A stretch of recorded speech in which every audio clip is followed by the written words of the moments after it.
welcome along to the Elite Series delivered by Domino's. Now, normally I open the show somewhere else and have a little walk around before we get going, but I said to the powers that be, we haven't got time for that today. We put the competition on pause last week and it's time to get back to it. And over the next 4 hours, we're going to break some hearts, make some heroes and decide some playoff spots. So let's crack on. Joining me on the desk today is the return of Logan Sama and Tyrant. Gentlemen, lovely to have you back. Logan, you've been around everywhere. Evening, yeah. Red Bull Committee, how was it? Been touring Europe with Red Bull. It was great. Awesome action, obviously. Invited some of the greatest players in the world. Really, really exciting stuff. Yeah. And we almost brought it home with Europe, probably next, but he only came second. And if Sesame Street were to fight, who would be your character that would you sort of like would last? You know, on a winner stays on sort of. Big Bird, surely, got to be, or Cookie Monster. He's got a range, if he's hungry. Big Bardo. It's got to be Cookie Monster or the Grouch, right? Okay, fair enough, because they got the bin. Okay, I like that as weapons, maybe. Tyrant, back again. We're getting to the business half of the season now. This is where teams could be leaving us, and we're saying goodbye to them. Absolutely, it's coming up make or break now. So some of these teams are really going to have to pull it out of the bag if they haven't already. Yeah. OK, well, let's take a look at the groups, gentlemen, and see where we're at the moment. Group A and Group B, everything is standing in a sort of knife edge at the moment because, don't forget, top team goes straight through to the semi-final, just to reiterate. And the next two teams, second and third, will have a quarter-final play, which means the last two teams of Group A and Group B will have to say goodbye as they are eliminated. And when you look to the playoff bracket, why it's so important, you need to finish top because then you get that week extra rest, technically, and you will also avoid some potentially difficult matchups. And then obviously it goes on to the grand final, which is happening all in the same day, which is very kind of like more arcade level of Street Fighter. Yeah, I mean, we used to plow in all the way through an open bracket in 2 days, going from thousands down to only one. So these players will definitely be happy to get through. What, 2 fixtures? Yeah, these people who tend to, like, the travel that's going on, say, for example, like Nordavin, they're having to travel, get it all done in 1 day, and the Street Fighter purists and also the newbies that are joining us get to sort of see what it's all about. But have there been any surprises so far in this season from you, Tyrant, season 4? For me, like, some of the teams with some of the new players, like Hashtag, have really been impressive this time around. Reason as well, very explosive comeback for them. So I've just been hype watching some of those teams come up. I've been really pleasantly surprised with Vitality. They're in the running for that top spot as well. You know, there's no weak teams. No, definitely not. But Vitality are probably not like the first names out of my mouth when it comes to contenders to win the pools, and they've performed really well. It's more than the sum of their parts, I think. They've come together and had great synergy. Synergy, I like it. Well, we will be talking about Junior Leia and Vitality. Also, a bit about debuts later on in the show, so stay tuned for that. So that's the lay of the land. Playoff places are on the line, and there's 4 games coming up that will decide the fate of the championship. Let's get amongst it.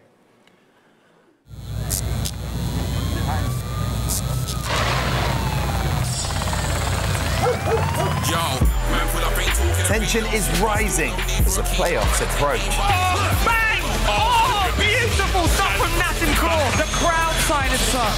Uh-oh. We'll see you tomorrow, kid. Oh, the perfect. Biggie takes it. Look at that. I'm sort of Danny with a perfect 3-0. What? What are you doing? Oh my goodness, Salter did optimal stuff. Oh my God, he's done it 4 times on the drop. Oh no! TKR is rushing the stage. Throwing the towel.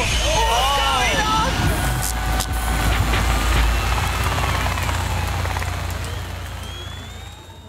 Well, there you have it. We have some powerhouses in our Street Fighter V collection of teams, mate. And, of course, I'm joined by F-Word right now. So there's only one thing I need to do here with you, bro. You gonna do it? Don't do it. Oh, he did it. Sorry, guys. Here's my bro. I'm a sucker, man. Oh, Forgave her in a heartbeat, it was only a joke. You're not actually salty about it, right? No, of course not. Sure, you're saying, Gan, you're a dead man. Let's take a look at our fixtures that we have coming up today. I'm so excited. So the one I really do want to single out right now, it's Method versus Reason. That for me is such a gem of a game because Reason Gaming, I really do feel could bring it to Method. I think Method are fantastic, but Reason have their A-team lineup coming out today. I'm so excited. Poisesto is back. Yep. What do you make of this this game? Actually, it's actually quite a nervy one for Method because they've apart from ISDD, they haven't really got going fully. They've got that one win under their belt. They really need to make it count. For Reason, it's do or die now. Poisesto's back. I believe they have another player who's back as well, from what I've been told. So it's a very exciting time to be on their squad. But if they don't win this week, I'm pretty sure they're mathematically out of the equation. So that's a massive game. And just to highlight the game above, it's very similar as well. Hashtag doing pretty good this season. Epsilon, not a single win. And I'm not even sure if they have a point from a 3-2 performance yet either. They lose today, they're also out of the running. So very important, those two matches, that the two teams that are in the lower end get a significant result. They need it. It's now or never. They need to make moves, mate. They need to make moves. And then, of course, we've got Fnatic versus Nordavind here. Powerhouse matchup right here. Nordavind looking sharp, but also Fnatic too. I mean, who you sort of going with favour here? No Mommy tonight, I've heard. No, I was really looking forward to seeing Mommy here because I have actually witnessed a bit of trash talk from Mommy to the Fnatic star over there. So I'd love to see what happens if those two clash, but I don't know, man. I mean, Shax is not going to get a chance to get his revenge here because Mommy's not around. I guess in terms of the actual matchup, I feel like Nordavind are just too solid. Phenom's there, likely to take it. But it'd be nice to see Nordavind upset. Nice to see that. Come on, Fnatic, do it. Absolutely. Let's have a look at these four gentlemen on the screen right now because these are the guys that you need to keep your eye on. I've got to highlight one guy. I know who you're going to say. I know straight away. I know, yeah. He's the guy who looks a bit like a Care Bear. He's the cutest with his hair. He looks amazing. Junior Leo. But he certainly wasn't cute when it came to the Red Bull Kumite because you were there and you saw what this guy could do. Explain a little bit about him and coming up the ranks right now. Yeah, I mean, Asian invasion players, some of the best players in Europe for that last man qualifier, 256-man bracket.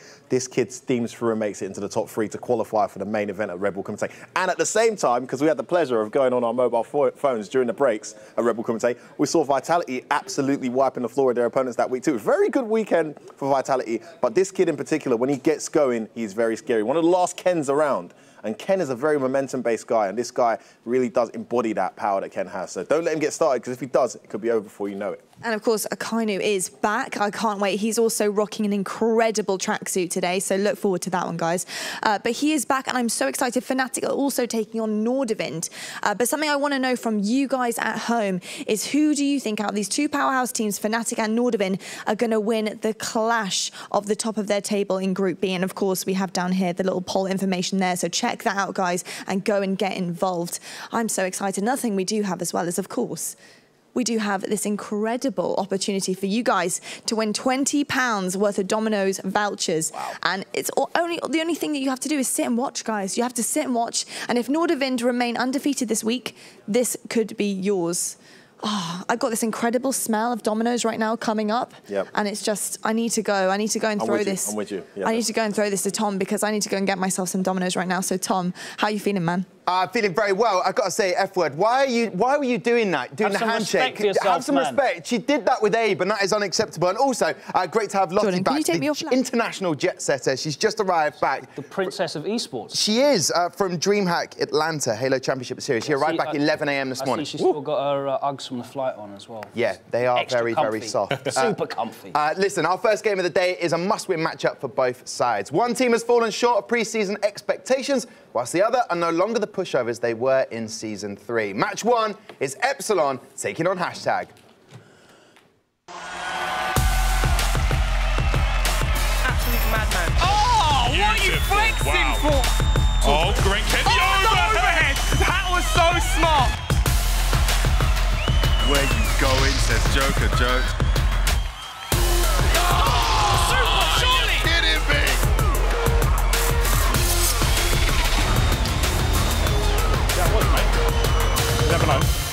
Alrighty then, right, there you go, those two teams. Guys, I want to talk about this Epsilon side. They've had the potential, they've let a match slip them by, mention no names, Nasty Nas, but listen, they've had those moments. When you look at that roster, they've got potential there, they've got talent there. All three of them are really good players. Yep, no they've doubt. all got skill, they've all accomplished stuff in the last couple of years as well. Nasty Nas has done really well in France. Isam's been really good since his return to competitive Street Fighter. He's always been solid. He was a real young prodigy in Street Fighter 4, playing with Dudley, and he's come back and been a threat in Street Fighter 5, sort of on the regional level. Yeah. And Gunslinger, we've seen the pedigree that he's had you know, making semi-finals repeatedly with the various teams, and now he's here on Epsilon, and they just haven't come together. I mentioned earlier how Vitality have come together and become more than the sum of their parts. I feel like Epsilon as a team have not added up to the sum of their parts. They're probably less than the sum of their parts. I'd like to focus on Issam and Nasty Naz, if I can, from Season 4. Now, Issam, we're using the character Bison, which is an interesting character choice, and it's worked kind of. Collectively, they've only won 33% of the matches they've played. That's 4 out of 12. And Gunslinger has half of those wins. Now, I'll pose this question to you, gentlemen. Is he being let down by his teammates? A little bit. I backed out of that. Let me be more bold with it. Is he being let down by his teammates? I don't think so. I think a lot of it comes down to matchups on the day, and you know, you can see a lot of these matchups these guys are getting are really bad for their characters. You know, Nasty Naz, Laura, again, Issam, we've seen him up against a few Lauras and Mikas as well. So, you know, it comes down to the draw on the day. Yeah. And what about the famous taunt? Those are moments where it's slipping into your game plan. There's no excuse. I just want to bring something up as well. Tyrant mentioned characters, and it's not something that we talk a great deal. True. But if you look at the characters on this team, you've got M. Bison, you've got Balrog the Boxer, and you've got Zeku. And all three of them have pretty bad defensive options, which means when the momentum swings against you, it's really difficult for these three characters to kind of fight out and go back to engagements that are favourable for them. Yeah, they don't really have a get-off-me tool. Yeah, and we saw that Issam against, I think it was Shivrukum, when he made like the wrong read on defence 4 times in a row and got absolutely blown up by Laura. It's the same thing for Boxer. It's difficult for him to get characters off. And Zeku, in young Zeku form, has pretty much no reversal options as well. So they do have a team composition in terms of characters that can come up to quite a few bad matchups. OK, bad matchups. When they take on #United, that's their opposition today. Let's talk about their characters, their mains they're using. And we've seen it throughout the Elite Series. If you've got a second character that you can use, then it can be interesting. And Nort has come on the scene. He's really good. And he's devastating at times. So Jester Power, Dark Moon Haddo, what do you make of this? I think in terms of characters, these guys have pretty much got all bases covered. You've got a bit of everything in there. You've got the slow pace, you know, zoning style Jester likes to play with Vega. You've got Nort, who's a bit of everything there with Urian. And you've just got the straight rushdown, Dark Moon Haddo. And Dark Moon Haddo is one of my favourite players to watch here in the Elite Series. He's so good once he gets going. And I feel like he's just so efficient in this format. Efficient's a really good word to describe Dark Moon Haddo as well. He doesn't really do anything that you think and go, wow, that was gas, that was exceptional. But he's a very competent player using one of the best characters in the game. And in single game format, that's what you want. You just want a solid character, does the job. You're leading, you're imposing your game on the opponent, and Dark Moon Haddo is a really good representation of that. Well, I want to talk about Dark Moon Haddo in a bit more detail in just a second. But first up, #are a revitalised lineup this season after a very difficult Season 3. And part of that can be put down to 2 brothers joining forces in the form of Jester Power and Joker Jokes. We had to talk about it at some point. We wanted to catch up with them and the duo to find out how it feels to be putting that sibling rivalry aside and take the stage as teammates. Here's how it went down.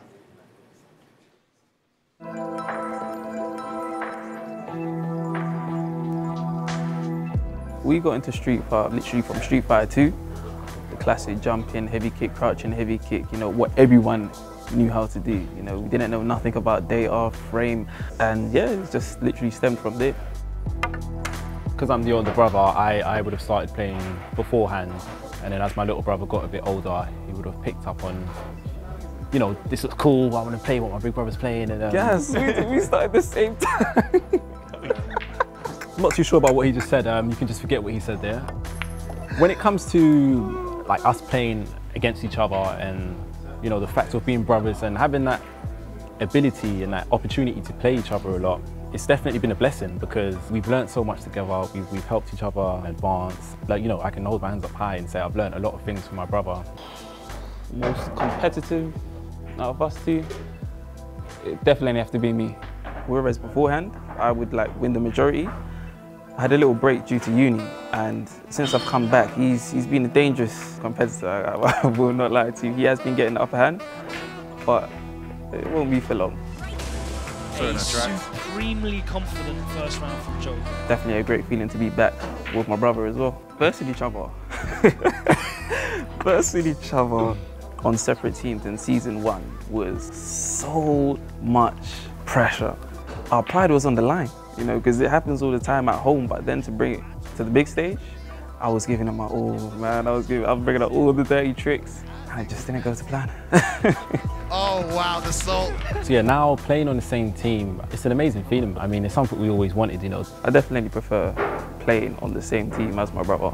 We've got a lot of energy and we're very passionate about the game. So we're definitely trying to, you know, make sure that spreads over to our team players as well. You know, this isn't just teammates, you know, it goes deeper than that.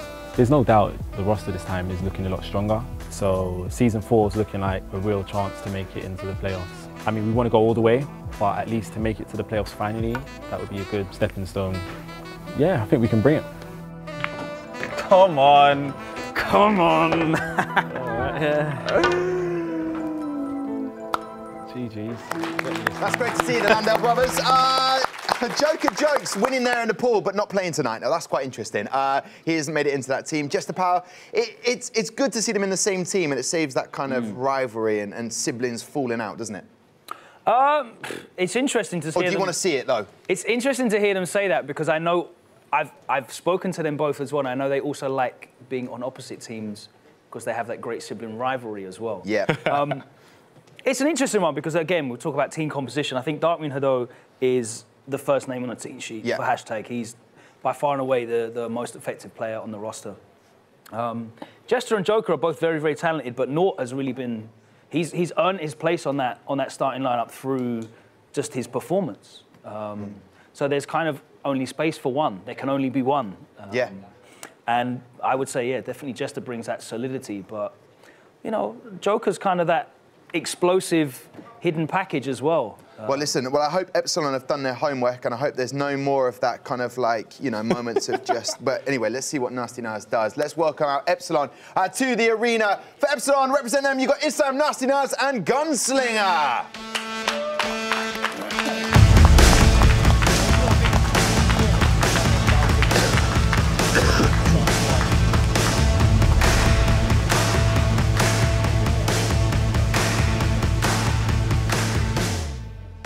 Representing hashtag, we have Jester Power, Nort, and Darkmoon Hado.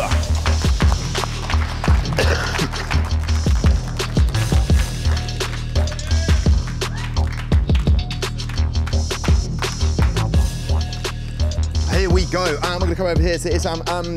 Obviously, we're talking about with Logan and Tyrant, we're talking about your gameplay against Nordavind. Have you put that result out of your mind now?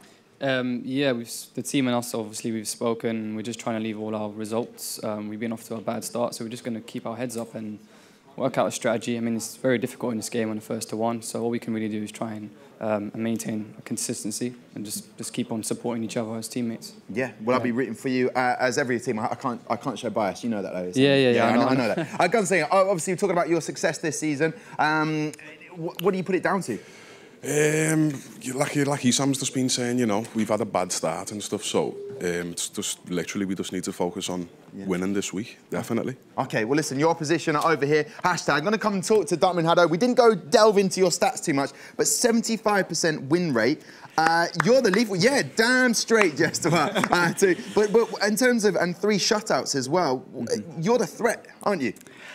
Maybe. I mean, the stats, I suppose they don't lie. I just need to keep it up for this one, and hopefully, because the first match is always a really important match, so hopefully I can win that and then power up the team for the next matches. Well, I'm hoping that we see you win, because I've seen a video of you breakdancing. No. Now, come on. Now, we know Lyle from Envy. We've got to see this tonight. Is it going to happen at some point?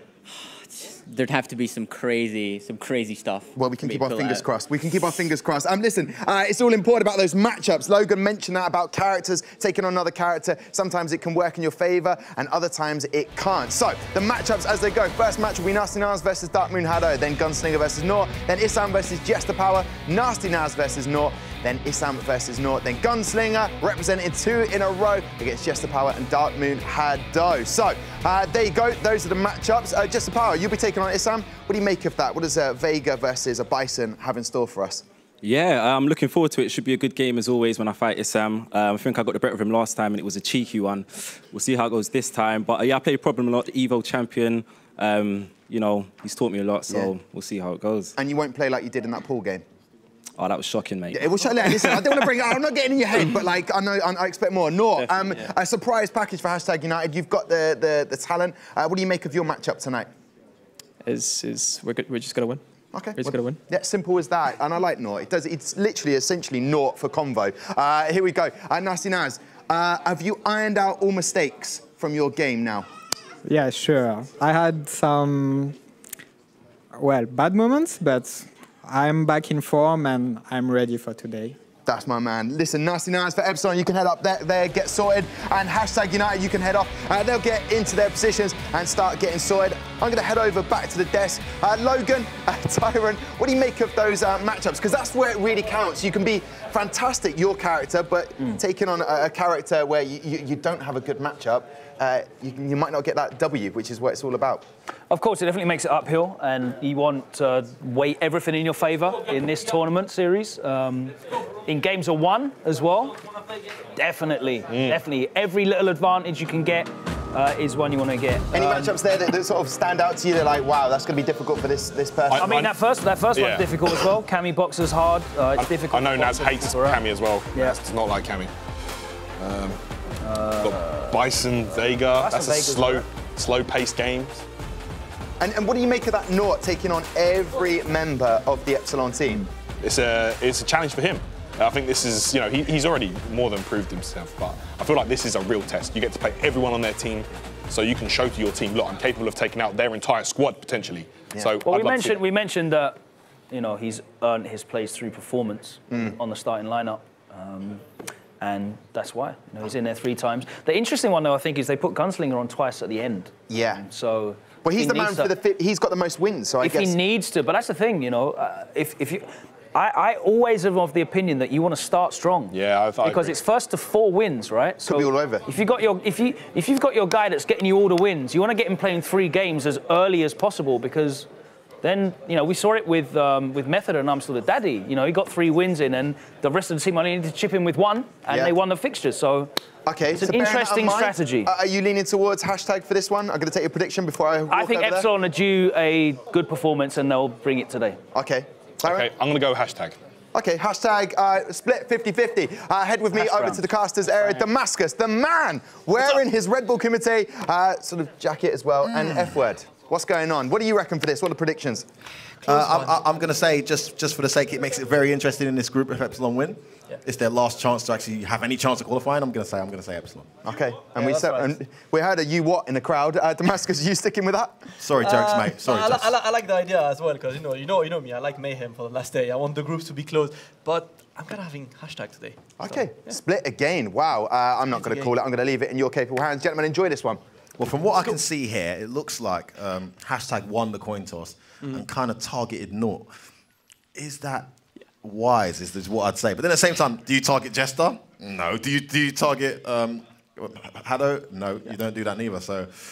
But that's the thing with the coin toss, right? It's like when you lose the coin toss, the opposing team will choose the majority of your matchups. So they will choose who they perceive to be weaker, especially in to the play more stages. times. So your team in the end is going to be basically as good as the player that people perceive as the weakest. At the moment, they believe it's Note, but just as Logan said, Note fully won. He earned his starting position through his performance. His Urian is crazy, and he's going to deliver. But for now, that's going to be a Borog against Kami to open this one. Nasty Nas against Darkmoon Hado. I'm not even sure there is a significant weak link in that # squad. I think on both teams, I couldn't point weak link. I think all 3 players on both teams are quite, debatable. Debatable. No comment. Debatable.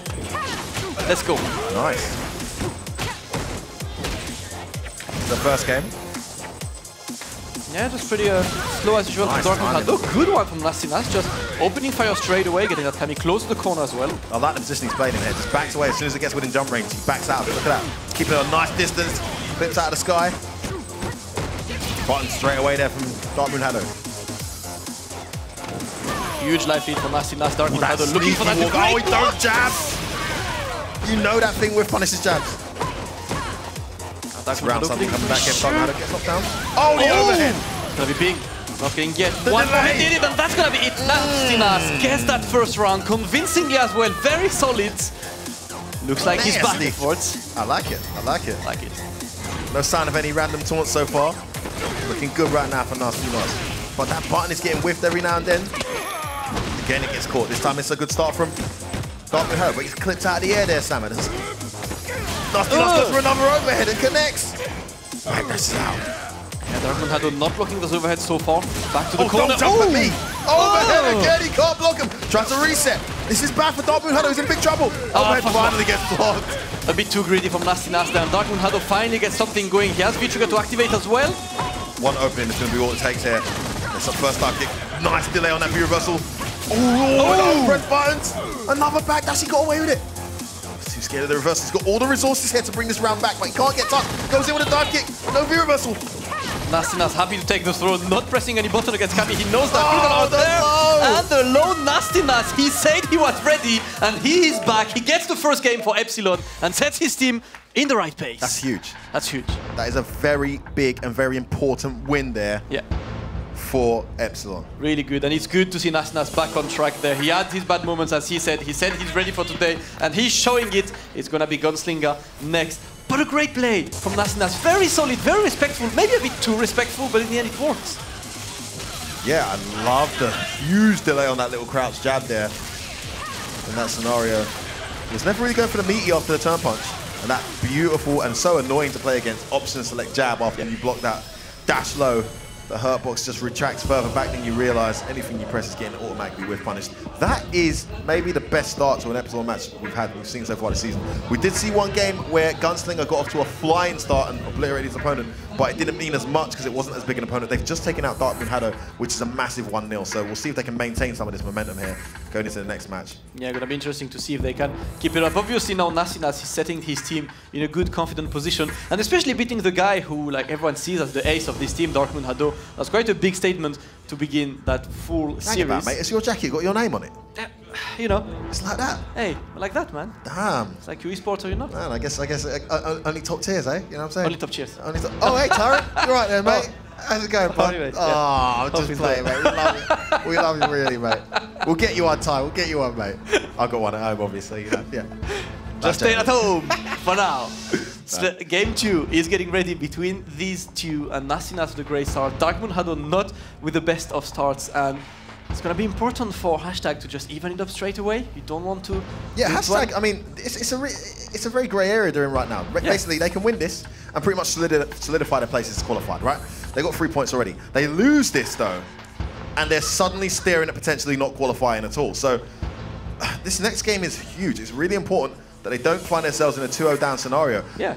Epsilon, on the other hand, I don't think have been 2-0 up throughout this season, so it'll be a very unique place to find themselves, and we know the player on their team that tends to start very fast and very well is Gunslinger, so how clever is it of them to have him playing second to potentially put them 2-0 up here. Nort looks very relaxed though, not letting the pressure get to him. Yeah, that is a good position as well, and Hashtag, they need to win. If they lose, their destiny is not in their hands for next week. They definitely need that win. Go sway to the Yamzeku. Not gonna take his distances, keeping the pressure first row. Not who starts with the dash there, not Gunslinger. V-reversal straight away. He goes in. This is where Gunslinger gets very scary. Nice air to air. Tries to headbutt into the steps. Yeah, that headbutt recovers so quick and whiff as well at the block. First finish for Not, and we in the corner. Nice, that jab, anti-air, and another counter confirmed. Not looking very solid, but the wake-up button's there from Gunslinger, turns it around. It's the knockdown. Meaty, jab, looks for a frame trap, doesn't come, well blocked. The pressure continues, that V-trigger spent, gets him low. Looking for a delay now, gets opened up in the end. So much pressure, the stun's racking up. Nice knee out of there. Right, back to neutral we go. Oh, there's the headbutt. Oh, big punish, he's got a V-trigger too. He's gonna spend it, it's done. That's gonna be it. Nort, he is here. And he is not here to be. Oh, the dog with the edges! Not sets the dog right now! Oh, look at the face! His face did not change at all, but he is there. Making a statement, gets the first jump in. Not as solid as ever. Oh! He's on one. Oh, big damage incoming. Oh, hey. One more for the stun. Goes the stun, and he gets the stun. That is a dead Zeku. What have I just seen? What's he doing here? What is he doing? He could have killed right now. He gives a big chance to Gunslinger. Gunslinger activates V-trigger, gets the first throw. Can't get anything wrong here, Gunslinger. Not being very patient. Oh, there it is. He was waiting for that one, that Yeah. V-trigger activation. And again, the solidity from Node. The only mix-up he got hit by on this entire game was the Dark Moon Hado handshake. How is this for this guy? Where was this guy, Effort? Why haven't we waited until season 4 to get this guy in the Elite Series? Look at how solid he is. We've been waiting to finally see this guy. We've seen him at solo tournaments. We have seen him, but honestly, I mean, the cojones on this kid. Look at this disrespectful finish. He knew the mirror was going to be enough to kill. Goes straight into the taunt. Yes. Oh my god. Are you kidding me? And what a round as well after so dominant. Gunslinger was completely out of solutions on this one. And Node could have killed there with the Kriegler ult, decided to go for I think he maybe wasn't meter managing. I'm not sure why he didn't kill there. Still got it. He was just waiting for that activation. Slide, Let's be real. Like, you know that as a Zeku, you do want to do that slide. You're especially as committed to the dash Gunslinger, but you cancel, know that he has a habit of using slide straight to V-trigger or not. So you're waiting for this, and that's working. Look at this. The only mix-up that worked was the handshake mix-up. You cannot mix that guy up in-game. That has just really thrown a monkey wrench, shout out Shoei Senga, into the plans here for Epsilon. They were looking like they could potentially go 2-0 up. Nort, who I suspect was maybe targeted, I could be wrong, maybe they won the coin toss, maybe they lost it. Just took a massive victory for them, and it's one apiece, and hashtag looking ever so closer to getting themselves 6 points and finding themselves pretty much in qualification land. I have to say it's going to be hard to beat that guy, man. Node looks ridiculously And he's playing solid 3 right times now. if he And has he's to. playing all 3 of them, so all 3 of them will get a chance at taking him down. But he looked way too confident for now. Man, Urian is not dead. Urian is very much alive. How is a character dead when he has a V-trigger that can just make him win anytime? No matter how bad your character is, if you do crouching medium kick V-trigger, you're 1 guess away. You know? Just don't see him. But Nort keeping the character very much alive. Yeah. And now we go into that match that Jester referenced when they were standing there in the facing the opposition in the eye. Talking about the matchup, saying he's got that Evo champion experience in the form of Problem X. We saw how much that helped the last time. Oh, it is. Isam had some struggles. That's gonna be the struggle of Isam and of any Bison player in Europe. It's like when the Evo champ is from your area and plays Bison, good luck playing against anyone who plays him on a regular basis, because these guys, they're just used to the character to match up, and Isam, he needs to be creative to get through that. Hesitating for the V-trigger on Isam's side. Not sure if he went for 1 or 2. He went for 2 in the end. Probably a good shot as well. You get that command grab access with that V-trigger too. Just one more tool to keep Klo under pressure. Klo, not the best character defensively, obviously. Yeah, indeed. That's why he wants that command grab option. All right, there we go. Wow, a sweet start. Somehow can get punished. 2 errors there from both players to start this round. Alright, gonna rinse the pressure, staying plus. Just a power. As usual, very dry player. Just waiting. Happy to wait, happy to. Yeah, Isam plays a very slow game. Very much the opposite of how he played with Dudley. Yeah. Street Fighter 4. But there were times when he could frustrate you with Dudley. Yeah, he's always been that kind of player who's happy to just like walk around and wait for you to do something.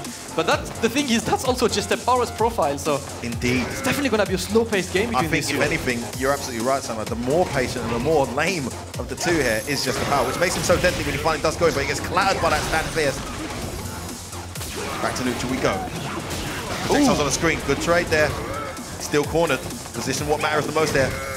Good spacing there out of that jump range. Ooh, almost got a full whiff punish.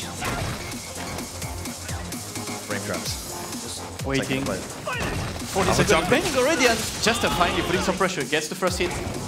Yeah, bring this round back here, and he activates. Well, be careful here. What you're doing, that parry can come any minute. That's why he's picked it, just to deal with that Bison pressure. Yeah, really changes a lot. You cannot rinse that plus pressure anymore when the parry is there, because you are under threat anytime. Gets the first throw for Isam. Close to getting that round. Still has a command grab to use. Not yet, Psycho Crusher. Just a forward dashes in, and the EX command grab. Jester's gonna get another meaty. +2. Well dealt with. Gets yourself in the corner. Another Psycho Crusher. Oh! Nice play. 8 seconds on the clock there. Isam smelt the urgency from Jester Power, reacted appropriately there with that jab check into the throw. Takes the first round. And just as patient obviously, a 90 seconds long first round. Well, that's most likely going to stay the case for that second round there. Yeah, very slow from these two. And this time it's Isam who initiates the attack with that jump. Psycho axes all over the place, tries to interrupt, gets knocked down. Pressure here, misses his throw, but it still continues. Backs away, that's the position he likes, doesn't want to let Claw out the corner. Yeah, that's why we need to keep Claw. He doesn't have anything to get out of the corner. Really needs to get that hard read. That off the wall he's trying to avoid. Scissors well blocked. What? That's it for nothing. There it is. That's exactly why I didn't want to get too close. He's out of there, but still, he's under the pressure. Isam has a hefty life lead. Button interruption, though. Wanted the reset. Oh, he baited the throw out, but it still reached that Bison throw range. So deceiving, Samad. Yeah, one of the best throw range in the game, and Bison just waiting, just a power. Trying to attack. Isam still happy to just wait. Isam in control right now. He knows he just has to wait and wait for just a power. Takes the freeze, and that's gonna be no. Oh no, it wasn't the wrong one. Interrupt, he's still alive. Tries to charge forward, no jump in for you. Isam, too solid. Anti-airs, neutrals, responses to baits, didn't take any of it. Very, very controlled and convincing performance there from Isam to put his team 2-1 up, and Epsilon right back in this Damascus. Yeah, that was really clean from Isam as well. I mean, so patient, so happy to just wait for Jester to make a mistake. And especially with a character like Lo, who does not have that many, you know, like pressure and offensive tools, you know that you just have to wait and try to keep your defense perfect. That's what Isam managed to do. I like the fact that he outweighted Jester, not easy to do. But what was really important about this round is he took a very quick and convincing lead. After playing so dry that first round, he then went into the next round and started with a forward jump, which just caught Jester off guard, and that's where all the pressure came from. Lost a substantial amount of health, and he was playing catch-up. Not where you want Jester to be. Much better when he's in a neutral scenario and the health is fairly even or he has a life lead. Forced him to chase the game. Really good tactics there from Isam. And they go 2-1 up here. 2-1 up for Epsilon. They're still on track to a very, very important win if they want to keep a chance, keep hope. It is heartbreak week this week, I must say, because there will be some teams I imagine eliminated today. Could be, yeah. Damascus. To be honest, we could finish in a scenario where no one's eliminated, Effort. That is possible. That is a possibility. That is possible. So need to see amazingness from Reason. Yeah. More magic from Epsilon here.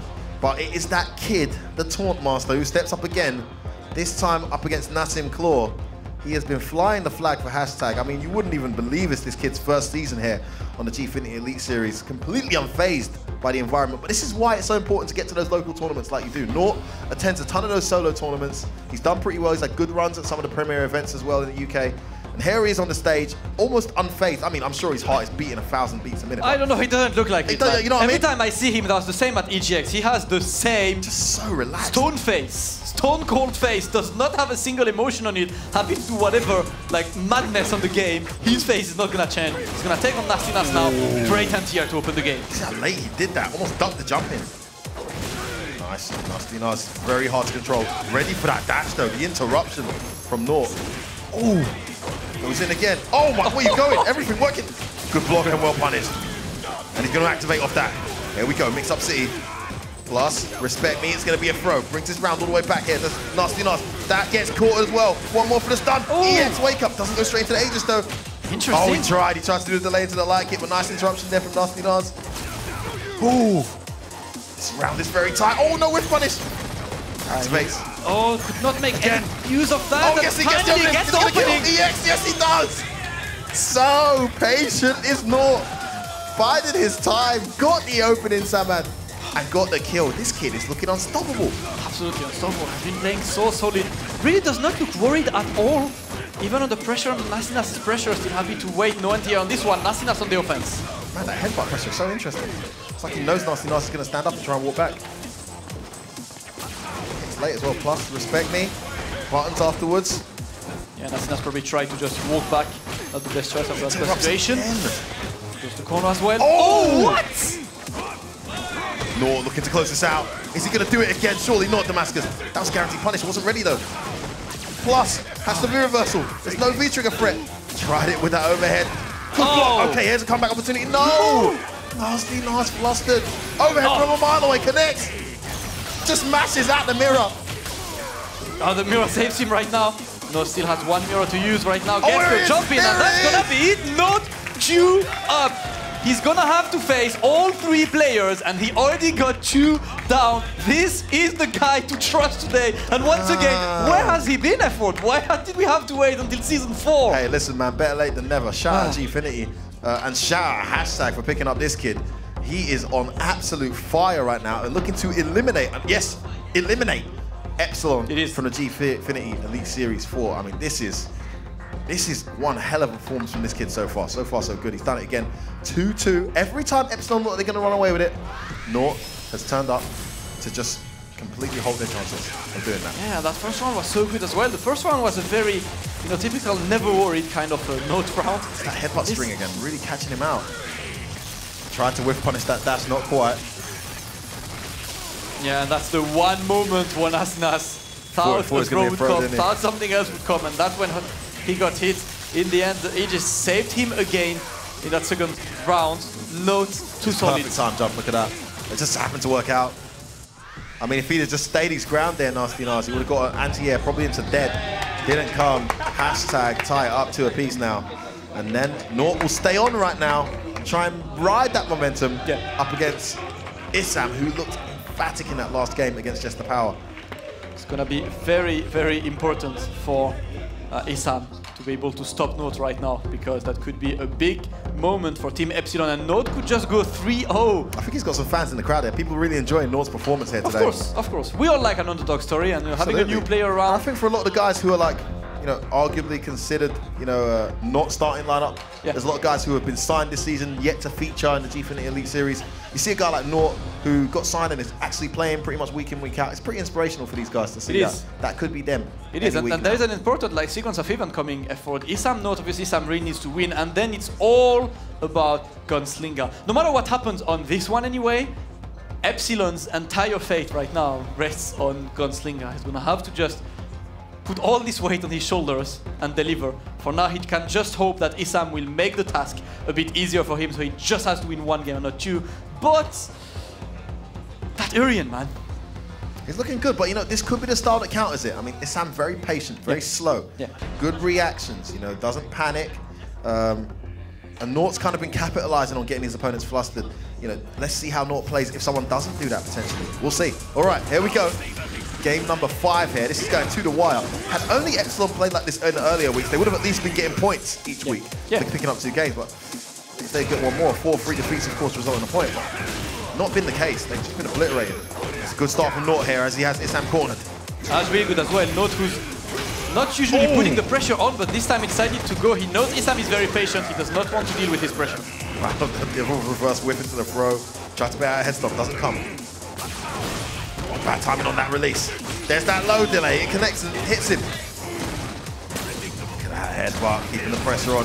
Activation there. Speed trigger 1. Tries to throw, doesn't get it. Psycho Axe. Ready for that jump. Goes in and gets the throw. Issam looking to close this one out. Oh, the delayed little walk forward. I've seen Problem do that one. It's so cheeky. That was really good as well. Nort was not ready to block this one. One more hit necessary for Issam, and he gets the rounds. First round lost by Nort today. I think that I was about to say, I haven't seen him lose a round yet, right? That is. Issam looks like he might be the answer. His patience, his methodical play might be the one to stop Nort, but it's not done yet. Great anti-air by Issam. Whoa. Meters are just being spent right now. Beautiful throw bait. To the corner you go. The shimmy of Crouching Fierce is so strong. It's right on the heels. Definitely Urian's turn. Oh, what a neutral jump. Alright. Nort in a good position right now. Ready for the tech though. Issam's gonna look to activate. Oh! Gonna be big. Here we go. What's it gonna be? Just scissors. Oh, that's gonna be through the edges. That was a smart attempt at the throw. Unfortunately, he was a bit too far. Still a chance for Nort to come back in it. Activate this skill. Buttons interruption. Oh! The dash into the EX. This could be the end. The dash behind. Oh! Shambhala! He ends the streak. Look at him, just happy to just stop the guy. Just stop. You took 2 of my teammates down, but you're not gonna go through me. Issam sets the clock straight and stops Nort's crazy run. Huge, huge win for Issam.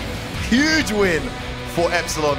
They are alive. They're still in it. Every time Nort has tied it up, they've managed to take the lead again, but Nort has come back to tie things up again. On this occasion, he was stopped. And could that be the turning point? Could that be the time for Epsilon mount their chance now to solidify a place and qualify? They still need things to go their way even if they win this match, but still.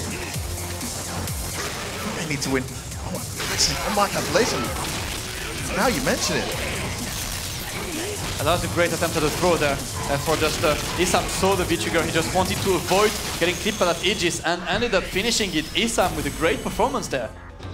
Okay, we do have the head-to-head rule, I believe, in this, so it doesn't matter, but quite important that they win this 4-2 anyway. You don't want to give hashtag a point if you can avoid it. No, so yeah, you have to avoid it, but... you can completely leapfrog them if you win this one 4-2. So if Gunslinger wins this one, they get the 3 points, hashtag stay on 3 points. Now, if Gunslinger loses this one and then wins the next one, Hashtag get that consolation point for collecting 3 games. So this is actually a massive match. That is going to be a massive match in these two. Jester Power has to take on Gunslinger. Gunslinger just needs 1 win to get Epsilon more points and to get them good hopes at still reaching the playoffs, while potentially destroying Hashtag's dream. Very important game, as you said. Right now, Zeku against Vega. Yeah, Naught's been the one stepping up to keep his team in it. Now it's the turn of someone else to do it. Up comes Jester Power, Samad. That patient, slow but deadly Vega going up against the relentless rush down mayhem of Gunslinger. Didn't get to get going fully against Naught. We'll see if he can do that against Jester Power. Yeah, we'll see if this can work. Slinger. Straight away a dash. Just as you said, he will keep on the offensive straight away. He does not want to keep Jester Power out, just wants to stay in, trying to slide in. Not working yet, Jester Power happy to walk back. Yeah, he's walking out of those throws every single time. Got to watch those toes though. If Jester's got an answer for that walk back, he will soon show it. Throw to the corner you go. Ready for that dash. Light kick, such a good answer. Anti-air, puts him back in the corner. Ooh. That slide gets baited out with a neutral jump. Big punish. Great neutral jump and a big punish there. Ooh, wakes up buttons, beats the bad meaty attempt by Jester Power there. Activate now. Jumps in. Oh, just forward jumped out. Oh, the reset and the blitz. That's going to be a good He's got a critical eye. He's going to take the round. How did he lose that? Oh, what a turnaround. Such a clutch moment for Gunslinger, and he managed to capitalize on this one, gets the super in the end, and just like that, match point for Gunslinger. Extremely important round. That light kick becomes so much more deadly in those scenarios there, Damascus. Just sticks it out in the middle of his opponent's string. The V-trigger leads to so much more. So, match point, like you said. Oh, the sneak dash underneath. Oh my goodness! The dash into the elbow. Big damage incoming. What side is he on? Jester's feeling all the pressure now. Needed that interruption desperately. Has to slow down his momentum. This is the Gunslinger we know. The crazy rust out. Anti-air's on point. Buttons on wake up. Man, it's the blood. This is one hell of a slugfest. Just happy to wait, and Slinger switching to Young. It's time for the V-trigger right now. Oh, you know you have to watch your tone. That's gonna be big. Big damage. One more bet. Repsol gonna do it. Oh, bro. So, still alive for Jester. In the air. Stays in front. That's gonna be big. He's got the critical loss as well. That's gonna be one setup. Into plus. What's it gonna be? He can chip him out. He's gotta be careful what he does here, Jester. What's the bet gonna be? He tries to jump in. That's not the right choice. The same jump. Gunslinger's ready for it. Epsilon. They've done it. They've taken it. Over Hashtag, what a massive result when they needed it most. A 4-2 victory as well. Shutting the door any points for Hashtag.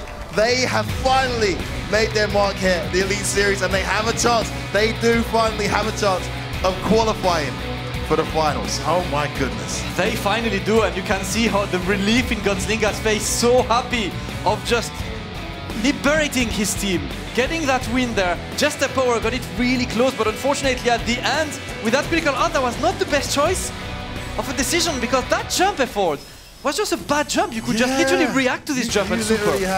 It's a good critical art setup. You end up in a pretty nice scenario. Yeah. Man, that light kick interruption, look what that led to. Good grief. V-triggers are such a big deal in this game. No, but seriously, like you said, that final moment, you can get that second out. round was interesting first because Slinger used all Zeku a lot before switching to Yang, and that's the moment after. Yeah, and I really like that as well, because every time Jester got a sneaky jump in or something like that, he was ready to anti-air, he did the EX reversal as well. And that's the moment. That's a very bad setup. I mean, you can see your opponent jump, be like, oh, he's jumping. If you're Gunslinger, you are churning the stick there. You know your opponent can't block the critical art if it comes. You know he's got a plus situation, so he might come in. You almost just got to let him get up, you know, and just go back to neutral. You have to let him, you have to bait this into happening. Unfortunately, I guess he assumed Gunslinger was it's one of them things that's so obvious that maybe you're not ready for it. Maybe he thought, you know, it's so obvious that I'll go in right now that you're not thinking I'm going to go in, so I'm going to go in and catch you out, but no. And look at the reaction from Epsilon. That's how much it means.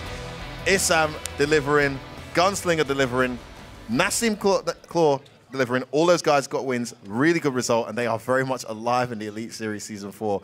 Fantastic news there for the Epsilon fans out there. Man, what a result. Fantastic news. A great day for them. Great day for Note as well. Unfortunately, could not finish this one, but what a game it's been. I'm just curious to see what the Death guys think about it. Tom, how did you like that run? I liked it a lot, I'll be honest with you, but I think I want to ask Logan and Tyrone what they thought of that. Their first win for Epsilon. This is a massive moment for them. Now it is out of their hands because they played their last game in the group stage, so now it's up to other results going their way. But they've done what they needed to do. They have a bye week next week. Yes, they do indeed, yeah. So they've done what they had to do, get those 3 points. What did you make of it? Well, yeah, they're still in the running, right? Yeah. We said they were due a result. Well, I said they were due a result, and I was absolutely right. Well, that's why you're here. Exactly. I know exactly what I'm talking about. What did Hashtag do wrong then, Tywin? Because you backed Hashtag. Yeah. Where did it go wrong for them? For me, it just looked like Epsilon started playing how they should have been playing the whole season. You know, there was actually some team unity there for once. Like the other seasons, you know, they've kind of all been like kind of slumped forward and not really communicating. There, you could see it. You know, every time, you know, there was a lot. They were hungry for it. Yeah, they were a lot more hungry for it. There was a lot more, you know, team composure, and it just worked for them. They've been through hardship together. I mean, not to make it too dramatic, but no, you can go there. They have. Let's go there. They have been through the embarrassment of some poor performances in public, some harsh losses, and they came together today and performed. And you know, I have to give credit to Nasty Nuz for starting out. You know, playing first. I don't know if he put himself, if the team put him forward, or he was counterpicked or whatever. But he got the job done, and we mentioned that was a tough matchup. But his movement was excellent. He made it really difficult for Darkmoon Hado to utilise the tools that make Cammy very strong. He was with punishing dive kicks. You know, he was doing everything that he needed to do. And then no taunts, harvesting the overheads. No taunts. That was important. The Nasty Nuz special was the overhead, not the taunt this time. Now, obviously, Nort was going to take on every member of that Epsilon team. He got 2 in it under his belt, and then he took on Issam. And that, just to see what it meant to Issam, getting that win. There was a bit of taunting, but in a different way from Issam, just physically in a 3D world. Well, that was in response, obviously, so. For people at home that don't know the specifics, at the end of the match between, the first round, wasn't it? The end of the first round between Nort and Gunslinger, when he activated the second mirror from the Aegis and the V-trigger, he actually taunted because he knew it was going to kill.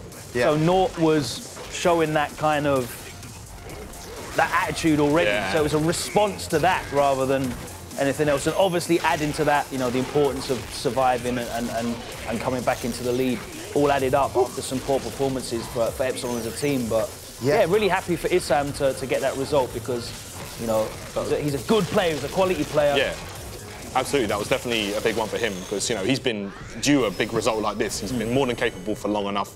And it was cool for him to show up here. Yeah, and just watching his happy, reaction yeah, he's here. hyped. This is what it means to him. Woo! But you see, now that's the interesting thing, that they might have felt confident, but actually they're now putting that confidence into actual results. That's what they should be doing. And what's interesting about Gunslinger, I don't know if you noticed this, that they're obviously getting that final, the fourth round, but he is definitely showing what he's capable of. He's always been the third member of a team. Now he's definitely, in my opinion, like the prominent one of that team. Yeah, I think he's definitely you would say he's the lead personality on this team, and he's been coming in with the most consistent results, I think, out of the 3 that are playing today. So yeah, you call him the anchor, I guess the team captain at the moment, and he's rising to the occasion. And yeah, he's kind of finding himself in that role and easing into that role a lot more. As you said, he was just a member of a squad before, but he seems to be, you know, the more senior. Out of these players are all quite young, and yeah, he's really coming into his own. Which we love to he's see. into it at the right time as well, because you want to be hitting form at the end of the season rather than the start of the season. Yeah. Now, just before the show started, we were out in the Domino's den. Lottie's there right now with Issam and F-Word. What's going on? I am indeed, Tom. I'm down here in the Domino's den, as usual, which is always where you'll find me, because this is my hangout spot with my best friends. And Issam, you certainly are one of my best friends, because I'm only friends with winners, and today you won in style, bro. I mean, what an incredible match. I did see you on the screen popping off, but it wasn't just an ordinary pop-off. It was more of a message. You had a little message for them. What were you saying? Well, the last time... Can I hold the mic? Oh. You can't, I'm afraid. This is mine. The last time I played Nort, he actually eliminated me from EGX. And when I saw him taunt my teammate Gunslinger, I wasn't having it. I just wasn't having it. I was like, nah, this guy's going down. So it was an important victory, 100%. Definitely.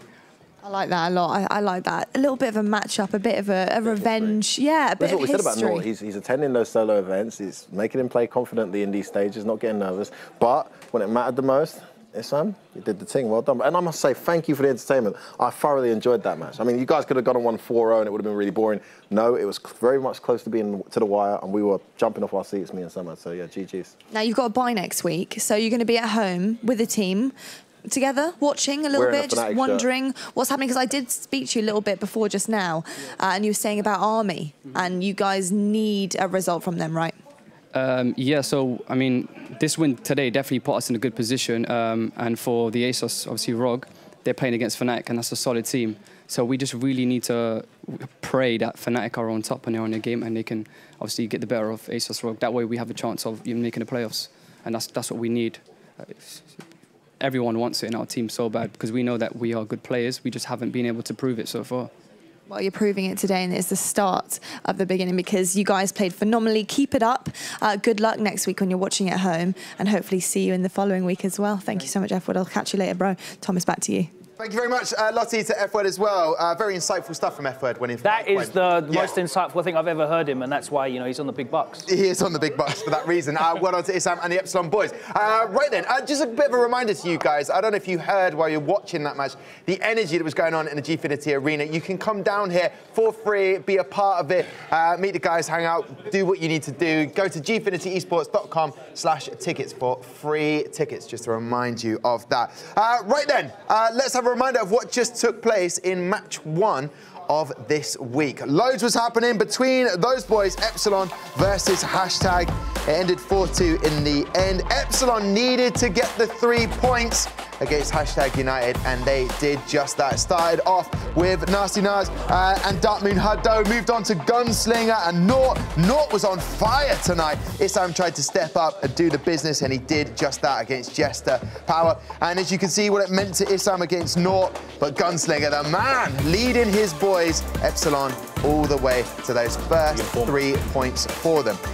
Right then, we move on to game 2 of the night, and it's another fixture that both teams simply cannot afford to lose if they don't want their campaign to come to a juddering halt. It's time for the might of Method against the wrath of Reason. Flowing right now for Method. Beautiful anticipation there from Unstood Daddy with a perfect 3-0.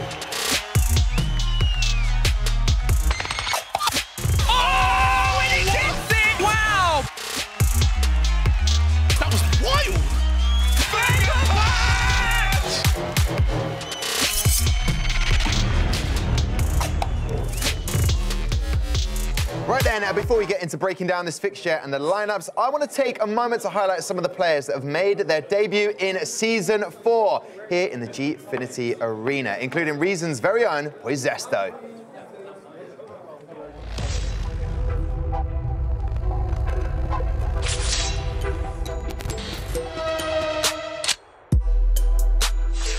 I am super happy to finally get to see my boy Apollo play. Oh, the overhead. Oh, no! He needs to show them that he can do it when the chips are down. Does not matter! Keep your hands and legs inside the vehicle at all times. Oh, we're taking you for a ride, baby. What's it going to be? Oh, and he gets it! What happened? Wow, Poizesto, take a bow, lad.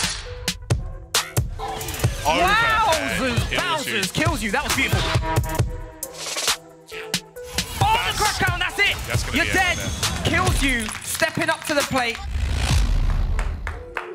There you go. I said we were going to show you some of the debuts, and that were the double Ds right there. The debuts from those guys. Kills you. Apollo Creed. We've waited to see him for such a long time. By the way, I've changed the guess on the desk now. You may, yeah. Can we get his mic to work? Oh, it's working. F-Word, lovely to have you back on the desk. And Damascus. Logan's an absolute idiot. Oh, it's on. Oh! They turned it on. Oh, that was awkward. Listen, gentlemen, it kills you for Fnatic. Great debut from him. Then you got Apollo Creed. We know how good he is with Vitality. But Poizesto, what a debut for that young man. And he's back tonight for Reason. Yeah, that's a massive addition to their squad. They have missed him sorely. And, I mean, I had slight doubts. I know he's a good player, but I wasn't expecting that, right? We always talk about the nerves, and we just saw what Nort did under pressure and the stadium lights, crowd cheering. this kid wasn't phased even the slightest. I don't think he's lost a game yet, has he? No, it's been incredible from him. The thing is, though, with I was going to ask you, Damascus, you've got this LAN event. It does put a certain pressure on you. It's fine if you play at home, online, around your own comfort. You come here, the cameras are here, it's difficult. But Poisesto, for a reason, he's come back just at the right time for them because they need this win tonight. Yeah, I mean, we can't stress enough how hard it is to just deliver on stage, to just be able to come up on a stage, scary cameras on you, commentators there, like yelling on the mic, people watching. It's scary. You get shaky. It's hard to get the right decision. In a game like SF5, where every decision counts, it's really hard. And this guy just showed he doesn't care, has no nerves. He's sitting down, feeling like online and playing the game. Yeah, I think it was his birthday that night, and he had somewhere to be. He had a big night out in London coming. So he's like, can we just get this rolling? Let's look at the roster for a reason. Yeah, that's what I wanted to talk about, because guess what, baby? Guess who's back? The doctor's back in the house. Ooh! Ball Strike's back. Check your temperature. What do we need to know about Bolt Strike? Matt, Bolt Strike's been one of the standout guys for the Reason roster from the beginning. He's one of the strongest core players in the European scene. Online, one of the strongest in the world. He is very highly ranked, well over 100k, I believe, in terms of points. He has more than one account master, man. There you go. I mean, one of them's like over 100k, the other one's like where I can't even get my full-time one to. He is an extremely solid claw player. And we talk about the patience of Jester Power, and we talk about the crazy Rago rushdown play that you see from Nassim Claw. Jester embodies both quite perfectly on his day, and him being back with Poisesto too, and of course Vega Patch. This is a very solid Reason first lineup. I'm just writing down Rago Rushdown. That's how I want to approach shopping. Rago. Soon. That's how you should have approached it yesterday, mate. Black Friday. Too late now, mate. Yeah. Oh, well, I didn't. Oh, forget about it. Listen, Cyber Monday. Okay, Poisesto. I want to talk about him. Does a bit because he played so well in week 1. Does kind of responsibility fall on his shoulders? Is it on him a little bit because we know how good he can be? Nah. I mean, yes and no, because like this roster is just really good. Vega Patch, Bolt Strike, I mean, these two can win by themselves. So like, Poisesto is a good part of the team, and that's good because we mentioned earlier, it's really good to not have a weak link in the team, and right now they don't really have a player who is a weak link between these three. So it's not gonna fall on him. He's just gonna be part of an extremely strong team. Yeah, but the FGC community, if I see another tweet go, what are your favourite 3 characters to play and which are your least favourite? Cammy is up there for the least favourite. Of course. Oh, yeah, everyone hates Cammy, including Cammy players. I mean, if you're following the Capcom Pro Tour season, and we've just seen a Cammy out of nowhere qualify, to add to the plethora of Cammys that have already qualified for the finals next month. So, yeah, needless to say, she's a bit too popular for Okay, now, a guy on that lineup, Vega Patch, I love this guy. Taken from Red Bull Kumite. He was taken on Punko in his sort of warm-up, and he's the nicest bloke. Now, we talk about the FGC community being very supportive. He's about to be called up to play, but Punko's like, no, we're playing one more round. I think we can show you a clip of it right now. I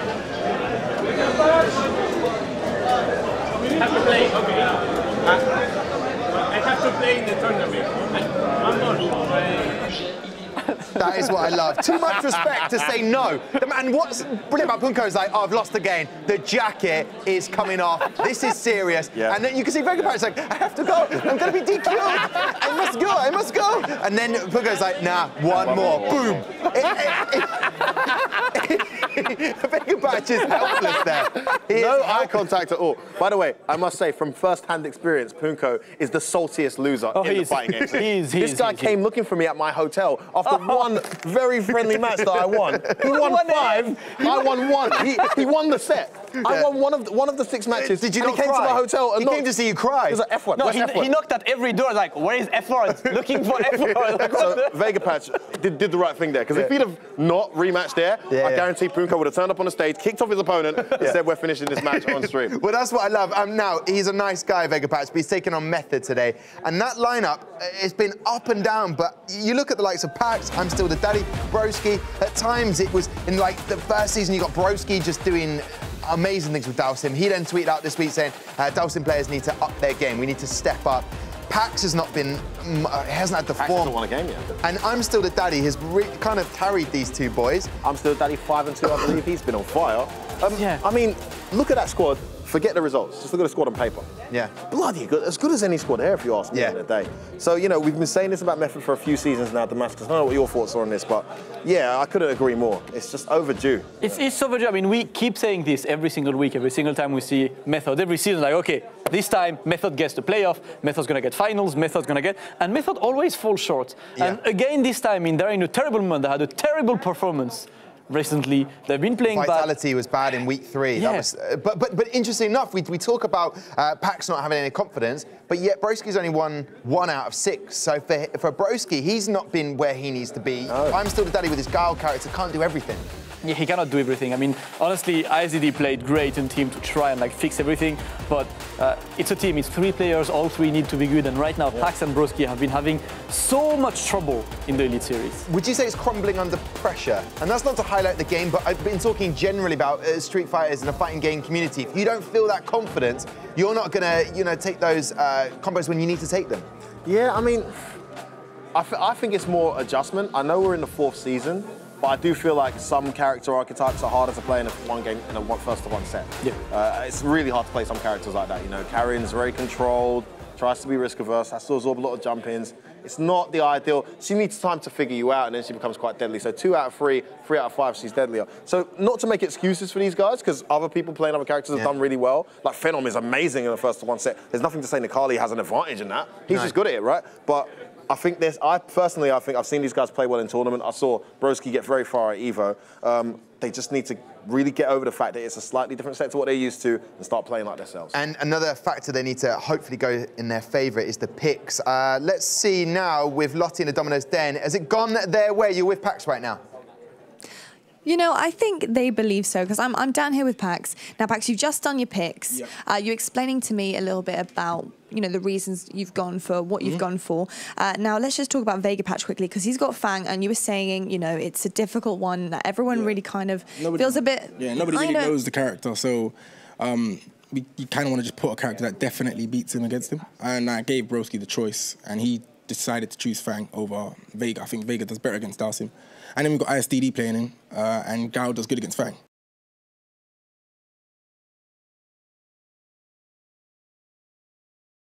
Ibuki does good against Fang too, but I just don't like the character, because I just don't know him. Okay, and who have you put up against Poizesta? ISDD. ISDD's gone against him. And that was purely because they got away, so we had to pick first, and then they picked Poizesto first. They picked Poizesto for ISDD, and then when I put ISDD up again, they put Poizesto again, so... It kind of was like he was scouting. They were scouting each other. Are you happy with how it's gone? Are you going to get up on that stage and think, okay, that's fine, guys, no problem. This is how it's going to go? Yeah, it's fine. How it's gone is fine. I'm not unhappy with the picks. I think it's fine. I think it's good. Now, Pax. Yeah. I'm not going to get too personal here, but let's just pretend it's just me and you. How are you feeling? Because I know that your head's been away a little bit since the season's gone on. Things haven't been going your way, but we know exactly what you can do and what you can deliver on that stage. How are you feeling coming into this week now? I'm always nervous, but I'm always confident in my ability. But we really need to get this win, because if we do get this win, we can get into the playoffs.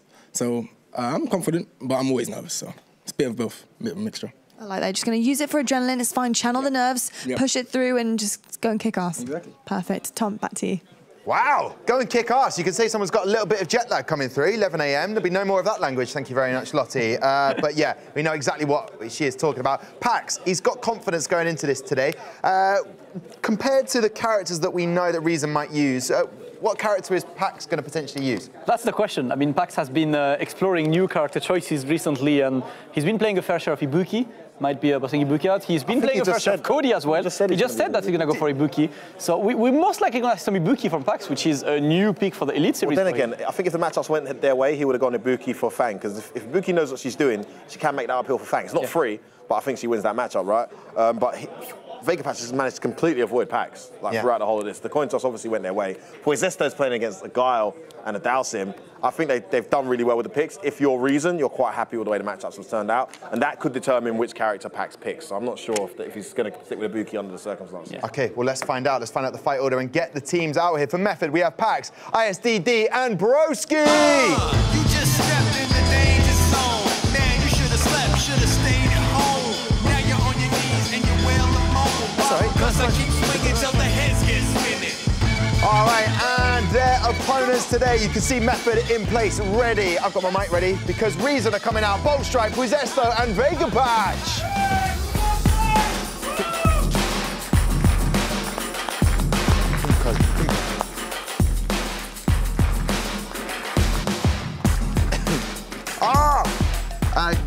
I'm just messing with you, Bolt Strike. Lovely to have you back in the building. We'll come to you first. Nice to be back here. Yeah, very pleased actually. Okay, good. Well, I'm glad. You're pleased. Now, kind of come straight to you, Vega Patch. Punko, what are you doing? Just say no. I'm not playing you again. I've beaten you. But the guy doesn't understand. He does not take a no for an answer. Okay, if you're watching, Punko, stop it. Stop it. Right. But he was a nice guy. He is a nice guy. Did you beat him in that one? Yeah. Okay, right, come over here for a second. Broski, now we know, I saw your tweet this week about Dalsim, the players have to step up. How do you go away and step up with your character? I think you just got to like try and throw away all of your autopilot habits and just sort of reassess yourself and maybe ask other people for advice on how you play because you're not objective about it. Well, that's what I love about the FGC community. And let's look at those matchups and then we can start picking apart what is going to happen for us. I'm Still the Daddy's taking on Puizesto to start off. Then we'll have Pax versus Bolt Strike. Then we'll have Broski versus Vega Patch. Then I'm Still the Daddy versus Puizesto. And then Pax versus Bolt Strike.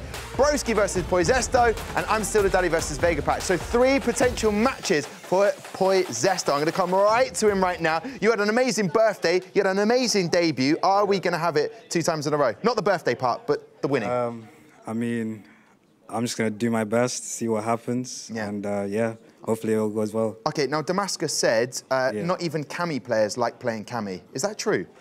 Yeah, I actually learned Colleen just to counterpick Cami, so yeah, she's a very strong character. OK, well, giving away a few of the tactics, let's head back over here. I'll come to I'm Still the Daddy. Now, I'm excited about your wins. You know the team have got to step up and do what they've got to do, but how are you feeling about your matchups tonight? A lot better with the format this week, innit? So, yeah, I'm very confident in it. Kind of stressed out that we really need to win it. Yeah. But they got to put a good squad out. Yeah. But so disappointed about last week, I ain't going to let it happen again. No, OK. No chance. No, I know that. I know that ISDD is going to go away from here and sort of put it under the carpet, just move on. Just move on. Hopefully, but you're not going to go easy on Puizesto. He's had his debut. No chance, man. He's got to earn his respect from me first. OK, fair enough. I look forward to that. Right, Method, off you go. Pax, lovely to see you as well. Gentlemen, Reason, off you go. Let's head back over to the desk. Well, there you go. We have got a situation here where I'm Still the Daddy needs to get Puizesto to earn his respect. What do you reckon? I'm Still the Daddy's said that about a few players in the past, and you know he's kind of like made a point of whooping their A on camera to emphasise his point, but it has blown up in his face a few times on occasion before too. I think Puizesto should have his respect from the word get-go. If he doesn't, he might be in trouble. All right, so what about those matchups there? Pax versus Bolt Strike twice. Bolt Strike's coming back into it. Pax hasn't got any form this season 4 in the Elite Series. That's going to kind of be an even match there. Pax is also, you know, you said what's going on with Pax. Also, he's going through character crisis, right? I think personally it's too late now to say this to Pax because he's already put his training and time into it. But we saw with the US #1 Punk what he did.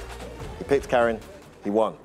Too late for him to do that now, so he's got to probably go with the Buki, which is what he's likely to do against Bolt Strike. But if this continues to happen, maybe that's the answer for Pax. Is that what happens with Street Fighter players, that once they have that confidence of crisis and identity crisis, is that why they start picking other players? Because someone like Infectious changes characters like, yeah, I just fancy it. And so he just moves on and just picks another character. That's very good Infectious.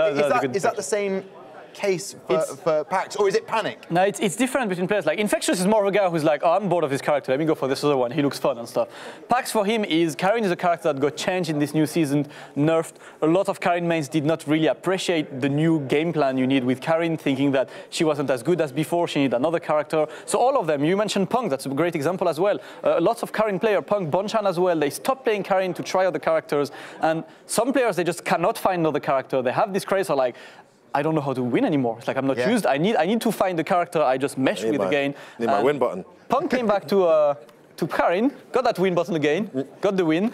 Pax is still looking for it. Maybe Ibuki is the answer. We might have the beginning of the Well, we're going to find out. I'm not even going to ask you, gentlemen, for your prediction. I'm just going to lean back right now, like this, and say, gentlemen, Tyrant, Logan, what do you think about this matchup tonight?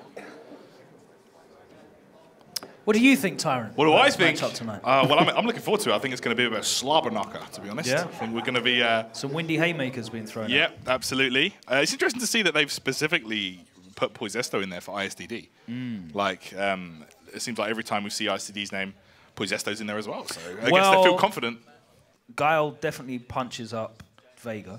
Yeah. And beats Fang. Beats Fang.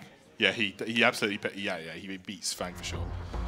So yeah, Poisesto, I think Cammy does really favourably against Guile. Yeah.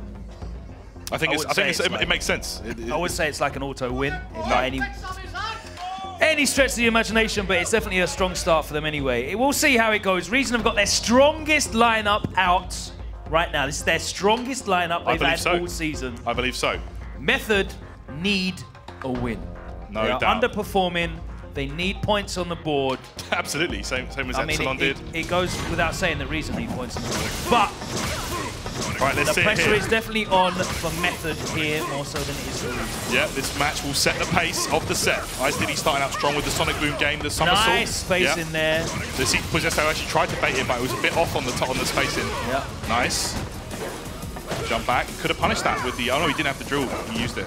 Yeah. Woo! V-Trigger gone. He's got another bar already. Shout out to 2-bar V-Triggers. Somersault. Chuck ya. I'm sort of daddy with a very convincing first round. Built a lot of meter with that throw finish as well, right there. I'm really impressed with his Sonic Boom game over the last couple of months. Yeah, I mean... I feel like it's got better. The charge time has always been immaculate. So, you know... I feel like his zoning game got better. He was always really difficult to deal with. I feel like he's using Guile's buttons a lot better. You know what I'm saying? Like, he just knows when to press those buttons. There we go. Nice Sabaki. Poisesto has to activate Raw. Half health gone. I'm to the daddy. Back to the corner now. Sonic Boom up. Oh, that's a punish. He gets the proper punish as well. Yeah, she's minus a lot on that, especially in the corner. Out of the way. Right. Trying to bait with buttons. And as you said there, he's mixing it up. Normals, forward moving normals. And the booms. And at the moment, Poisesto just cannot get in at all. It's looking hopeless, man. That was an absolute beating. And now, if I'm Reason, I'm starting to you know, like when you fight your little brother and you just put your hand on his forehead. And he's swinging like that. He's just swinging, windmilling, and he can't get in. That's exactly what that match was in Street Fighter terms. That was a great example of zoning. And Amsterdam Daddy lounges back in the chair after getting the first win on the board for Method. Of course he lands the EX flash kick at the start of the round. Poisesto couldn't get anything going. Like, he just couldn't make anything happen. That's a really important moment as well, that EX flash kick, because he was obviously shook. Like. He's just desperate to get in, and when he does get in, you know it's more likely that they're going to extend their turn and just try and stay in. Yeah, exactly. Because you've worked so hard to get there, right? And that's one of the things that makes Guile so frustrating to play. He has that EX flash kick. He also has a really good V reversal that we didn't really see used much at all. Yep. But he's so frustrating to get in on and stay in on. And that's what makes him such an effective character. Definitely. That the flash kick buff that sends them further away. So effective against buff, nerf, yeah, I know. thing. It's a double-edged sword, but I think overall it's a buff. It plays into his playstyle, especially if you want to play that zoning style. It puts you back where you want them. Like Cammy, for example, she's got to start all over again, navigate the obstacle course, get through the booms. And of course, once she has bar, she can get through the booms. It's okay, she can react, but Cammy's one of those characters that she finds it very difficult to build EX gauge without actually being in on you in the first place. Yeah, so she needs to, it's difficult for her to go with that. Let's get into our next matchup, which is going to be Pax against Bolt Strike. Good one here. Pax definitely needs a result. He is going with Ibuki. Yeah, he's got those three characters at his disposal. Obviously, the Karen is the one we know him for the most for. He has a history with Cody, and he's been putting a lot more work with Cody. I think situationally, we would have seen the Cody come out if he had to play Poisesto, but he's not matched up with him. Yeah. And then, of course, Ibuki is probably, in terms of the meta game, the strongest. I believe so, right now. Out of his roster of characters. Yeah, absolutely. So he's got, you know, a healthy array of characters to use here, but he is going for the Ibuki pick against Bolt Strike's Vega. I feel like Ibuki can just kind of, when she has meter, she can just kind of make anything happen whenever she wants. Yeah. So against a character like Vega, that's very important. Being able to override that neutral that he plays so well. Nice throw It's there. really interesting when I watch Bolt Strike play, because when I watch, say, Nassim Claw play, I know what his sort of defining characteristic is as a Vega player, and that's just being crazy. Yes. Jester Power has incredible patience. But Bolt Strike, it's very difficult for me to pin down sort of like what his defining characteristic is as a Vega. Wow, you never see that punish, but Pax was so ready right there. Great stuff. He obviously came prepared for Vega. That's that frame advantage knowledge, mate. Yeah, let me tell you, Pax is a lab monster. He's going to go and find out all your character's weaknesses and bring them out. Bring them out, bring them out. That's it. Pax right now. Oh, gets a clean jump in with Buki, and that's going to be decent damage. And a all the Reeses, just out of range. Oh. He's expecting the activation. He's going to get the kill with that new buff as well. Doesn't have to use the CA anymore. He can just spend 1 bar. That's how it always should have been, to be honest. Yeah, I don't really understand why it wasn't like that in the first place. But that's really good for Vega in terms of retaining meter. Yeah, nice absolutely. air throw. Has 2 stocks now rather than the previous 0. All right, that's the punish. So good from Pax. Gets the setup off the rider. Nice. Bolt Strike right now. Just trying to maintain composure. Plus frames. Yeah. Oh, gets clipped. The overhead, but he drops the follow-up. Whoa, and Bolt Strike drops his punish. Oh, this is all getting a bit scrappy right now. Overhead connects. Pax going to throw the shuriken. Goes behind. Good block here from Bolt Strike. And again, he catches him throwing. Oh, didn't release the knives. Uh-oh. That could have killed, surely. He's got a lot of resources, but he tries to overextend himself. Dash up. Gets the crouch short. Absolutely. Pax hanging in there. 1 round you're right. Pax could have got the kill there if he did the kunai release. Yeah. A rare error from him. Oh, gets a crush counter. Bolt Strike getting blown up for throw teching a lot in the last Absolutely. sort of 30 seconds of gameplay that we've seen. Again, he just blocks the jump in. Okay, Bolt Strike Another right one. now. Yep, the throw tech. That could have been a shimmy from Pax, anything. Bolt Strike seemingly throw teching every time. There it is. Into the kunai. Yep, gets the setup, stays in Nice front. interruption on the command dash. Yep, can't always be doing that. Oh, it's a punish. No. Why did that come out? Cross up, you see that? That was crazy. Bolt Strike right now. Again, another jump in. Bolt Strike's just respecting that. He's happy to block and just down back it. Yeah. Oh, the whip punish on the kunai, but he doesn't get the full conversion. Yeah, Bolt Strike is respecting that. I mean, it's too risky to try something and get blown up by kunai. Neutral jump is a good answer to that. Pax right now just playing solid. Doesn't want to overextend. Gets the punish off the slide there from Bolt Strike, which was blocked.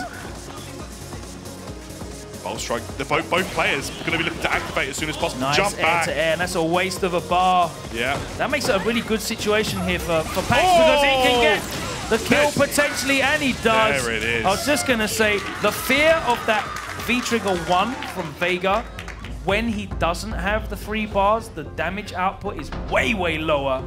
And as soon as he spent that 1 bar to kind of speculatively go for the EX wall dive, and Pax dealt with it so well, it really allowed Pax to just look for the close rather than being worried about overextending and getting picked off by that V-Trigger. Yeah.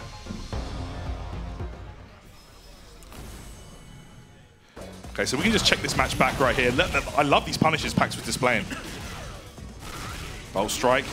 Didn't look like he could get anything going. Bolt Strike, I feel like it's very kind There's a lot of those slides that he did when he had V-Trigger and was just letting them rock. I don't think, you know, the punishes that Pax was getting, he wasn't really punishing him heavily for the slide because he was most likely expecting the V-Trigger activation, the late one.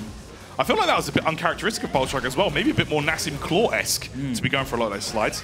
But right there, Bolt Strike cracked first. Yeah. Bolt Strike was waiting for Pax to jump. He wanted to pop the V-Trigger on Pax's jump. Exactly, and as soon as he spent that bar, the risk of that V-Trigger activation into the CA, which would have got the kill as well. Absolutely. It was gone, and it allowed Pax to be a lot more confident in his play. But Bolt Strike, there you can see. Yeah, I'm not happy. Very frustrated. He knows that he made a mistake.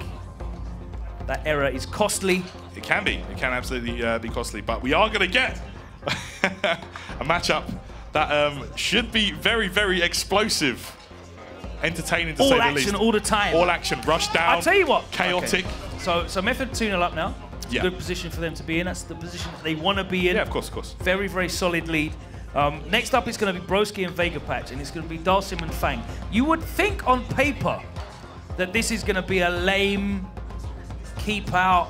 I said this last time, yeah. Both of these characters have got really tricky offense, though. Skanks, per se. Dalsim has mad mobility with his teleport. Yeah.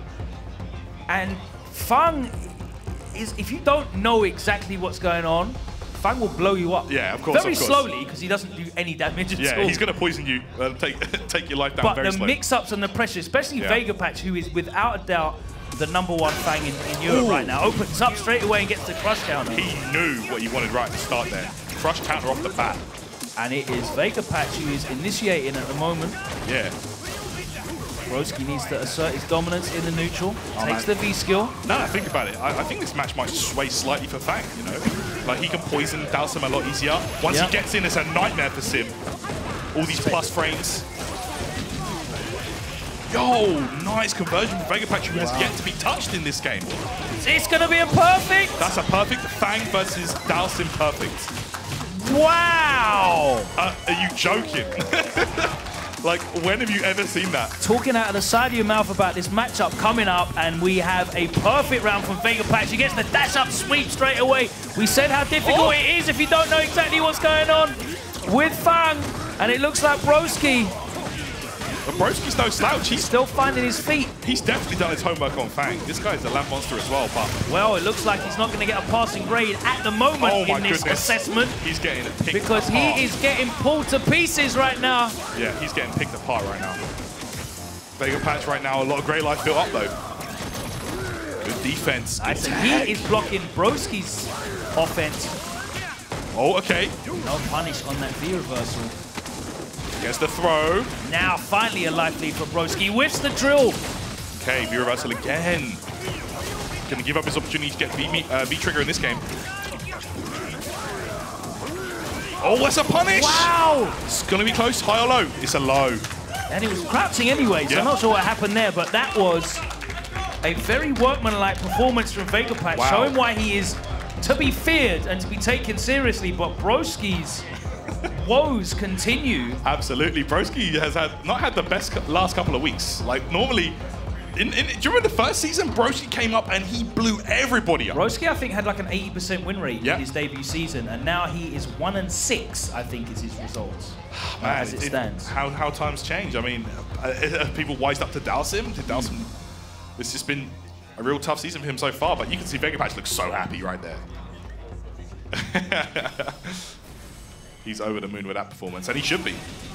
Yeah, opened up the round with a massive crush counter straight away. Oh, and it was just nothing but hits. It's like Broski forgot he had to hold back to block here. He was getting hit by literally everything. And the meaty combo into Fierce for the finish, so clean. He didn't use the EX. I'm pretty sure that would have killed him right there. Yeah, the EX, whatever it's called. Yeah, Satoja, I think. Satoja, yes. Yeah. Try my best to revise all these names. I've got a few weeks to go. All right. So Broski, man, he takes his losses hard as well. You can really see it. But his team, you know, he's got a solid team behind him. They're going to be looking to pull this back. Well, Broski's only playing one more time, and it's going to be the 6th fixture. So if Amsterdam Daddy and Pax can chip in with another 2 wins, it won't matter. That will be good. And they'll get a strong 4-1 victory. But we have got Poizesto and Bolt Strike coming back on. And interesting that Vega Patch is playing once in the 3rd game, but also only in the last game. And when you look at how strong that performance was and how difficult it is for a lot of people to deal with Vega Patch. Yeah, I'm not really sure. To be honest, my pick would have been to put Vega Patch out as much as possible. It's high-level Fang. It's an interesting one, though, because Pax has messed around with Fang in Season 1. He's not changed the whole deal, so his character familiarity with Fang would be there, so he wouldn't necessarily want to put him up. That's true. That is true. I see that, yeah. You might want to save him for Broski, and maybe that's what it is. He seems to be working well there, but Amsterdam Daddy, if it goes down to the last game, will be getting Vega Patch. But he's on now, and he wants to pull into a 3-1 lead. He's going up against Poizesto again, so let's see if Poizesto can change anything. It looked absolutely torrid for him in the first game. It was dominant. Like, IceDD just didn't let him do anything. And I'm pretty sure that's going to be what he wants to happen again. Like, he's just going to be dominating. He's going to play that solid neutral, Sonic Booms. Yeah, he had him under orders. He had him doing exactly what he wanted. Oh, it's happening again. No conversion off that low forward. Poizesto's going to have to pull his weight here. Flash. Oh, no, these jumps. I feel like activates and gets a back fist for his trouble. I feel like Poizesto is making the #1 mistake against Guile. He's rushing don't rush against Guile. You can walk and block against Guile enough to push back on the Sonic Boom. Look at this. Oh, he's overextending. And the thing with Cammy, she doesn't have the health to overextend. She really doesn't. You have to be very, very smart in your gambles. But right now he's in. Whoa, okay. He's going to stay in. Let's see if he can actually stay in. Oh, that's going to be it. Does. That's it. Wow, Poisesto, what a comeback. That no V-trigger comeback from Poisesto. Solid. And do you know what that was? Amsterdam didn't do any EX flash kicks. Yeah, he didn't. And this time, you know that's going to be what he wants. If in doubt. So in like 10 seconds, Poisesto was nearly finished, but he made that slow comeback. Yeah. I feel like 3 sequences.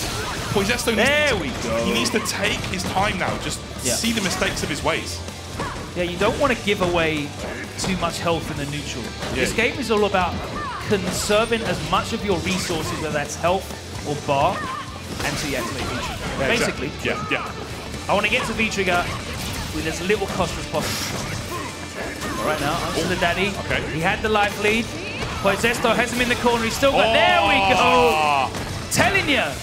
Oh, really? No, that's not going to... That was ridiculous. This could be it. It's make or break. Oh, no, the throw take didn't come. Oh, what happened there? Yo. Bruv, that was glitchy as hell. I don't know what on earth happened there. The flash kick. Daddy saying, get out of here. The EX flash kick, Guile just turning around at the last moment. I tell you what, if that was SF4, that would have flew off the other way, mate. All right. Good play from ISDD, holding it down. Poisesto's got his work out for him here. The uphill struggle against the brick wall that is Guile. Nice throw to the corner. What's it going to be here? Again, he went for the throw. That would have worked, but ISDD staying solid on defense. Poisesto getting hit by so many booms. Oh, he's blocking with his face. Man. He's just walking into those booms. Whoa, opens him up with the shim sham. And again, he gets in. Let's see what happens this time. Jump back in the corner. That is the other special move of Guile. The third special move is it? Oh, no, where's the punish? What's it going to be? Oh, the back kick through the V-skill. Get out of here. Yo, he tried the V-skill the last second. Woo. That was intense at the end. Poisesto tried literally everything to get in. Literally everything to get in. I tell you what, that EX drill was just a frame or two too late. Yeah. Blocked, but the punish wasn't there. Yeah, he didn't get punished, so he got off with that, but he was ready for that V-skill with the flash kick. Arms to the daddy, shuts the door. Yeah, and it's 3-1 here now to Method. Yeah, Method. Let's have a look at some of the key moments from that. Looking dominant. See here, look at this comeback. This is a legit comeback, by the way. Yeah, there was no V-trigger. Not sure what he got hit by there. I think he may have been trying to... Thought he had charged, but didn't. He wasn't even a counter hit, so he just caught ducking. Just got caught ducking. Yeah, not sure. I mean, sometimes I'm sort of daddy does use like just a crouch to make your jump in with. Sometimes. Oh, did you see there? Wait, turn round. Yeah, that was mad glitchy. The jump back in the corner. EX taste of his own medicine. Yeah. There, no punish, and then looking for that. Oh. Yeah, I respect the flash kick. I think Poisesto saw the boom, so he initially thought, okay, no charge time. But it was the V-trigger boom, so you don't even need to release your charge for that. You can keep the down charge and throw it. So, wow, Poisesto looks so shook up now. You've got to imagine, this is his first season here. I think he's been there all 4 seasons. Yeah, he's been there ever present. So, you know, the stage nerves are definitely going to be in his favor. Now this is a massive one for Pax. He's got his first win already. So he is now 1-3. But he will be going up against the Doctor. The Doctor is in. So we have another rematch. And if Pax can close this out, this will be a massive, massive look for him. But if Pax does close it out, this will be a massive, massive loss for Reason because they will be officially eliminated from the run-in. They'll be gone. They will not be able to make the playoffs. Regardless of how many weeks they've entertained us, how close they've come, it will all be for naught, and they'll be gone. Now he's on hashtag, mate. All right. So here we go. Oh, that's a punish. Another bad slide. Yeah, the throw. He's giving away so much. Nice little dash under there, cross under. There we go, he is anti-airing now. Risky against the Buki pipe, paid off that time. Okay, right now it's going to be close. Oh, the baits. Pax gambled it on that EXDP. Gonna get the kill with the V trigger, saves the gauge as well. No meter kills are what we like to see. Yeah, Bolt Strike, keeping it solid. Keeping it stuck. Pax gambled on the EX Kazagiri, but Bolt Strike says no, sir. Yeah, he'll take that. Eating the EX Kunai airborne is not the worst situation. It doesn't really do much damage at all. Yeah, absolutely.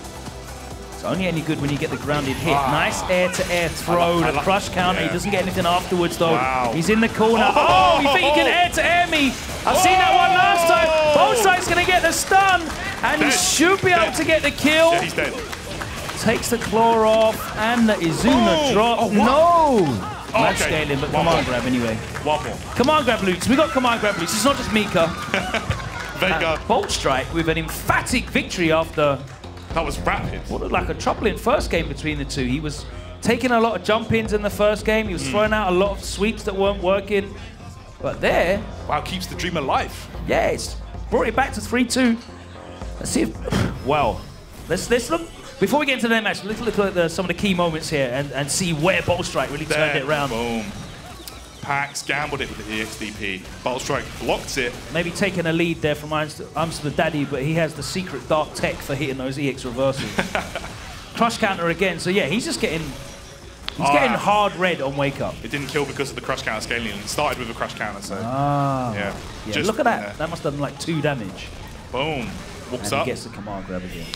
Solid play. That was fast as well. Yeah. Wow. He kept getting hit on wake up. He was getting red on wake up really well. Yeah, baited the EXDP, then he went for the meaty crush counter button. Then he knew that he could just get away with walk up command grab. Yeah, it's just one of those games where like just everything just goes your way. Yeah. You know, it's just a landslide. Rock paper scissors and the mind game, and it's you're reading the guy like a pamphlet, not even a book. Everything you do works exactly how you want it. Every crush counter hits, every grab works. All right, so it will be Broski versus Poizesto. Poizesto. Right. This is a massive game. Yeah, this for Broski. This could be a season turnaround for Broski. He is currently 1-6. Whoa, man, that's not the Broski we know. He has a terrible record. Yeah. But if he wins this, he will secure a vital 3 points for his team. Definitely help their chances getting into the playoffs. Keeps them in there. Exactly what he needs. Broski has had a bit of trouble recently. Remember that he had a match with Hurricane a few weeks ago. That did not go to plan. But let's see if he can turn this around here and close this out for his team. Nice throw to the corner by Poizesto. Corner pressure. Man. Tried to get the walk-up throw, but not far enough. Poizesto's been misjudging that, even in his match earlier. All right. Oh, okay, resets. Oh, he's looking for a throw shimmy, but... Broski staying solid, not biting. Okay, look at this, the footsie game. Fake neutral. Yeah. the walk back, walk forward dance. The little dance, yeah. The Grinch meme. All right, there it is, the fireball on the screen. Oh! Well, that's right, the V-trigger's gone. Yep, no more threat of that. Poizesto's gonna have to make one of those magic comebacks happen again. Very possible, but not gonna be easy against the Dowsim. As solid as Broski, but he gets a jump in. Hard knockdown as well off that. Oh, the back throw. You rarely see Camis go for that hard knockdown option. Yeah, that in was that combo. Yeah, maybe. Allowed him to get that walk-up back throw. Maybe that threw Broski off. Oh, in front. That was a great block. Nice use of the EX bar. What? He'll take that situational. That was a crazy crush counter. Again, the delayed jab. Wow. I love the attempt, but not enough, my man. Okay, Poizesto is just going in right now. He's playing like a man possessed. Okay, I like that one. Broski right now. Nice anti-air. Solid. Gets Cami, but he keeps going in. Okay, what's it going to be now? The crouch fierce. One strike. And right there you can see the unity that Reason has. Hanging in there. The crowd goes nuts. 3-3? 3-3, and Reason are keeping his season alive. Poizesto, the stress is getting to him. Jeez, but he managed to finally prove his worth there. The first 2 games he had didn't really go to plan, but right there, look at him, man. I think he's aged about 3 years in this set overall.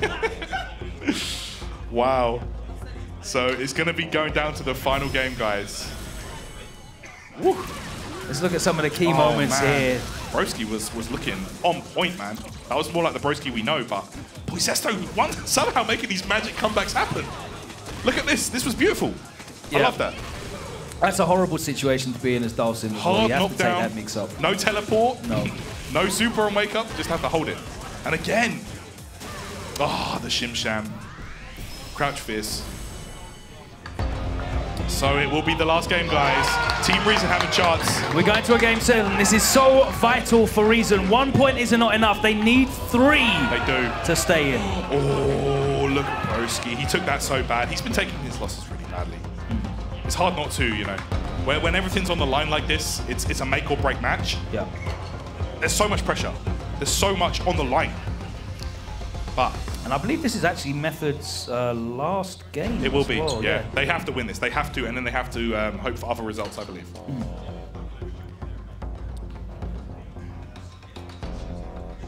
So they still need these 3 points. Both of these teams need these 3 points. It's going to be almost a mission impossible for Reason still. This is only their 3rd fixture, so they have another game next week. But Method, they need these 3 points on the board. It's going to be a very intense match. And then their fate is in other hands. It is indeed. I'm still the daddy once again has to step up and do the business for Team Method. He's got to save the day. He's going to have to do it. He hasn't got a choice right now. He has not got a choice. This is interesting to see how well he knows this matchup. Fang versus Guile, huh? I feel like this should just be Guile just booming up the place, basically. Booming up the place. But you know how these things happen. Sometimes things. Well, can be interesting to know what the damage differential is between Fang just blocking booms and putting out V skills, and the damage over time from the poison. Yeah, true. Because that'd be an interesting one. Oh, wow, that was very unusual situation. One hit. One hit, yeah. Didn't knock down. Worked out for Guile, though. Nice DD. Oh, man, Fang putting down that shield. And he's just going to throw actually poison. Keeping up with him. Yeah. There you go, takes the poison. Somersault nice delayed it. Correct. Yeah, I like that. Putting out the jab there to stop anything. Steps up the plus frames. I'm nice. Sure Daddy respecting that. Jumps back. Wants to go back to the boom game, yeah. Yeah. Can take that. Oh, wow. One touch and then the flash kick flying. Plus frames, yeah, you have to reversal that. You have to. You can't let him be plus especially 3. When you got Okay, he's angry. Angry now. This is where must have learned that from Punko. Yeah, when he was punching man up. Oh, he goes straight through the sweep, gets the combo off of that. What a conversion! Airborne poison. That was such a good conversion as well for Vega Patch. Okay, even Stevens right now. Oh, the shimmy! He knew he was going to shimmy there. He just knew it. He could smell it. There's a ton of recovery on those double knees as well, so plus, that neutral jump was clever. He tried to jump out, I believe. Also the daddy making a lot of hard reads, and they were pretty much all coming off for him. The flash kicks were connecting. The neutral jump there on the double knees was a great shout as well. Yep. I'm really impressed, though, by how Fang can keep up in the neutral game in terms of the damage output with Guile. If he just sticks to a zoning game. Nice throw take there from Vega Patch. Back to the wall right now. Gonna have to fight his way out. Don't want to be put there against Guile. He can just set up shop. Yeah. Down to the daddy. Taking the poison. That's doubled up now as well. You can see that damage slowly coming off. Great play. V reversals away. All the way up. Wow, both players opting to use their V gauges. I really feel like Vega Patch choosing to jump in. Wow, the upside down kick into the EX flash kick, the online special. Huge life lead as well. He needs to activate and get something, but Fang's... he did it again! He did it again! Wow. The flash kick paying off. Method will stay alive here. They have to rely on other teams for results. Can we get a counter, please, for this set? How many flash kicks? How many EX flash kicks hit? Yeah, there was so many. Because I think every single one hit. I don't. No, you're right. No one baited a flash kick. No. There was every single one hit. And that's reason out. Well, no one learned their lesson. Just walk back and block. Just walk back and block, man. No one's going to learn their lesson. Reason, unfortunately, didn't learn theirs. They're out. And they are out of the Elite Series. Finito. Dunsky over Skadovas. Congratulations. And once again, Amsterdam pulls through with the victory. Wow, holding it down. That was kind of wild. Very, very intense last game. Vega Patch. This was crazy. Yeah, that was lovely. Look at the conversion as well. The meaties, he's got those on lock there. Yeah, those combos are not easy. That extension, you can only get due to the meaty timing and the standing light. I feel like he overextended a little bit too much. Like I said, I was impressed by how Fang could kind of keep up with Guile in terms of the neutral, the chip damage, the poison damage as well. But he just jumped at him too many times. He tried to go in too many times. At the same time, though, it's like you can't really blame him for that. It's Guile. Once you get in, you've got to stay in. I don't even, that's not the point, though. I don't feel like he had to. That's kind of true, actually. Yeah, Fang can kind of do it, The right? damage that he was doing in terms of chip and poison builds up. So yeah, obviously you have to go in eventually and get that touch to the kill, but it's not like you're in a position where, you know, like Poisesto against Amsterdam, where I have no choice but to get in on you. I have to get in somehow. And I feel like he kind of overextended. Amsterdam was ready with the flash kicks. They hurt, man. Yeah, of course they do. They send you back full screen. They send him back full screen. Man is running things. That's what he said. Great place. Good performance, man. I'll tell you what, when it comes down to that situation where it's like 3-3, they've made that amazing comeback somehow from 3-1. There's a lot of pressure on your shoulders, especially when, you know, when you can go out sooner or later. So great place to them. Yeah, unfortunate to Reason. They've had a difficult season. I think they suffered from not being able to put out their A roster. And whilst Poisesto started out strongly, I think he's, you know, he does definitely need to get used to the pressure of being here in the Gfinity arena. Definitely. Let's see what Tom and the guys think on the analysis desk. Hopefully F-Word's microphone is working, you big idiot. Thank you very much. He wasn't listening, though, so his ears are not working. Thank you very much, Logan Tyrant there. You've got the usual from Logan. He's just chipping away at your confidence, but I'm not going to let it happen. I'm going to boost you up. Exactly. I'm going to boost you up right now. He's upset because the mute came off, and I was telling that joke about him being stupid. It wasn't literal, Logan. I know. You know? I know. All love, Listen, we can have this beef afterwards, but the beef that just went down was the 7-game thriller there between Method and Reason Gaming. So close for Reason, but I Am Still the Daddy was victorious in that last game. I'll tell you what we'll do. We'll welcome him to the desk. Ladies and gentlemen, please put your hands together for I Am Still the Daddy.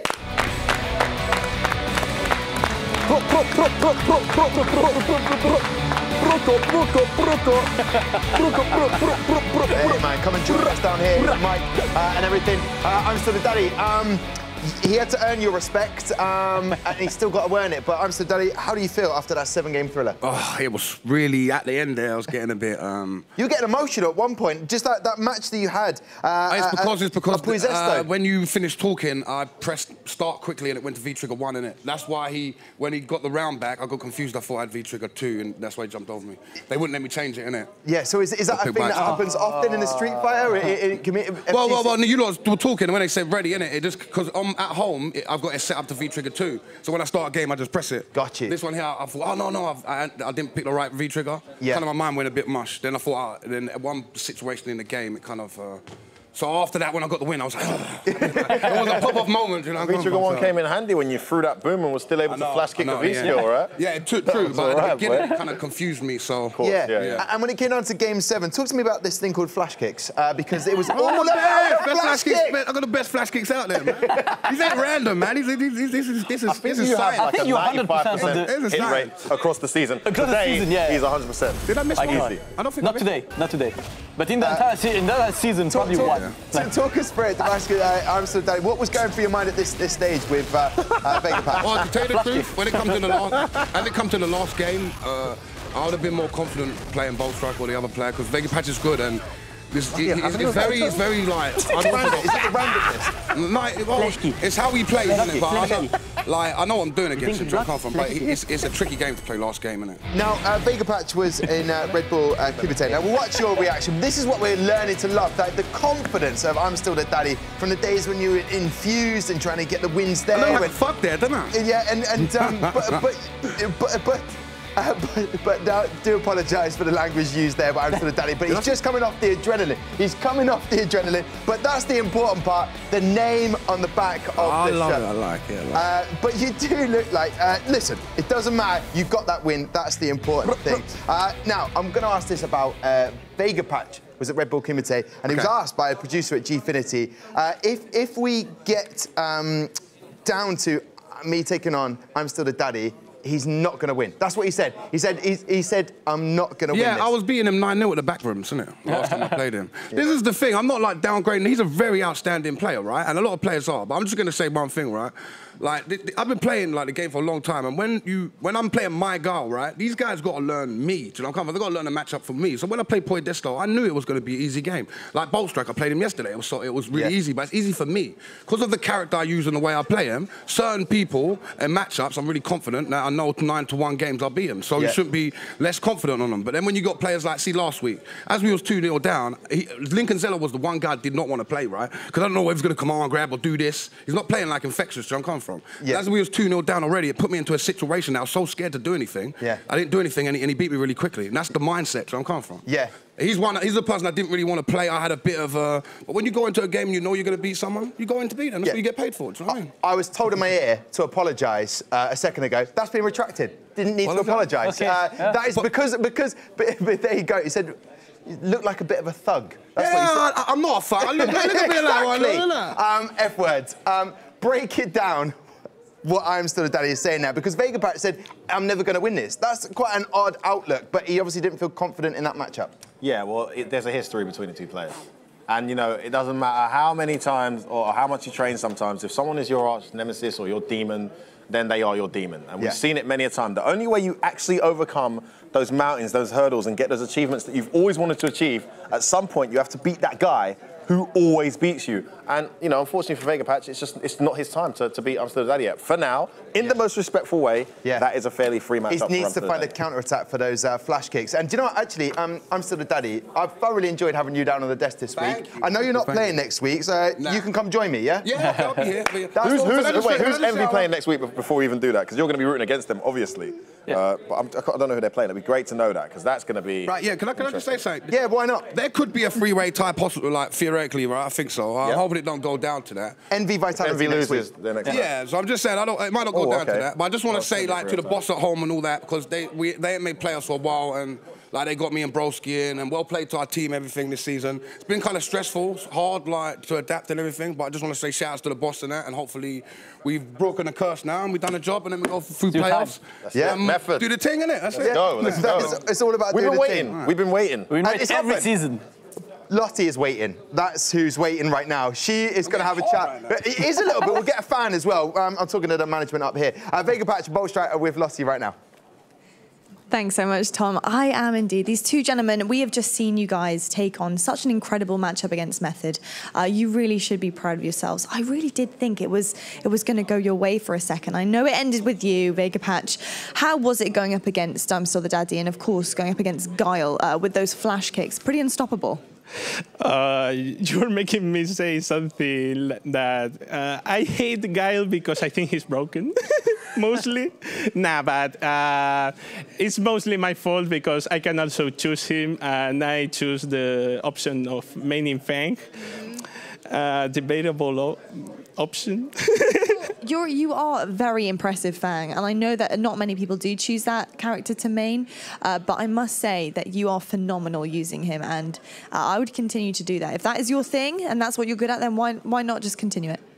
Well, because he struggles a lot against characters like Rashid, Guile, many of the top tiers, and if you want to compete, you have to have an option against that. Because right now, Fang, I have to play much better in those matchups than my opponent, even if my opponent plays great, like today.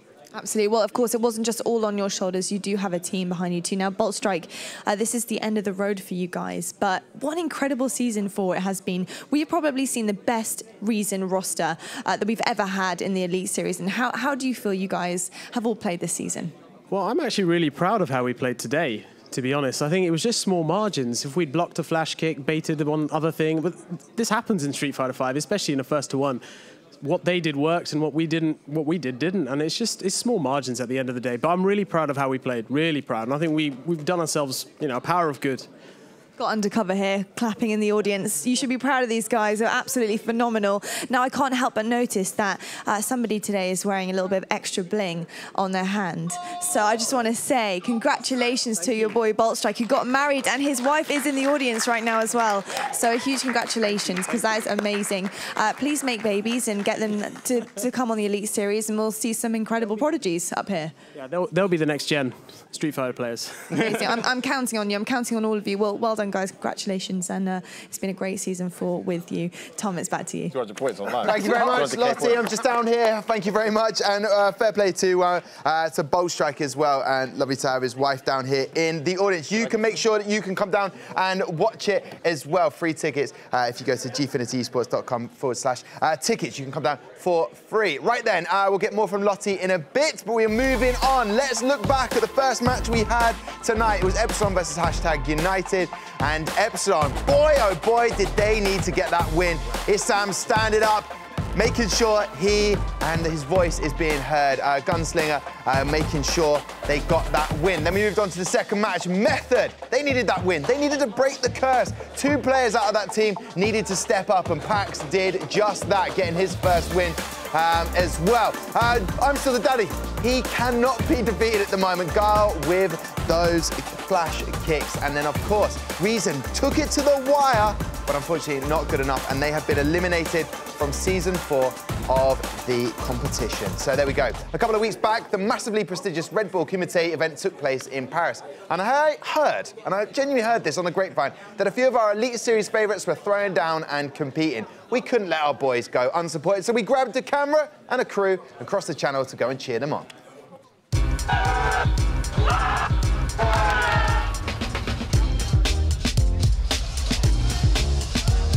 Here we are, Red Bull Kumite 2018. The biggest invitational in Europe for Street Fighter 5. 256 players, only for 3 spots. It gives an equal opportunity to everyone to fight tomorrow in the top 16 of some of the greatest players of the world.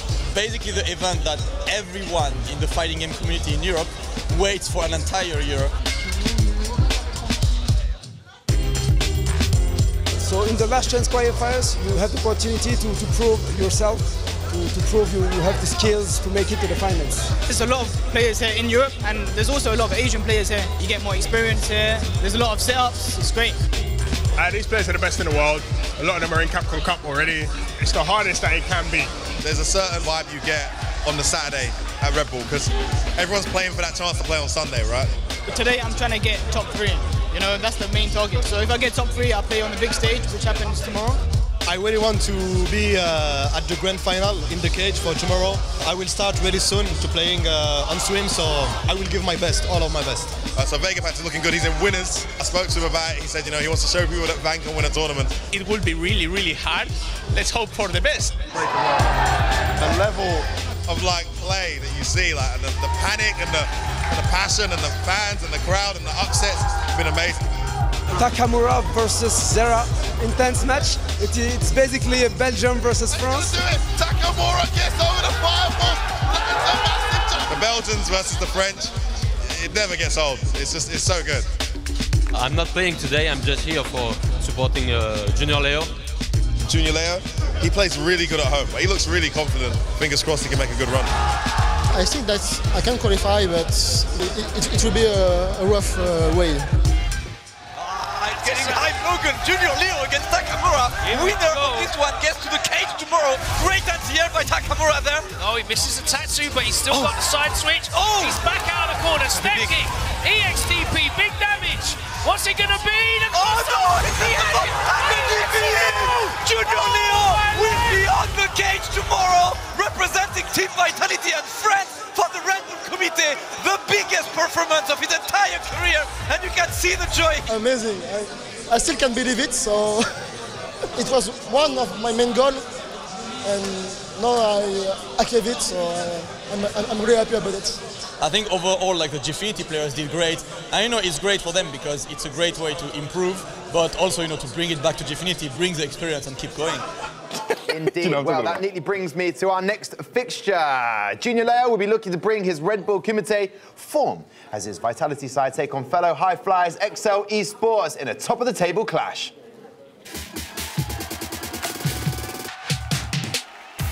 Throwing the towel! What's going on? Wow. That was not like this.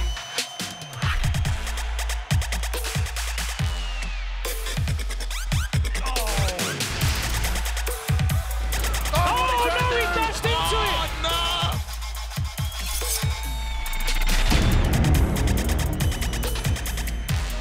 Well, there we go. Vitality are the team to watch out for right now. And XL always looking strong. We've seen them pick up an Elite Series trophy once. Damascus, lovely to have you up here, my dude. We're not copying the F-word special this time. No, we're not. We're not this time. He's there. He's watching us. He's had enough stress as it is. I can't do that to him anymore. It's just not going to happen. And also rocking that jacket. Loving that too. Red Bull Kumite was amazing. I have to just, thank them again for an amazing event. Love it. Red's a good look on you, mate. Let's take a look at our squad of the week from week 3. Now, of course, we did have an odd week last week, but these guys performed so well against Method. And we saw Link Excello just absolutely steam training through these guys. I mean, what an incredible roster. What did you make of them?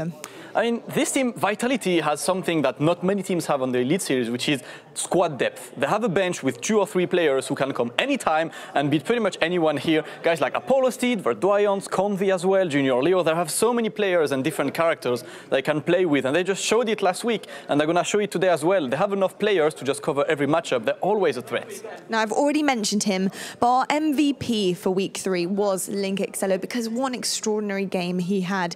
Now, as a Street Fighter 5 analyst, what would you make of this guy's play, and obviously him maining Akuma as well? I think Link Excello is one of the players who constantly improves, and now that he's part of a professional organization as Vitality, he's getting better and better. He's been to Japan to train, he's doing better, he's been in a couple of top 8s this year, and every single time we see him, he just plays better.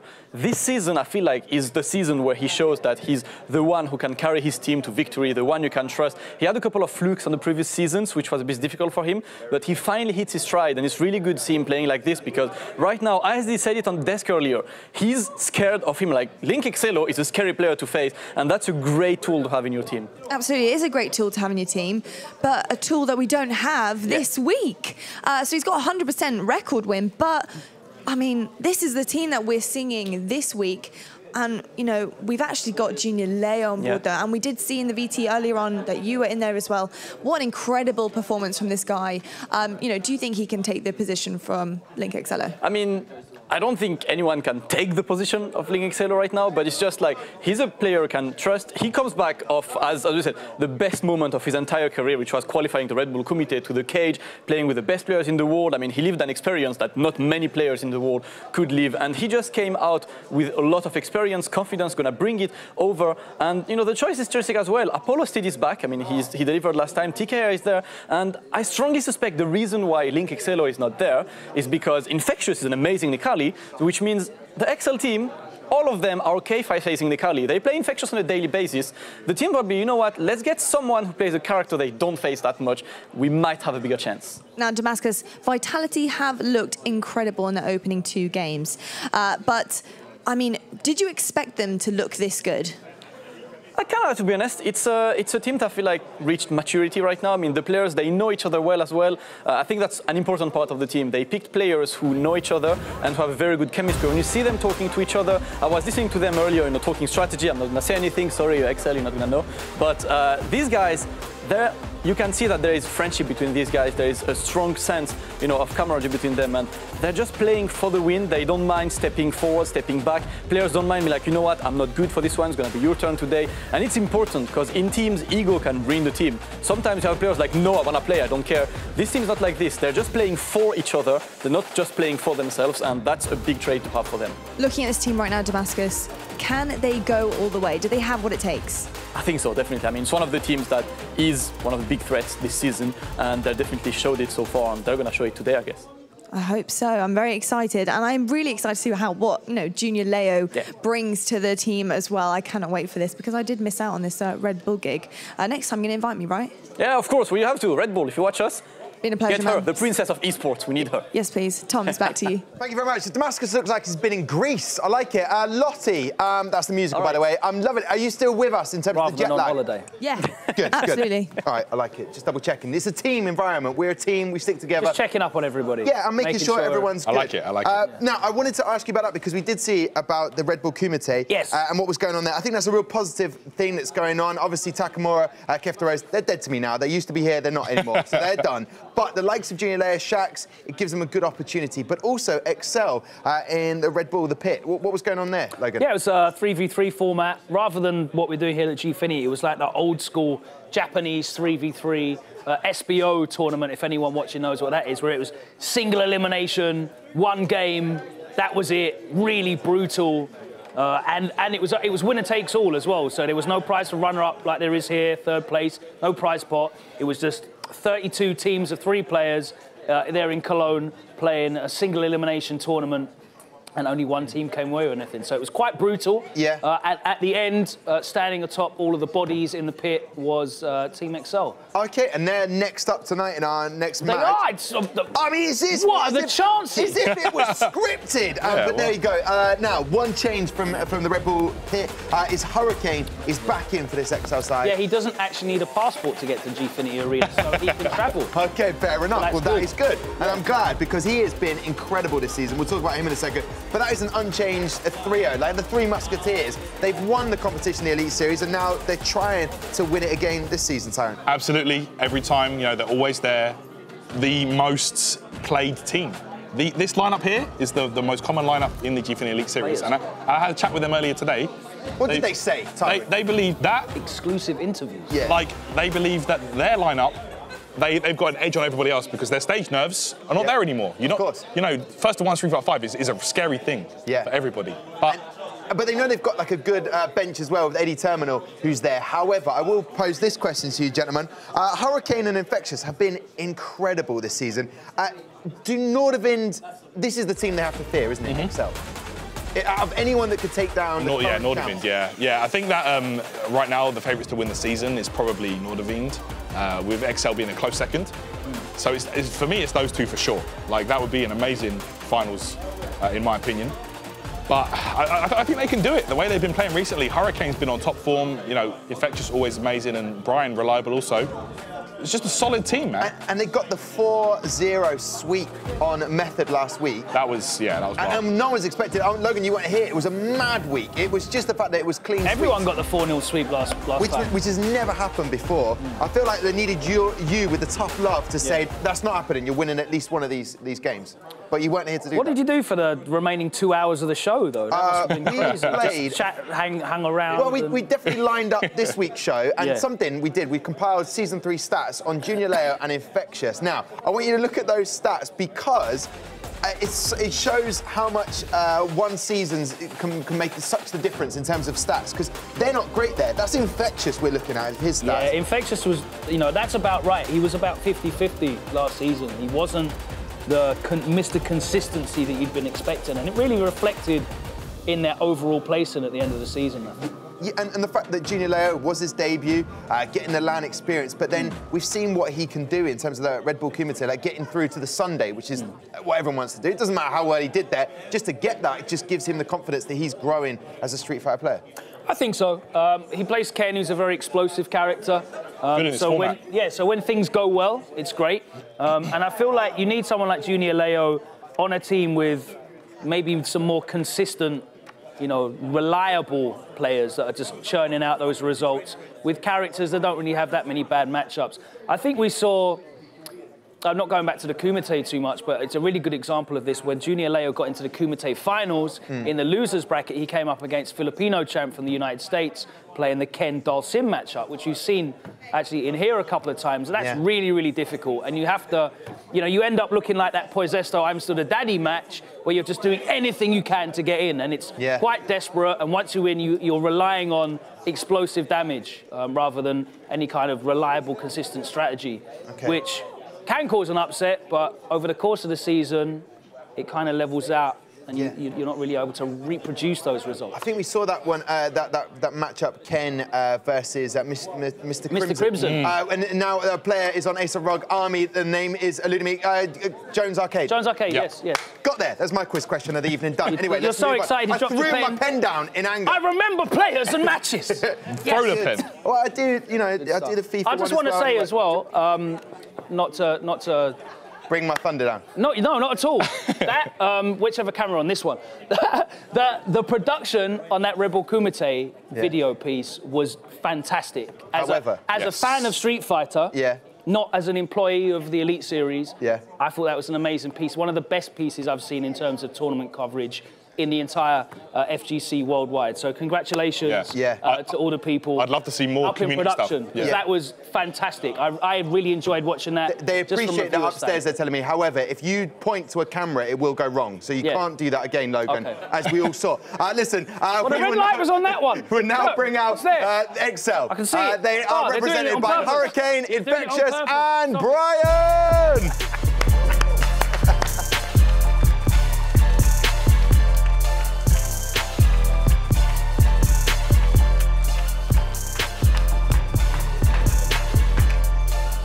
And they are in their positions right now, so I can welcome out Vitality. We have Apollo, TKR, and Junior Leo!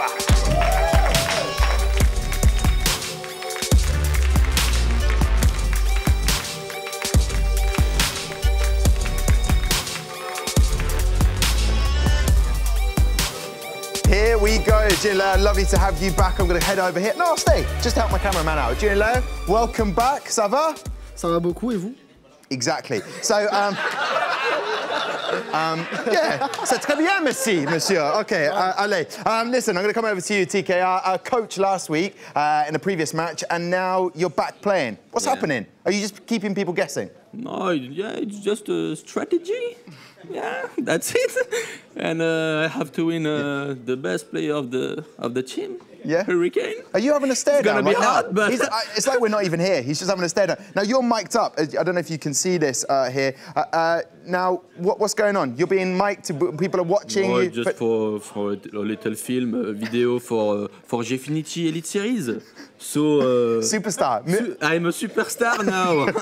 Love it. Pop over this way. My cameraman Max, head over here. Brian, I mean, how do you even concentrate when you're faced with TKR? It's just once the game starts, none of that matters. So it's just until that point. And well done on the Red Bull, the pit. What was that like? And can that help you in your matchup tonight?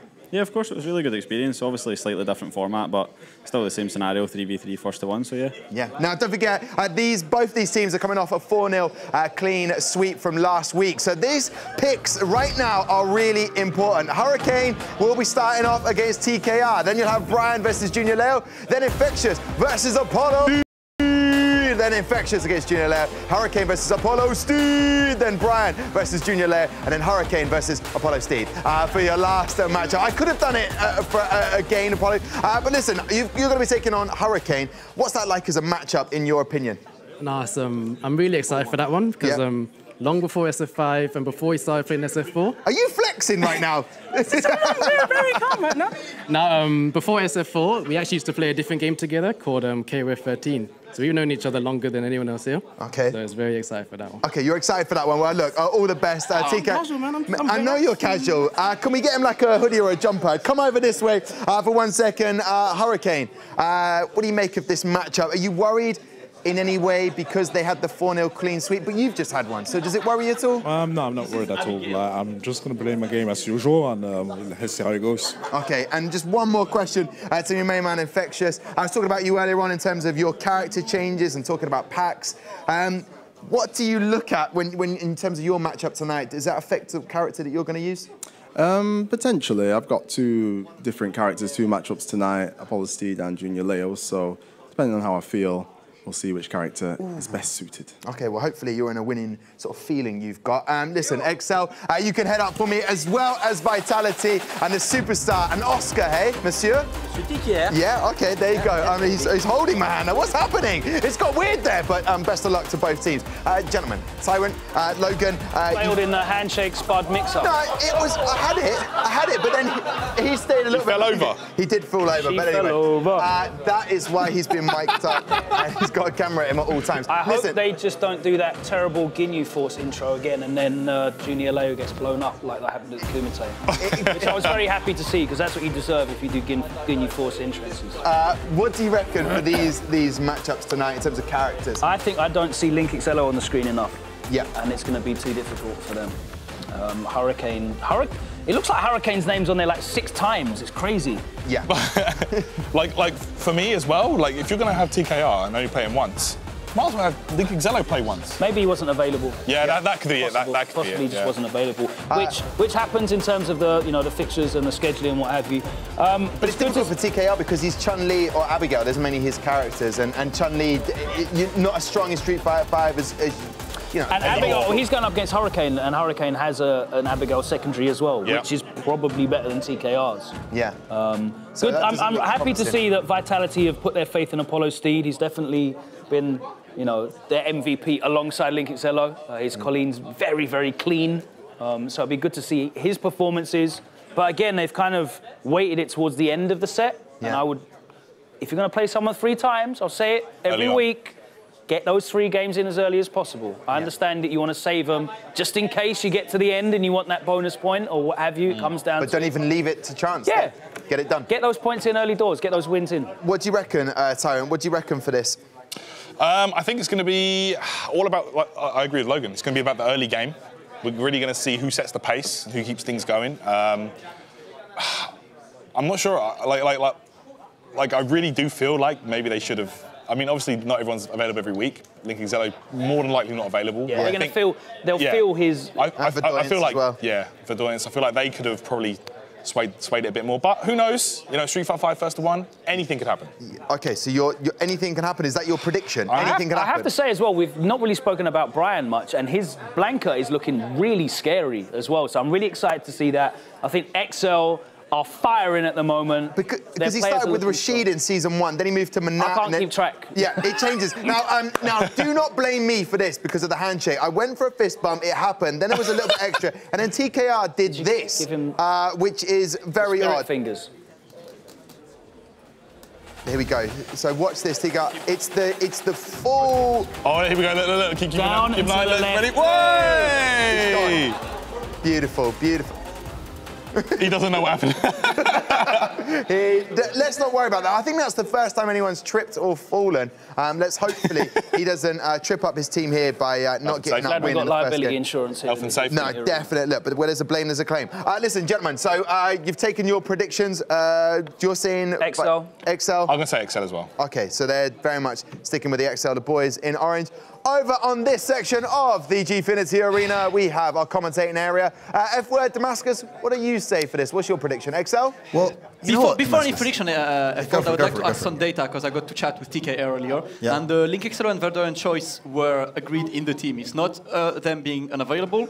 Verdoyant is because he plays Blanca. They believe Brian playing Blanca means it's going to be hard for Blanca to win against XL, so no Verdoyant. Link XLO playing Nekali, they believe them having the infectious experience meant in Link XLO was not confident. Wow. That's why they went for this roster. It's not due to availability or anything. It's team strategy from them. So you know what? Just for this, I'm going to go for Vitality because I want to see them do well. Really? Yeah. I just think that might come back and bite them. I think, you know, I think so as well. That's not a good enough reason, in my opinion, to not play the character. We just saw Issam beat Just the Power. I know it's one game, but Just the Power plays with Problem X, and I've seen him not often, but on occasion get a good game against Problem X. So, you know, Issam still won. It's one game. I have to agree with this. I mean, you know, Nekali has been. We figured out Nekali since like 2016 anyway. Well, so clearly we it's haven't, not like we it's a haven't new figured out character. Akali because the player with the longest win streak here at the Gfinity Elite Series isn't a Akali player.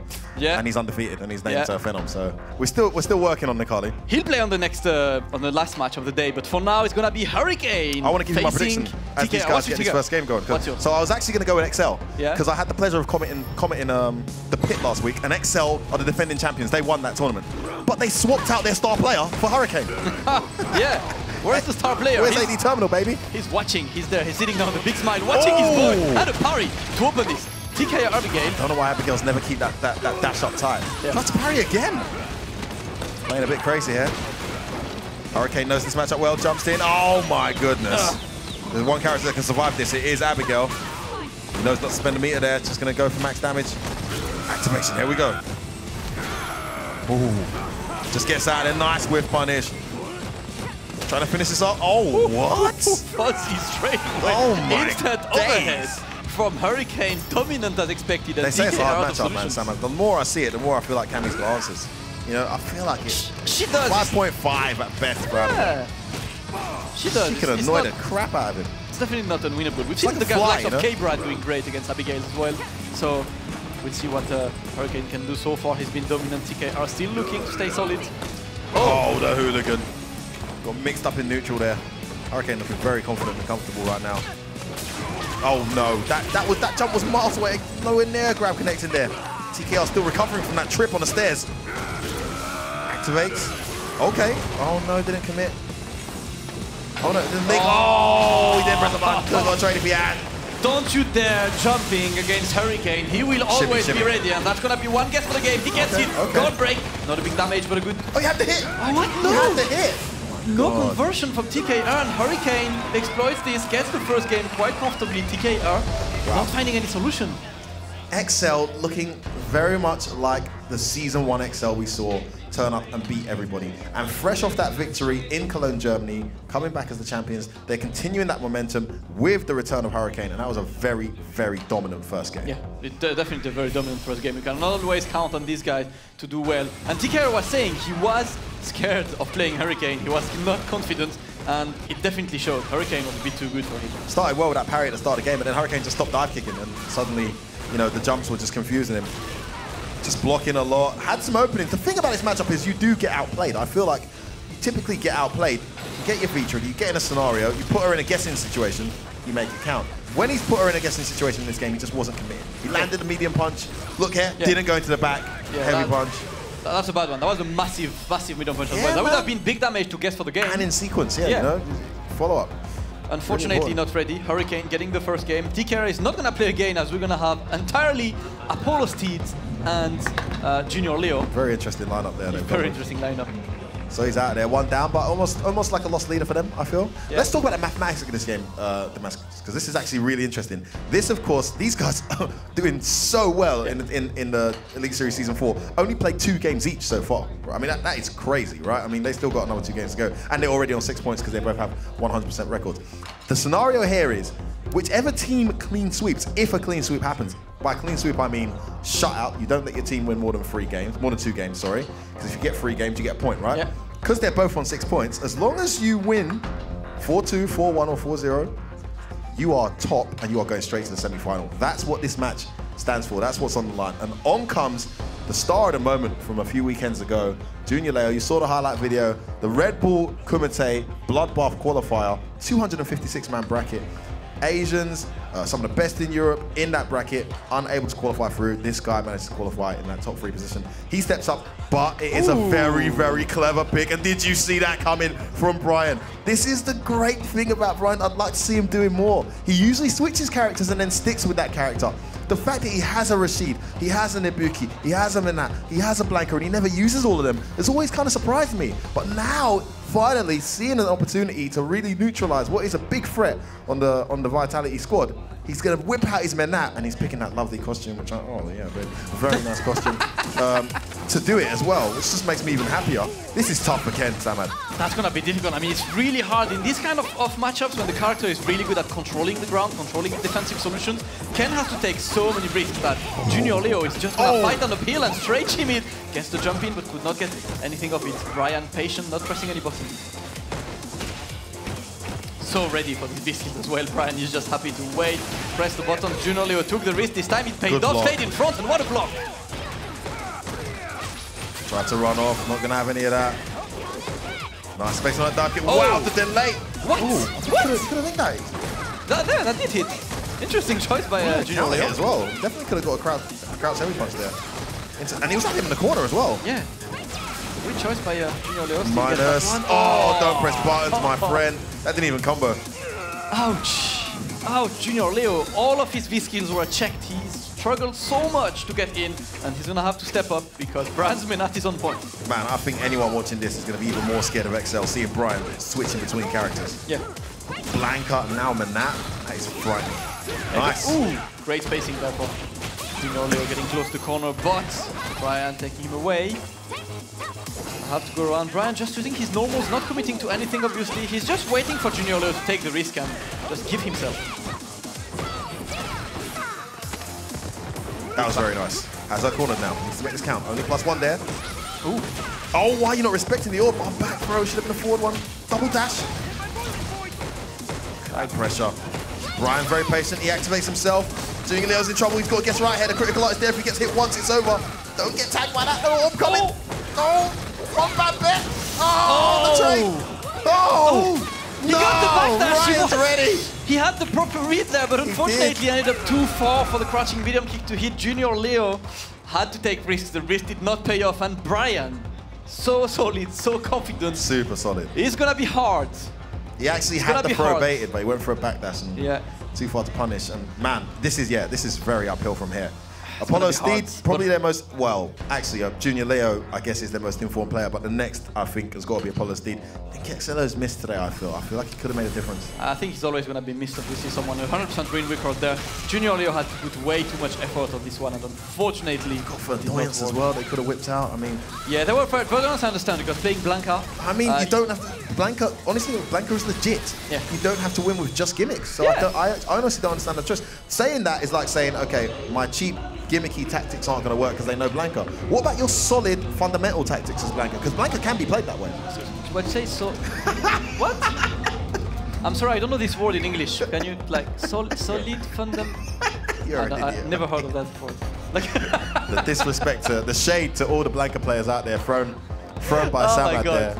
Listen, there are a couple Blanca players out there who can play solid and with fundamentals. There are one or two, I'm sure.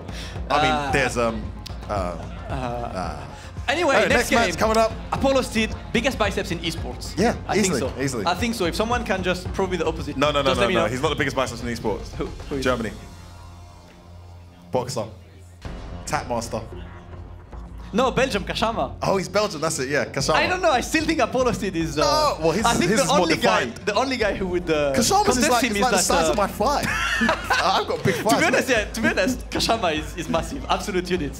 And we'll check that. And Infectious, I would say, you know, like, if we had to give some props to Infectious and there was something he's known for, the robot. Yeah. The guy who does not The most move. relaxed expression, no, the most solid gaze in esports has got to be Infectious. It is. If you guys, you guys at home, go on Twitter, type Infectious GIF, and you'll find the famous GIF of him playing against Reiketsu at DreamHack. The GIF is in fast forward, and Infectious does not move an inch. Everything moves around. Infectious is straight. There's the other GIF of him versus Tokido in Germany where he catches the headphones. But anyway, look, to the match. This is actually a very clever pick from XL. I feel like they must have won the coin toss because this is the guy that's on fire right now. This is the kid who's come into the team for Vitality, really doing well. I think he hasn't lost a game yet for Vitality, and they've put Infectious up against him, which is like the one guy that you just think, well, I don't know if that momentum's going to carry through. We'll see how he does. Yeah, we'll see how it's Nikali. I love this XL team. It just looks so solid when they can just switch between characters like this. Yeah, it's not Seku, it's Nikali. He's got both of those characters in his pocket. Ready for that step with the jab. He's going to have to take his time. Apollo Steed is quite slow-paced as well as Colin, just waiting to build that V-trigger. She's got great neutral, no reason to rush, right? Yeah. I like the choice. I love this little walk forward light kick. Look at the space it's controlling. Very minimal risk associated to it as well. Look, it's intercepting the stand heavy. Is that something he knows?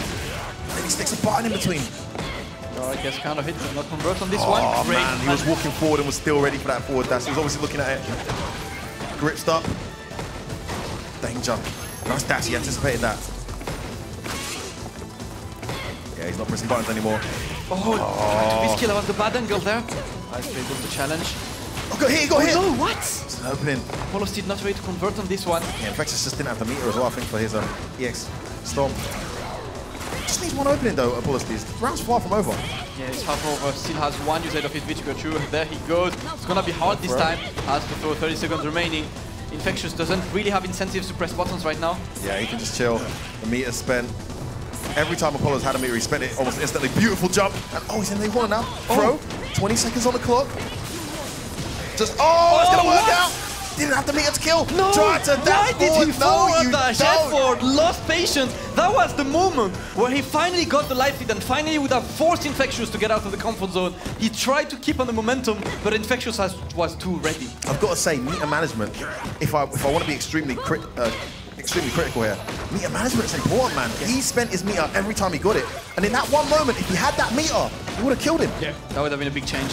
Agree with that one. Straight in the corner, create the whiff punish, but did not trust his whiff punish enough. To commit to a conversion. Infectious has him cornered now. Oh, fully committed. Punish. Yes, he does. In the corner now, the throw. This could be the end of Apollo Steed. Are we going to see a 3-0?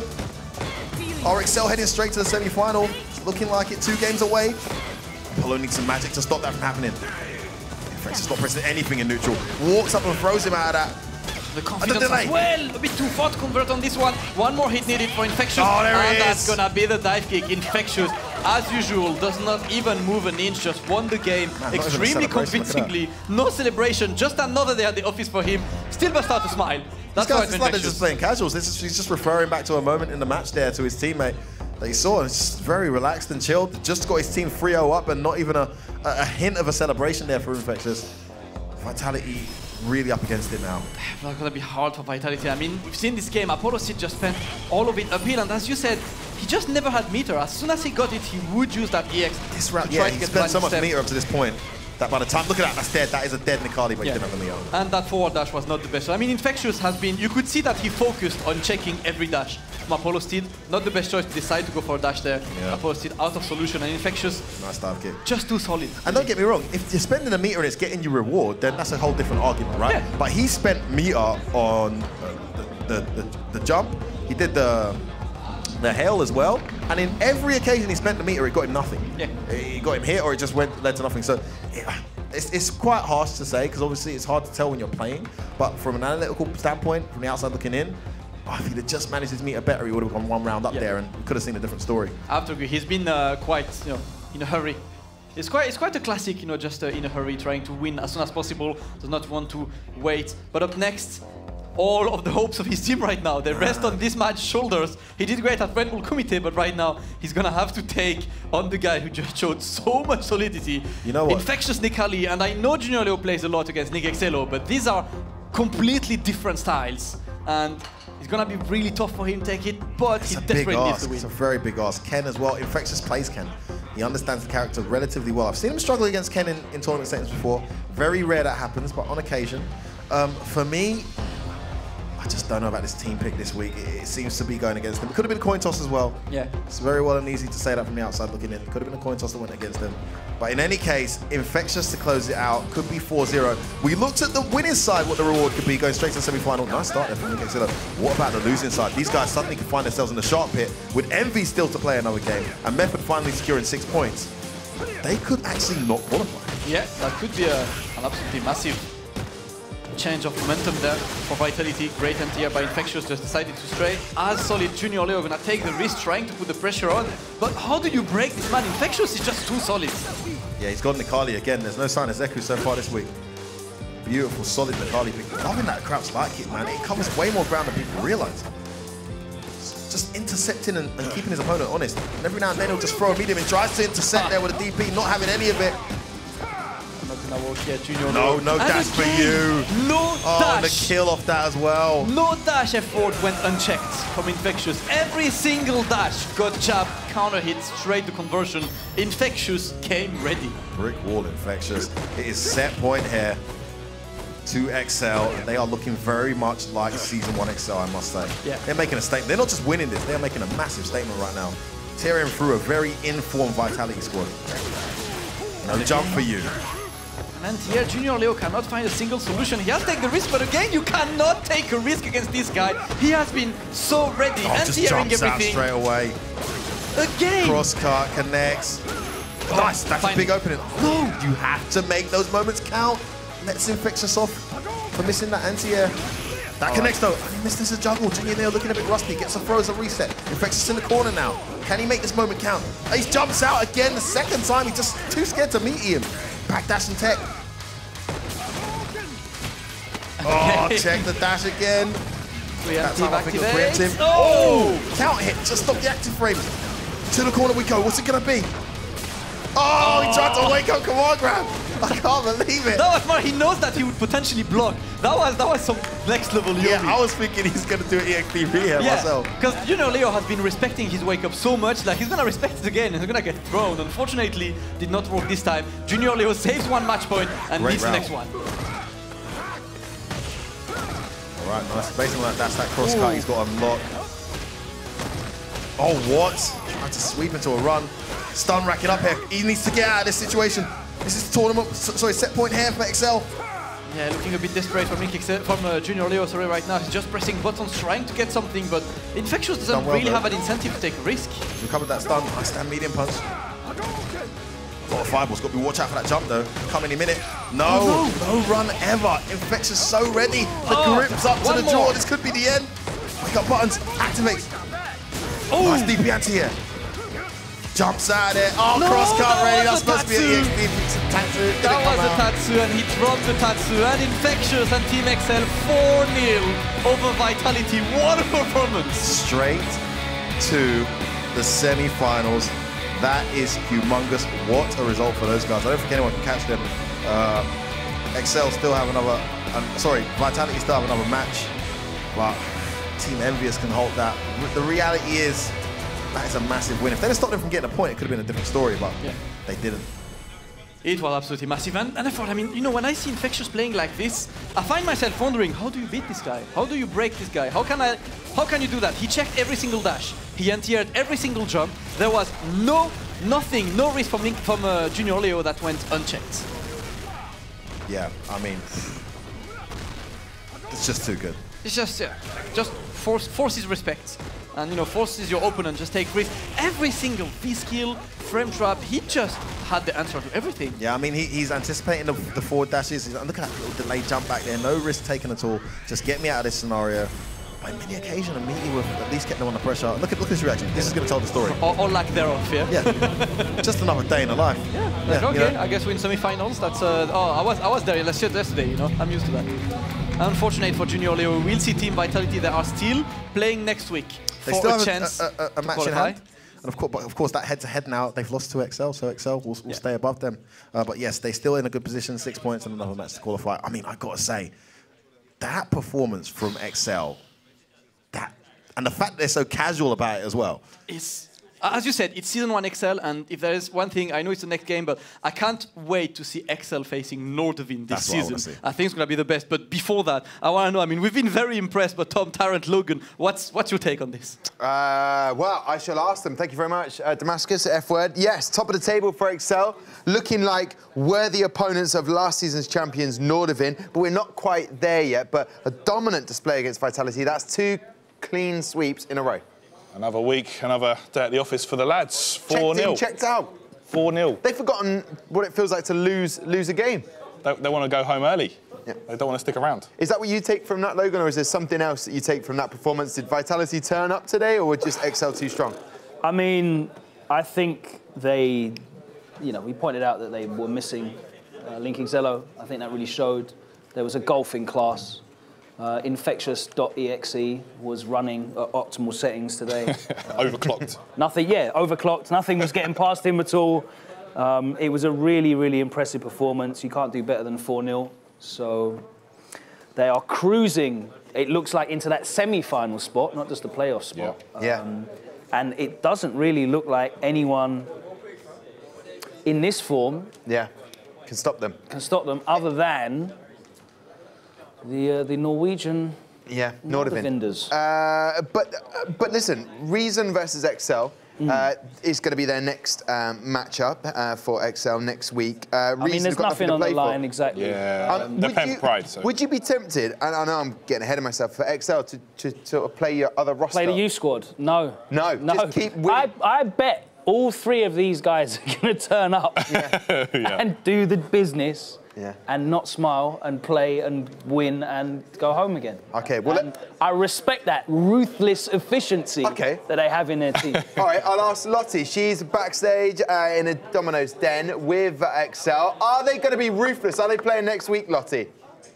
Well, I will have to ask them, Tom. Guys, Tom wants to know, are you going to be ruthless when you next play, Brian? Of course, and the grind never stops. They keep it going. Love it. Will you be here next week? Of course, they need to keep fresh. I mean, obviously there could be a gap week, but then we're not as fresh for the following week, so it's all about keeping on form. Well, you guys showed your absolute dominance on that main stage today. 4-0, easy stuff for you guys. You're matching, you're looking the part. You know, you've actually only lost 2 games in a match so far this season, and that was against I'm Still the Daddy. How are you guys feeling with this pace that you're on right now? Are you sending a message to other teams right now, Infectious? Well, that's what we wanted to do. We planned to come back stronger than ever before, and thankfully we've been fortunate enough to perform really well. We've worked hard, and it seems to be paying off. So, like Brian said, there's no resting. We should go into next week looking to put on a strong performance again, regardless of which team we bring. Absolutely. Now, Hurricane, you're bringing the storm, bro. Of course, as usual. How are you feeling right now? As usual, I'm feeling pretty good. I'm happy about the way we played this for the first how many games we had? 3 already. Yeah. We did pretty well, so hopefully we might be keeping the same composure to the end. Amazing. I hope so. You guys always do seem like you're keeping composure. Now, Brian, when you come against some powerhouses like Nordavind, how are you guys going to prepare to go into that one? Because I feel like all the teams are very different. They have different mentalities, and you know, a lot of teams are very active and excitable, like TKR and his lot. But some are very serious. How are you going to go against those guys? Well, obviously, the fact that we know that they're putting in just as much work as us, it's just going to have to be do all we can, be as prepared as we can, and then just execute it on the day. Amazing. Well, gentlemen, well done. Congratulations. I will see you next week. Keep it up and keep that incredible matching outfit going as well. Thomas, back to you. Thank you very much. Yeah, the Garms they've got are very tidy.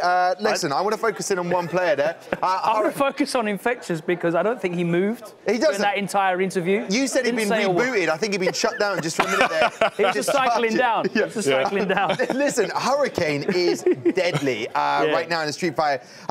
XL have only dropped 2 games in the whole competition so far. Hurricane's, what, 4-0 now? Hurricane has not dropped one game, and what extra is that he's so ruthless, doesn't even lose 50% of his health in any of those games. So he hasn't even gone below 50%. No. That's crazy. He's not lost a round. Like, not lost a game. It's incredible from him. And when you sit down and watch this guy play, it's just so optimal. He just like does what needs to be done. Like, very robotic play. Yeah, he needs to really.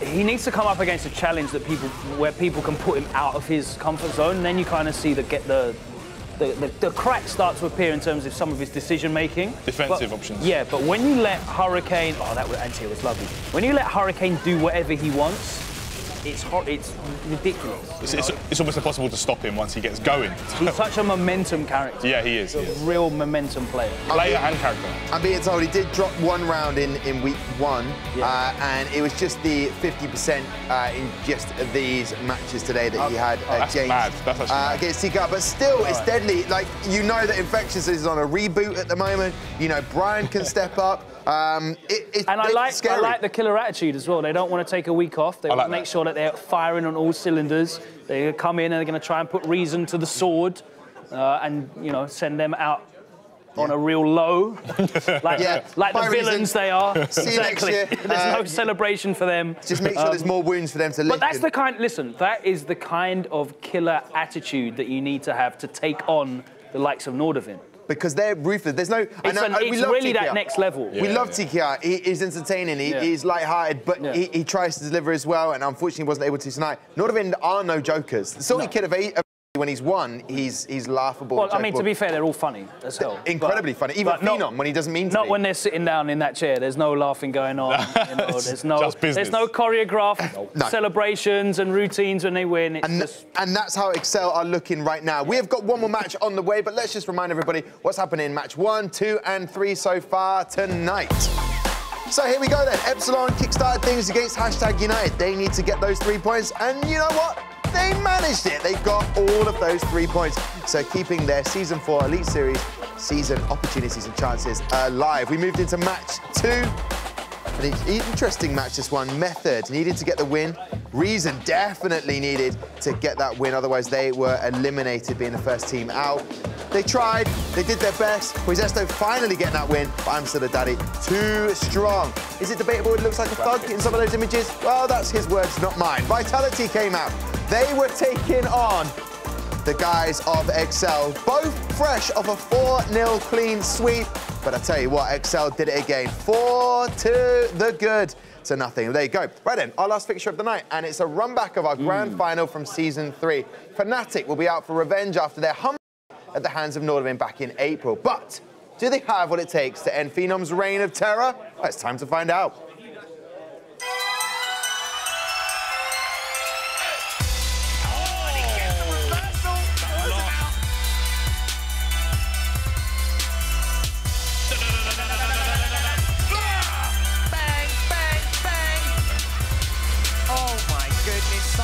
Optimal stuff.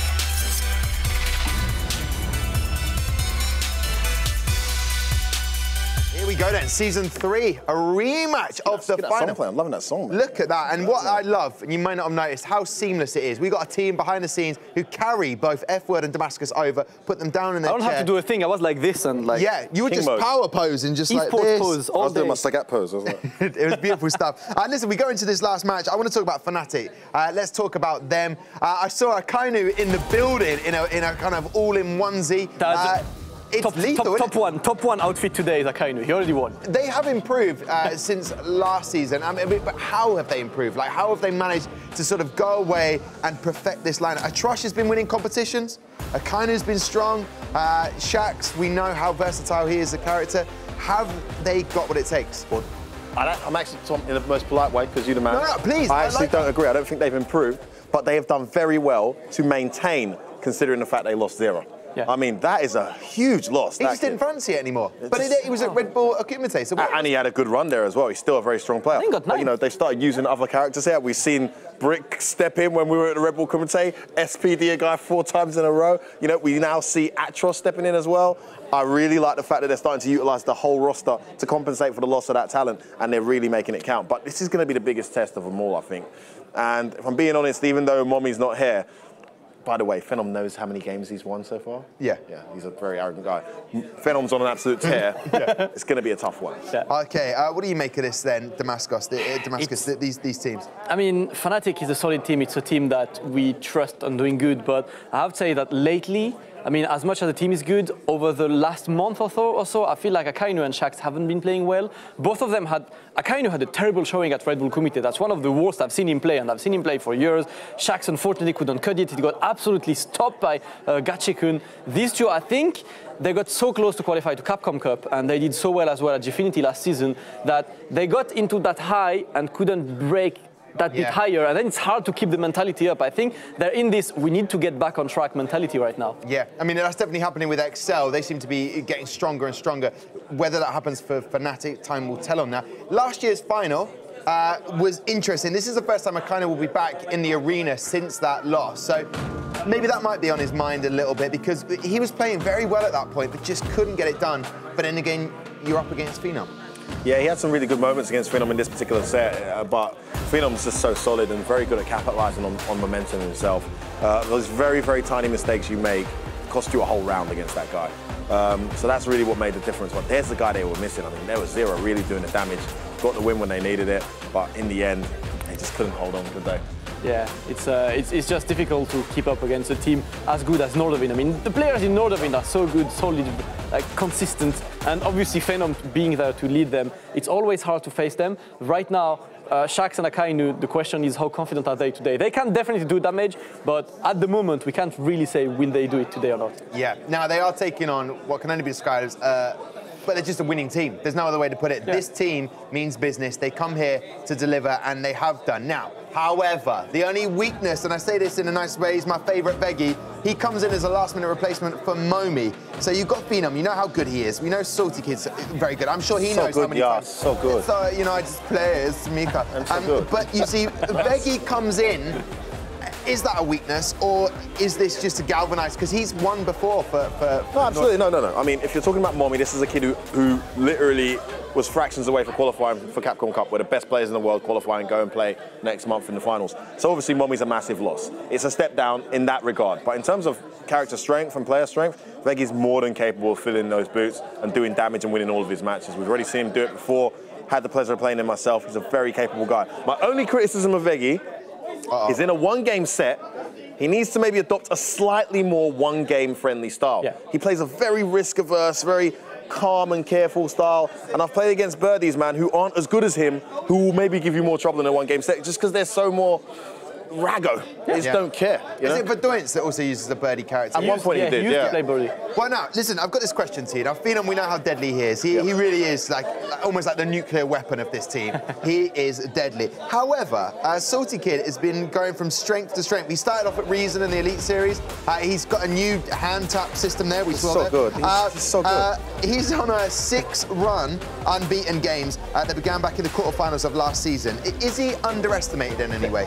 I think really Salty Kid thrives on this. He feeds on the fact that everyone's like, oh my god, Norvin, Phenom, he's the guy I don't want to play. I don't want to play Phenom. Oh, okay, I'm going to play Salty Kid. Oh crap, I lost, he's good as well. I think that's the thing, is like everyone wants to avoid Phenom at all costs.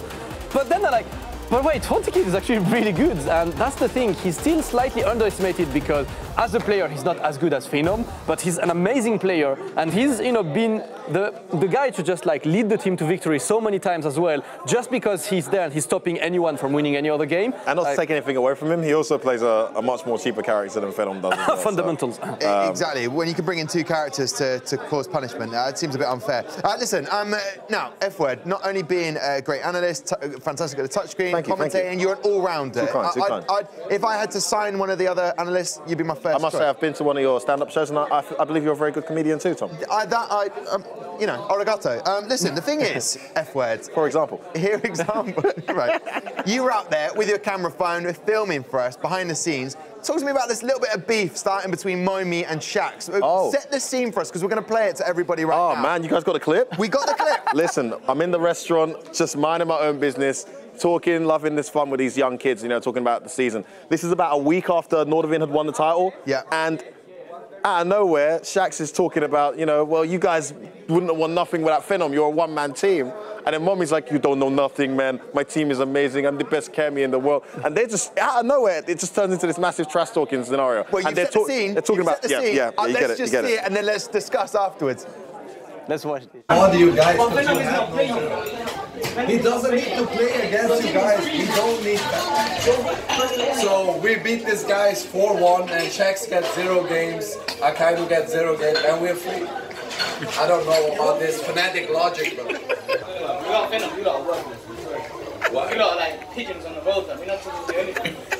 So this is coming from a guy who lost the Vega patch twice. Vega patch? Are you trying to say Vega patch is free? Is that what you're trying to say?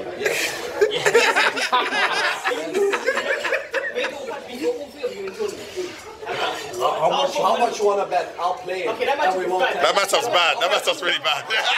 No hand or fist bump there from Shax. He's not having it. So he said, without Phenom, you're nothing. Your team is nothing. To which Mummy had a go at Vega Patch. I don't think that's acceptable. Why are you having a go at Vega Patch?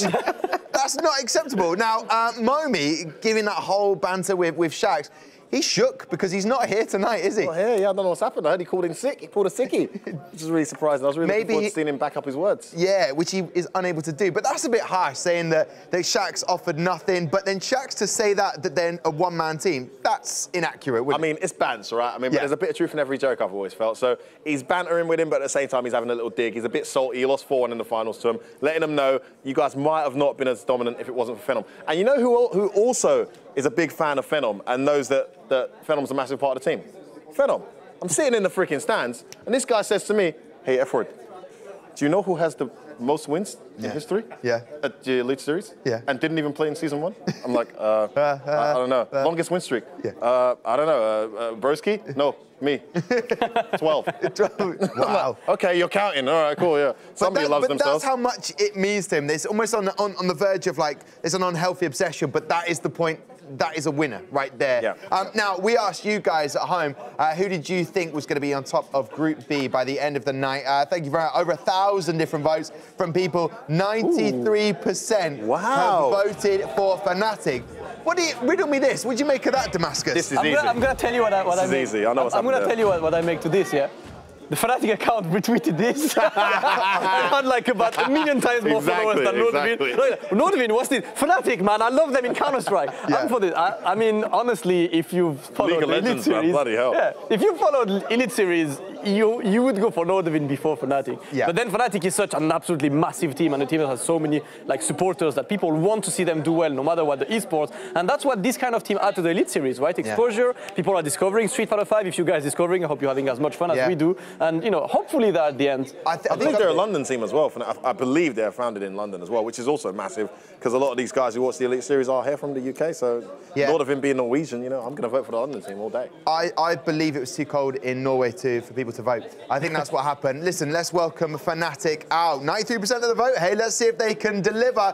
Let's please welcome Shax, Atrosh, and Akainu to the arena.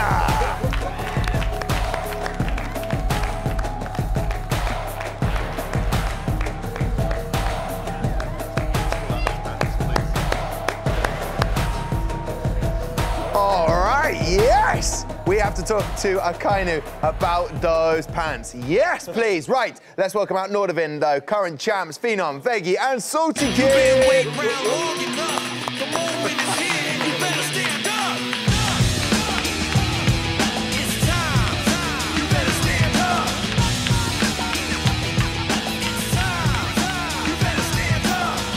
Wow, here we go then. I'm going to come over here, chat to the guys. Let's start with Nordvin. Veggie, last-minute replacement for Momi. Do you think he was shook after what he said to Shax? If Momi was shook? Yeah, that's a rumour. That's a rumour. After what Shax said to Momi? Yeah. Well... Or is he just unwell and can't play? I think it's... the only thing I want to say about that video is that you are kind of like saying that my team can be beaten by one player. That's the strength of my team when you're saying that. So... I mean, if that's what he feels, then that's what he feels. Okay, right. Well, I may as well come over here and have a little chat. Atrosh, congratulations on your result the other day. Shax, this is the moment. It was a great video. F-Word said that. It's all banter. We love that. But it was personal, though. Veggie patch, to be honest with you. It wasn't personal, not really. Me and Mommy always mess around together, so yeah, it was just... But you would have liked to have taken him on tonight, though. Oh yeah, I love playing Mommy. It would have been fun, but you had to stay at home and watch this. Yeah, okay. Do you stand by those words about this team? What did I say? I completely forgot what I said. That's fair enough. That's fair enough. Basically, the Phenom makes this team. Oh, yeah. Okay, there, good. Love it. I like that. Akainu, I'm coming to talk to you about your trousers in just 1 second. Let's look at the matchup. That's the most important thing right now. As we start off with Akainu taking on Phenom, then Shax versus Veggie, then Atrosh versus Salty Kid, and then a mirror match of that, Atrosh versus Salty Kid, Akainu versus Phenom, Atrosh versus Veggie, and Shax versus Phenom to end the day. Come over here, back to Fnatic. These are exceptional. C'est magnifique, monsieur. Look at these. Merci, merci. Where have you been? First question. You haven't been here? Yeah, for a long time I was in CPT tournament, and now I'm here to win. Second question, are these the lucky pants? These lucky pants? Yeah. Why I bring that? Are they the lucky pants? Yeah, it's a lucky pants. So with that, I'm always gonna win. Okay, my man, my man. Listen, head over here. Salty Kid, so many questions for you. You on a 6-game unbeaten run. It's not gonna end today, is it? No, of course not. And I just want to say something about the pants. Like last time he wore them was at the finals. Oh.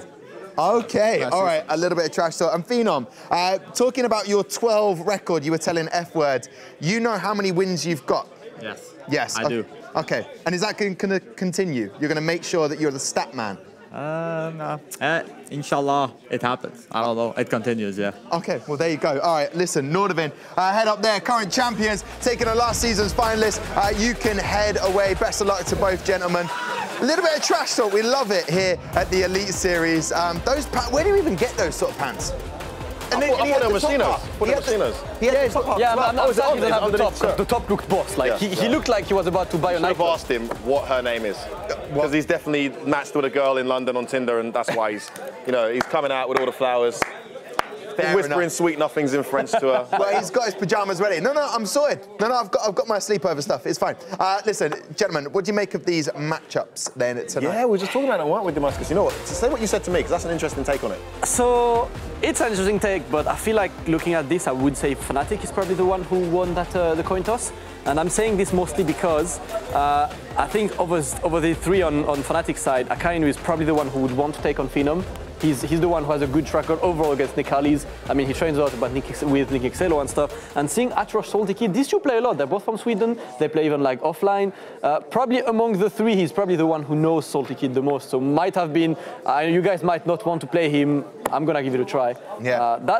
It's quite hard to figure it out because it's not easy matchups either. No. But that's what I would get from this. Yeah, Fnatic will be playing Hashtag next week, week 6. Nordvin will be taking on Army, but Nordvin want to get the job done right now, aren't they? They want to just get it done, get another win, kind of like Excel in the process, just dispatch the opposition, move on. Yeah, absolutely. I think they want to just solidify that place in the semi-final and just really look to defend their title. The matchups, I think Samad's probably right.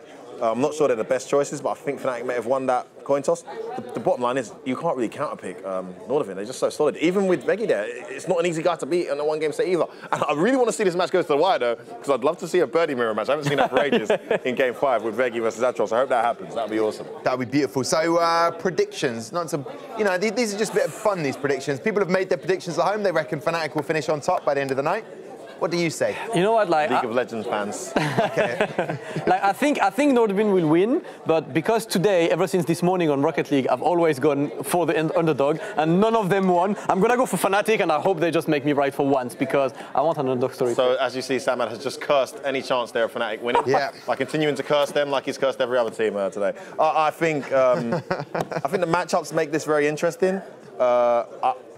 I'm actually going to go with Fnatic just because I'd like to see Phenom lose a game so he doesn't have to remind me. Is it going to happen though? That's the question. First game. Come on, Akainu. We'll be the first to go. Like, hey, Veggie knows I love him. That's my boy. But just for the arrogance of Phenom, I'd like to see that happen. And it blows this group wide open, by the way, if that happens too, which makes it really interesting. The interesting thing is, if Nordvin remain unbeaten, on our Twitter, there is the chance for you guys to get that £20 UK voucher for Domino's. That I want Nordvin to win. Yeah, I want Nordvin to win as well. Don't forget to get involved for that. Tyrant, Logan, what says you about this match? Shaq's talking the talk, but can he walk the walk? Well, it's a run back from the finals last season. Yes. So if you're going to talk that talk, you better be able to walk the walk. Indeed. Whether he can do that, we're going to find out, I guess. Yeah, it's very interesting that they've put Atrosh forward for 3 matches, and that's going to be very, very decisive in terms of results. Veggie, of course, stepping in for Momi, who couldn't make it here. I think he's taken ill.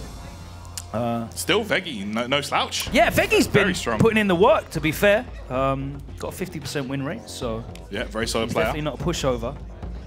And he's been looking impressive in tournaments as well. He's been traveling, competing a lot more. Fell out of love with Street Fighter. Found it difficult to transition from 4 to 5. I feel like he's there now. Yeah, he's definitely there now. Ooh. This is going to be a good one because Phenom has a guile. He understands the character. He definitely understands how to press medium kick on block as well. No cross-cut that time. Yeah, Phenom is definitely a guy that is aware of Guile's strengths, so he's just taking to playing him. He knows the matchup well as Nakali. 15 dashes. And I feel like Nakali does well against Guile. I think so as well. Yep, puts Guile out of his comfort zone. The threat of the Seismo is always there. Upside down Where's kick. your hurt box? Privileged Guile in the neutral. Good trade here. Akainu actually putting up a real good fight right now. Staying solid. V reversals gives up his opportunity at V. I like that. Just double backdashing and using that V trigger bad breath. Yep, the bad breath. Eating all of the durability of the V skill boom. Yeah, it's like a mini Laura clap, thunderclap. It's actually got, I think it's got 5 hits of durability. It's super durable. Yeah. And there's the last hit as well. That was real back and forth stuff. Both trying to sort of grab that game by the neck and take control of it. Yeah, Phenom is definitely. And I don't really think anyone ended up in control and dictating how that was going. So, kind of as I expected, to be honest. A real slugfest to open us out. So we want exciting games. Here we go. Opens up the EX command grab. He's in the corner as well. Respecting the wake up that didn't come. Slightly delayed jabs there from Akainu, looking to fight his way out. Backdash, controlling the air. That's Sweep a punish. is punished. Right now, Phenom just gets the opening counter hit. And he hits him out of the start-up. Stun and you're done. The last hit. And Phenom continues to never lose a game here on the Elite Series. And there we go. We said that first round was all about asserting dominance. No one really managed to stamp their dominance in that first round, but boy, let me tell you, that second round was a different matter. He was reading his mind. He knew what Akainu wanted to do before he even did it. You could see that there, interrupting the boom, keeping him in the corner. That was crazy. So let's just check that back. That was nuts. So the first round was real back and forth. Yep. You see the use of the V skill there to get the knockdown. It's very good situation in that matchup. Nice. The anti-air DP, and it's nice to see. It's nice to see Why didn't he Phenom activate? actually anti-airing with DP. I wonder why he didn't activate off the forward fierce and go into flash kick. Yeah, he could have been. I think he could have killed him too as well, so he could have got a big chunk of damage. I think he could have killed him actually. That was definitely a big mistake. There you see the medium kick into the target combo, interrupting the start of the Sonic Boom. Yeah. And closing out the round. He was going for some hard reads as well. Like you saw him go for that EX command grab. Yeah. But he got away with it. And I think that kind of says all you need to know about Phenom. He's super confident. He'll carry on going for things. And against players like that, you have to really make them pay if they make a mistake. Yeah, absolutely. Definitely let him off the hook there. That's why I was surprised right there. You know, he had the forward fist, but he missed the cancel, which could have led to massive damage. It would have been the round. Yeah, it would have been the round for sure. So, I don't know. I guess right now, Fnatic are just going to have to try and keep their heads in the game. I would say that's definitely the two lead players of the team. Yeah, I agree. I agree. 100%. The two MVPs of the teams fighting it out, and Phenom emerging the victor and pushing Nordavind into a one-game lead. But now Shaq steps up against Veggie, the player manager. Wow, and it is going to be Birdie Laura, which is traditionally not that great for Laura, you know? Yeah, we originally saw this matchup develop in Europe when Problem X picked Birdie as a counter pick for Laura. Yep. So they're both going to be using V-Trigger 1, as to be expected. Both of these characters, definitely the superior of their V-Trigger choices. Birdie just controls the ground. He controls the neutral. And if you jump at him, it is not a good situation for you if he anti-airs you. He's got very reliable anti-air, perhaps medium, and they have to take a nasty mix-up. Shax is going to have to take his time approaching Birdie. Doesn't and want to that overexert. actually plays into Veggie's hands because he's a really slow, methodical, thoughtful player. If anything, there's occasions when he could be a little bit more Rago, but I think in terms of this matchup, there we go. Little walk back into the stand medium punch with punish, and he gets the full damage. Absolutely. Veggie is not the type of Birdie you're going to see do 3 EX Dolphin dives in a row. He's going to play very slow paced. Okay, there we go. Meat and Happy to just block, and look at all those resources. But that's the thing, you need to be paying attention. Don't be asleep at the wheel. And again, he gets away with some illegitimate pressure. I feel like Shax is the polar opposite of Veggie, actually. Wow. He's all about that pressure rush down. There we go. That's and I have to say, there is a big difference between just blocking and being alert and aware of what's going on. And Shax got away with 2 dashes there, a command dash and a normal dash, that were not legit. And you need to be looking for those and checking those. Oh, he gets crushed out with the overhead. And this is one of the things that become a big threat if you do play this slow-paced style, because you're not going to be ready for those, you know, well, that's the whole point attacks. of playing it that way, right? You want to be not being too active because you can be reactive in a slow-paced style. But at the same time, I feel like, oh, wow, nice. And that was a great reactive play there. Oh, he goes straight through the fireball. Jump back round, use him in the corner. Activation station right now. What's it going to be? Clap. Take that. The overhead. Yep. And again, Shax is controlling this corner really well. I'm impressed here by Shax. Everything's working. The overhead into the reset. What's it going to Puts be? himself in the corner, and Shax with a very confident display. Becky getting caught in the headlights there.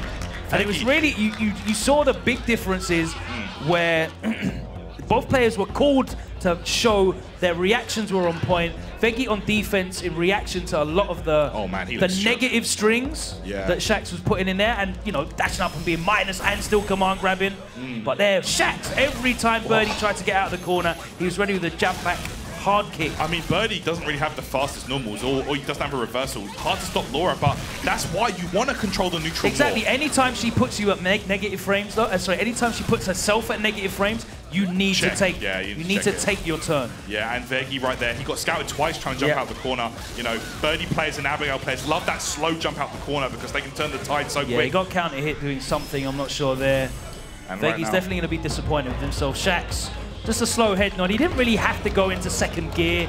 It was very kind of routine for him. And you can see that Veggie's just, the frustration there in at that last minute, you know, that shake as he's trying to input something, you can see that he was just a microsecond behind the pace of that game. Yeah, no doubt. And, you know, up against a character like Laura that can surprise you so quick, it's hard to not get frustrated. But of course, you've got to shake it off, you know, and go on to the next game. She's one of those characters that you really have to have muscle memory for, where, you know, you need to be able to see and react immediately where those gaps and holes are, where it's your turn, when you should be pressing buttons and checking her stuff. Otherwise, you will get steamrolled exactly how you saw there. So quick. In those sequences. So we're going to step up into the next one. It is Atros stepping up. The man, the birdie of Team Fnatic up against Salty Kid. So that's the third and final players of these lineups going head-to-head. It's 1-1.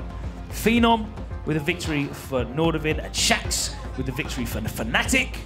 Let's see who's going to take the lead. Let's see it here. More birdie on the way. Atrosh, I feel, as opposed to Veggie, I feel like he's a bit more of a risk taker in terms of his birdie gameplay. You know? He definitely likes the ball revenger. Yeah, no doubt. It's going to be Armika, of course, for Salty Kid. A similar matchup as we just saw. It's going to be about Atros trying to control the neutral and stop Armika from doing a lot of the things she loves to do, get in, cause havoc. But she can override the neutral a bit easier than Laura. You know, Laura has to work a bit more to get close. Armika has several ways in. She's got the splash, she's got the drop kick, the dash, the deshko even. So she does have ways in. Yes. And she will eventually get in. And the big difference between Mika and a lot of other characters is, of course, she has looped pressure from command grabs. No doubt, yeah. That's such a big thing in this game. Here we go, Brimstone straight away. Guess. And he actually jumps in. Wow. Puts himself in a bad situation immediately. No, I don't know why you would jump there, because... Yeah, she's plus 20, so she gets a dash. You're plus 18. You're guaranteed the situation, yeah. And she's plus 2. Well, all it is she's dash plus 2. Well, there you go, dead. That round as I'm waffling random numbers. Meanwhile, he's getting put in the blender. Dead. And we now have a birdie-flavoured smoothie. Yep. Spin it up. Let me just look that up. That was wild. That was so quick.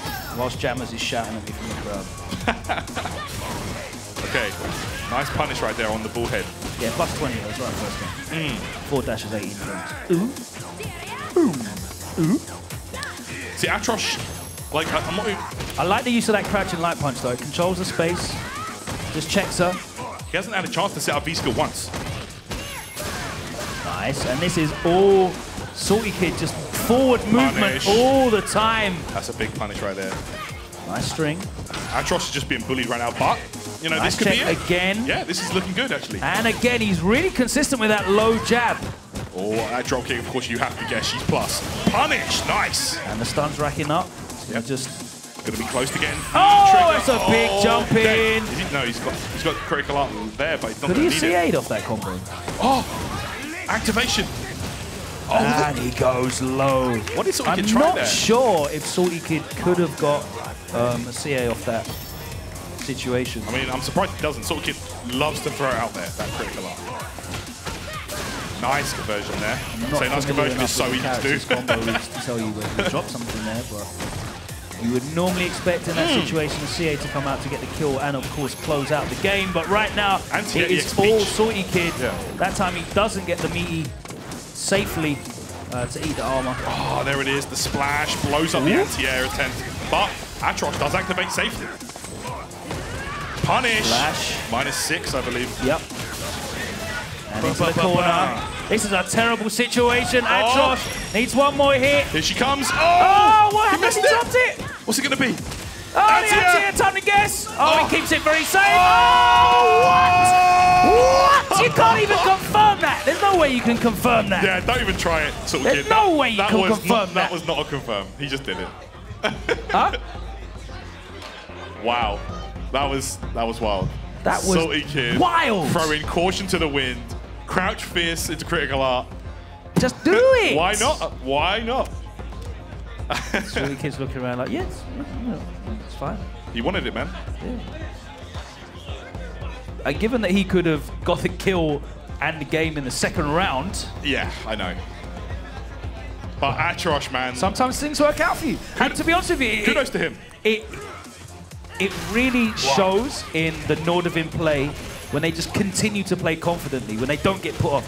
Phenom, with the EX command grab in that first game, he got a big let off, carried on, he actually doubled down on his commitment, doubled down on his confidence. You're right. Salty kid here, that huge first round. Yeah, I feel like that. I'm sure he could have got something there. I feel like having that title of top team to beat as well. Like you get those situations where the opponent must panic and the stardom factor almost, if you want to call it that. Yeah, people start dropping punishes and all sorts. making bad risk-reward decisions. Yeah. But there, that crouch fist straight to the CA. The hard commit. Look, Salty kid he's shaking his head. Salty kid. And Atrosh. Salty man. It takes a moment to take it all in. But they will go straight back in here. Yeah, so they're running it back. They are head-to-head for 2 fixtures. So it's going to be Atrosh and Salty Kid again. Absolutely. Going to have to hang in there. Going to have to shake off that awkward I want loss to see there. Atrosh start showing some disrespect in his play anyway, at least as well, because Salty Kid is definitely flowing. The confidence is with him. If he's willing to do crouch fierce CA anyway. That's when you know you got a man on tilt, right? Yeah. I'll Exactly. just do it. It's fine, I'll just do it. If you block it, I die. But it's all right, I'll just do it. Okay, starting out with that. I like that he's sticking to his guns and controlling as well, but he needs to be a little bit more disrespectful. Speaking of disrespectful, just a raw slide up close. Oh my goodness. That little delay in the standing medium punch. Easiest confirmed in the game. What side? Oh, he's trying to bait something out. Atrosh. Everything is working for Salty Kid. Oh, what a dominant round. Salty Kid feeling it right there. Yeah, Atrosh had mentally committed to a late tech and got blown up by the jump light kick. Atrosh was willing to die by the throw there. There we go. Nice choice there. Dolphin dives over the V skill. Ooh. Knee tease into the string. Knock down. Armor comes out. I'm on my first frame of it, yes. Oh, that was nice. Oh, are you sure you was I ready like for that. This is a much better round here from Atrosh. He went for the meaty throw. The backdash was not reacted to, though. Regular throw gets pressure. No, if one is on the crouch fierce. He's just going to look at activating dash go whenever he can, to be honest. Yep, here she There comes. we go. Oh, he jumped back himself. That was a great answer. No. He's dead. No, he's Still not. alive. Oh, if in doubt, Giant swing it out. The Luffy special.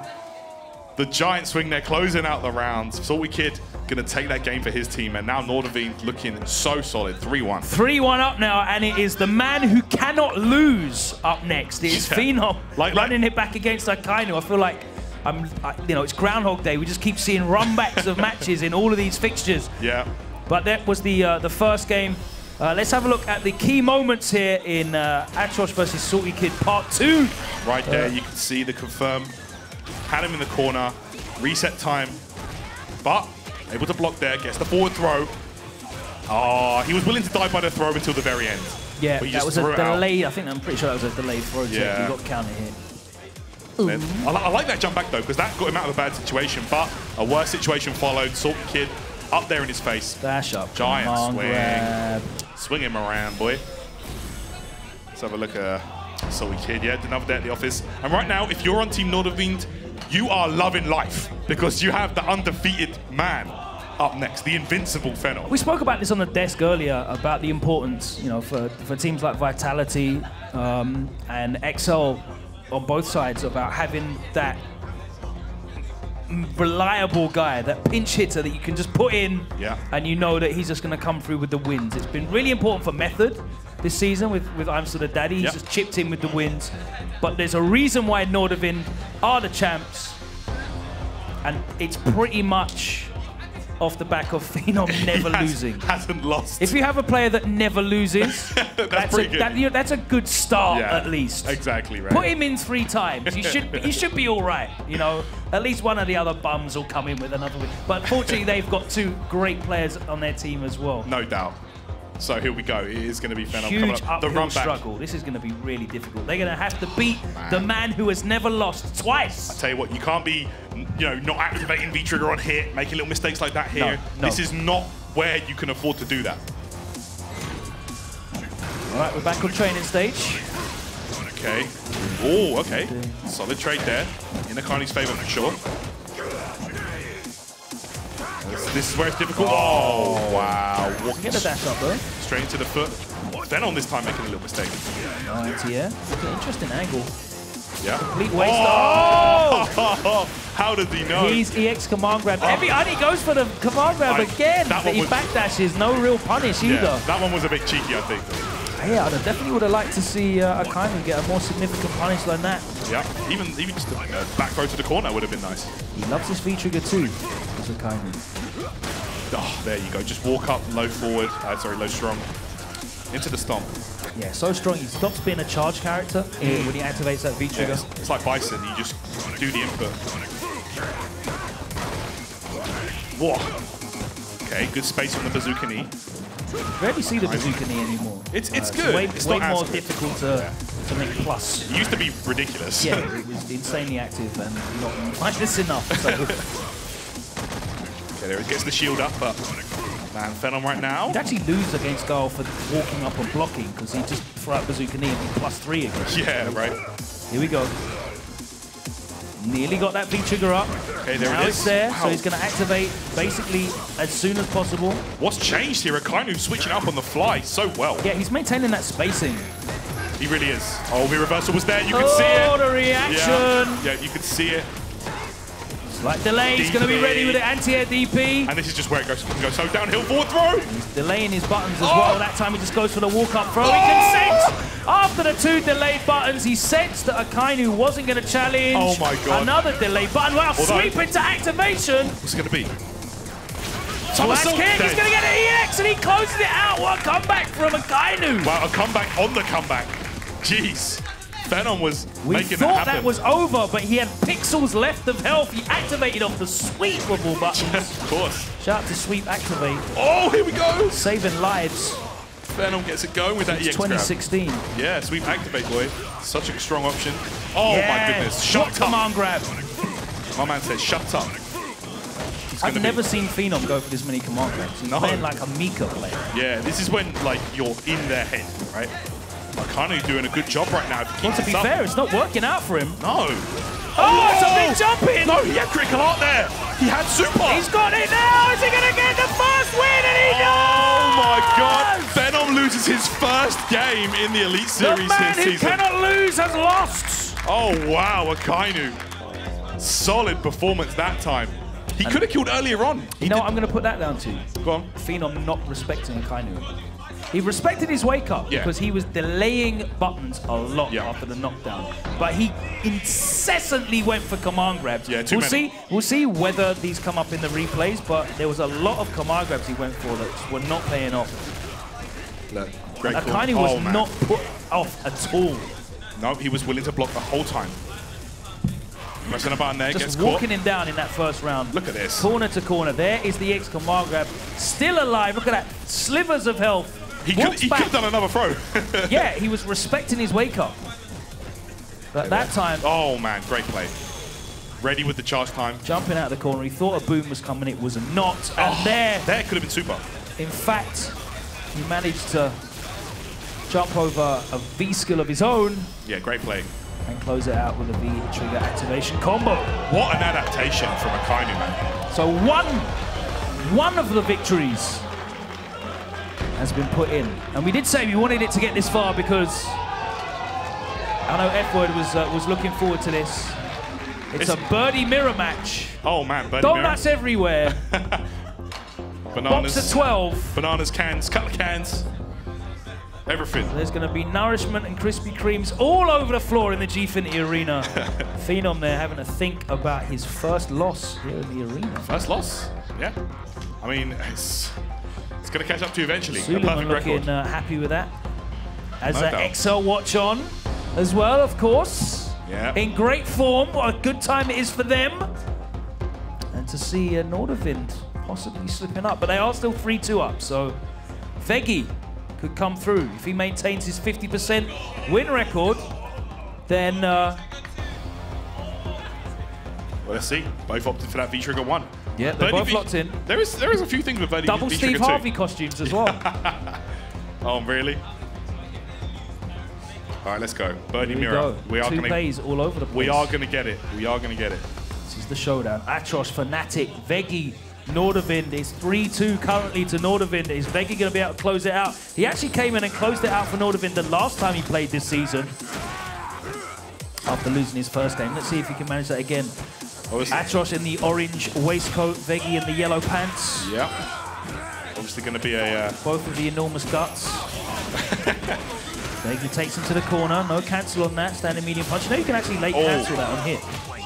Wow, no punish. He jumped over, but he didn't even try and chase it down. Didn't hit that time. Whoa! Oh, he catches one. It juggled the second hit. I guess that Birdie can't punish the EX Bullhead, no? No. 5 frame. I don't think he has a 5 frame that reaches. Oh, wow, no respect. Wake up armor. Yeah, without the V-Trigger to save him. So that's what, is that still first frame? Yeah, it is. The EX Bullhead. Bullhorn, sorry. It's always. Yeah. It's all the other ones in V-Trigger, right? Yeah. That are first frame. Poking away. Yep, just trying to looking to do. Use a lot of that crouch fierce. Oh, what? Walk up command grab does all the damage. My man walked up the whole way. Listen, we mentioned that Atrosh is a lot more raggo, a lot less respectful, but that was crazy. He walked half screen up and just gripped man up and put the heat on him. Wow. EX Bullhead as well. Oh, that was a great reaction to the V-skill. Yeah, brilliant answer for the V-skill. Swinging away with them fierces. Look Oh at my days! Chains on chains. This is looking like outside Weatherspoons at 1 AM right now. There we go.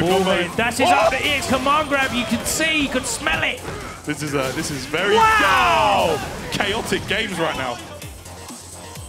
Atrosh with that V-Trigger like active. 2 alpha dogs. Big pit bulls trying to assert dominance over each other. Absolutely. Swinging windy buttons about. Okay, what's it going to Atrosh be? needs one more meaningful touch. Yeah, Is he going to walk up command grab again? Oh, okay, yeah, no punish available. What? Yeah. Is that a real punish? Yeah, Maybe. it's max range. Yeah, maybe he does it point Standing blank. jab 5 frames, right? Yeah, I believe so. Okay. It's only 4 frame is what the light kick? Yeah, I think so. Crouch light kick. Shout out to Hatson, I'm sure you're passing. Here we go. He'll correct us later. Swinging, that's a lovely whiff punish. Boom. Banging man up. Crowd is lighting up. They're loving this action right now. Veggie with a huge life lead. He's got the corner control as well. The funny thing is, Birdie against Birdie. What? He caught the recovery frames. Birdie does really badly against Birdie when he's pinned in the corner. He can't get out at all. Yeah, I feel like when... Ooh, he can get out like that though. What I said we were going to get a slobber knocker, man. These guys are delivering right now. This is like 2 super heavyweight boxers just swinging punches at each other. Butterbean, yeah? Yeah, basically. Wow! Okay, and that ran out. I bet you need to be careful because dolphin dive is a thing. Oh, he's got him! He's done it! We are going to a 7th match. Wow! And Atrosh. What a play from him, man. Veggie must be feeling sorry for himself. I have no idea what to say about that match, was apart just... from there was a lot of fierce buttons being pressed. All day. A lot of them. A lot. So now that Fnatic and Nordavind are both guaranteed a point, because we're at 3-3, there'll be at least 1 consolation point for the loser. They are both in the playoffs. But where will it be? Let's find out. We've got 1 more game to play. As you can see, the highlights, and it all came down to this, the last round. Look at this. Veggie with a rare EX Ball Revenger, and he actually got hit out of it. So much, Oh, man, that wasn't even a punish. Stand fierces all day, dolphin dives, just chaos. Everything was happening. And there's a matter of pride in that as well. Like when you play a mirror match up on a big stage like this, you know, you're that little bit extra motivated. You can be confused at home and think that you know, playing another he's person not happy, man. that uses the same character as you determines who the best person is at using that character in the Mario match. But yeah, look, you can see he's the punch up. He's definitely very frustrated, and the marks show. Disappointing performance from Veggie. Veggie puts a lot of pressure on himself as well. Oh, of course, to come through. And he always, whenever he steps in for Nordavind, he always wants to do the best for the team. You know, he really You have to wants respect it. Perform for the team. Yeah. So yeah, it will be down But, to the wire. Mirror matches do not determine who the best is. No, of course not. But they're Of good course fun. Yeah. For everyone else to watch anyway. For everyone else to watch and like. Unless it's like Manat mirrors or Guile mirrors. Actually, to tell the truth, Manat mirrors are a bit sick. SF 400 mirrors, yeah? Yeah, super only. Super Street Fighter 400 mirrors or boxer mirrors. Yeah. Down back for 78 seconds. Right, here we go. Right, down to the wire, guys. This will be the final game in this blockbuster match. Fnatic versus Nordavind. Phenom showing cracks in the armor. He is not invincible. Oh, whoa! But does that mean he's going to want to put a big statement here, or is Shax going to be able to smell blood in the water? Man, Shax is the type of guy that will just turn you over in about 10 Shax or seconds. Sharks? Who's it going to be? Shakes. Let's find out. I see you. All right. That's a tasty reference. Oh, he's going to hurt! That was nice. Why did he V-skill there? Moved him. Yeah. Oh my goodness, right now Shax. He's got one more guess. He went for the grab, he got too greedy. He delayed that as well, he waited. Oh, disrespect! Scooped up, one more maybe? Dash up, medium kick, what's backs it gonna out. be? Phenom right now, just willing to ground pound all day. Gotta be careful right now. Oh, beautiful punish. Well, Shax is gonna overhead. Oh my god, and the reset. The EX shoulder. Man, Shax right now I'm not gonna lie, I thought he was gonna overhead in neutral. It is match point now for Fnatic against Nordavind, and who picked this out? Tell you what, don't think anybody here could have predicted this. Not after that first game. Light kick. Not after that first absolute Oh, dominance. he catches a backdash again, chases him down. Right. Phenom. Okay, checks the dash that time. In control. Shax trying to navigate this obstacle course. There we go, forward throw. Wow, mistimed the shoulder. What was that? There we go, EX to the corner. Phenom in control. Good tech there from Shax. Not backing off. He is, man. He doesn't want to Respecting that overexert. Trying to rush it. Punish on the forward fierce. Not a good thing. Takes his turn. Safe throw. Oh, if that was medium kick, that would have been damage. So much damage. The crowd is very quiet, intently watching here. Listen, I am right now. It's hard to call this. Oh, he blocks a cross up. Back throw. Phenom in control. Oh, actually gets it. Shax activates. He's going to get hit, but no! Oh my god. Oh, okay. No. He's in the blender. He's in the blender. It's Laura. The back throw to Meaty. Oh my god, the chase down. This could be it. This could be it. Oh, he wakes up super and it hits! Yo!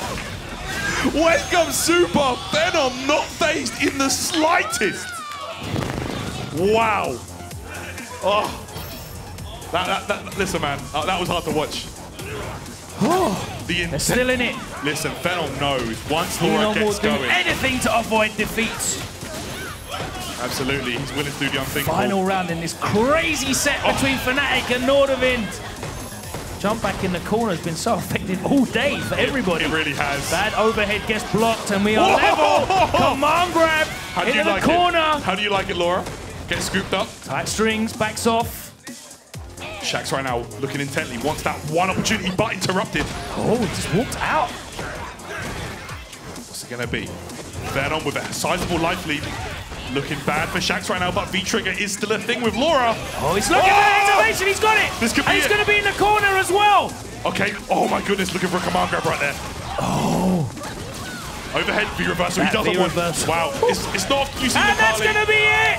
That's gonna be that. It's not often you see Nakali blowing V-meter like that for reversals. Yeah, V-reversals are very rare Yeah. for Nakali players. They want to activate V-Trigger as soon as possible, but in the end it worked out for him. He was able to close it out with the EX stomps, and Nordavind maintain their perfect streak so far Well, this season. Slightly a bit more imperfect now with the loss on the card of Phenom.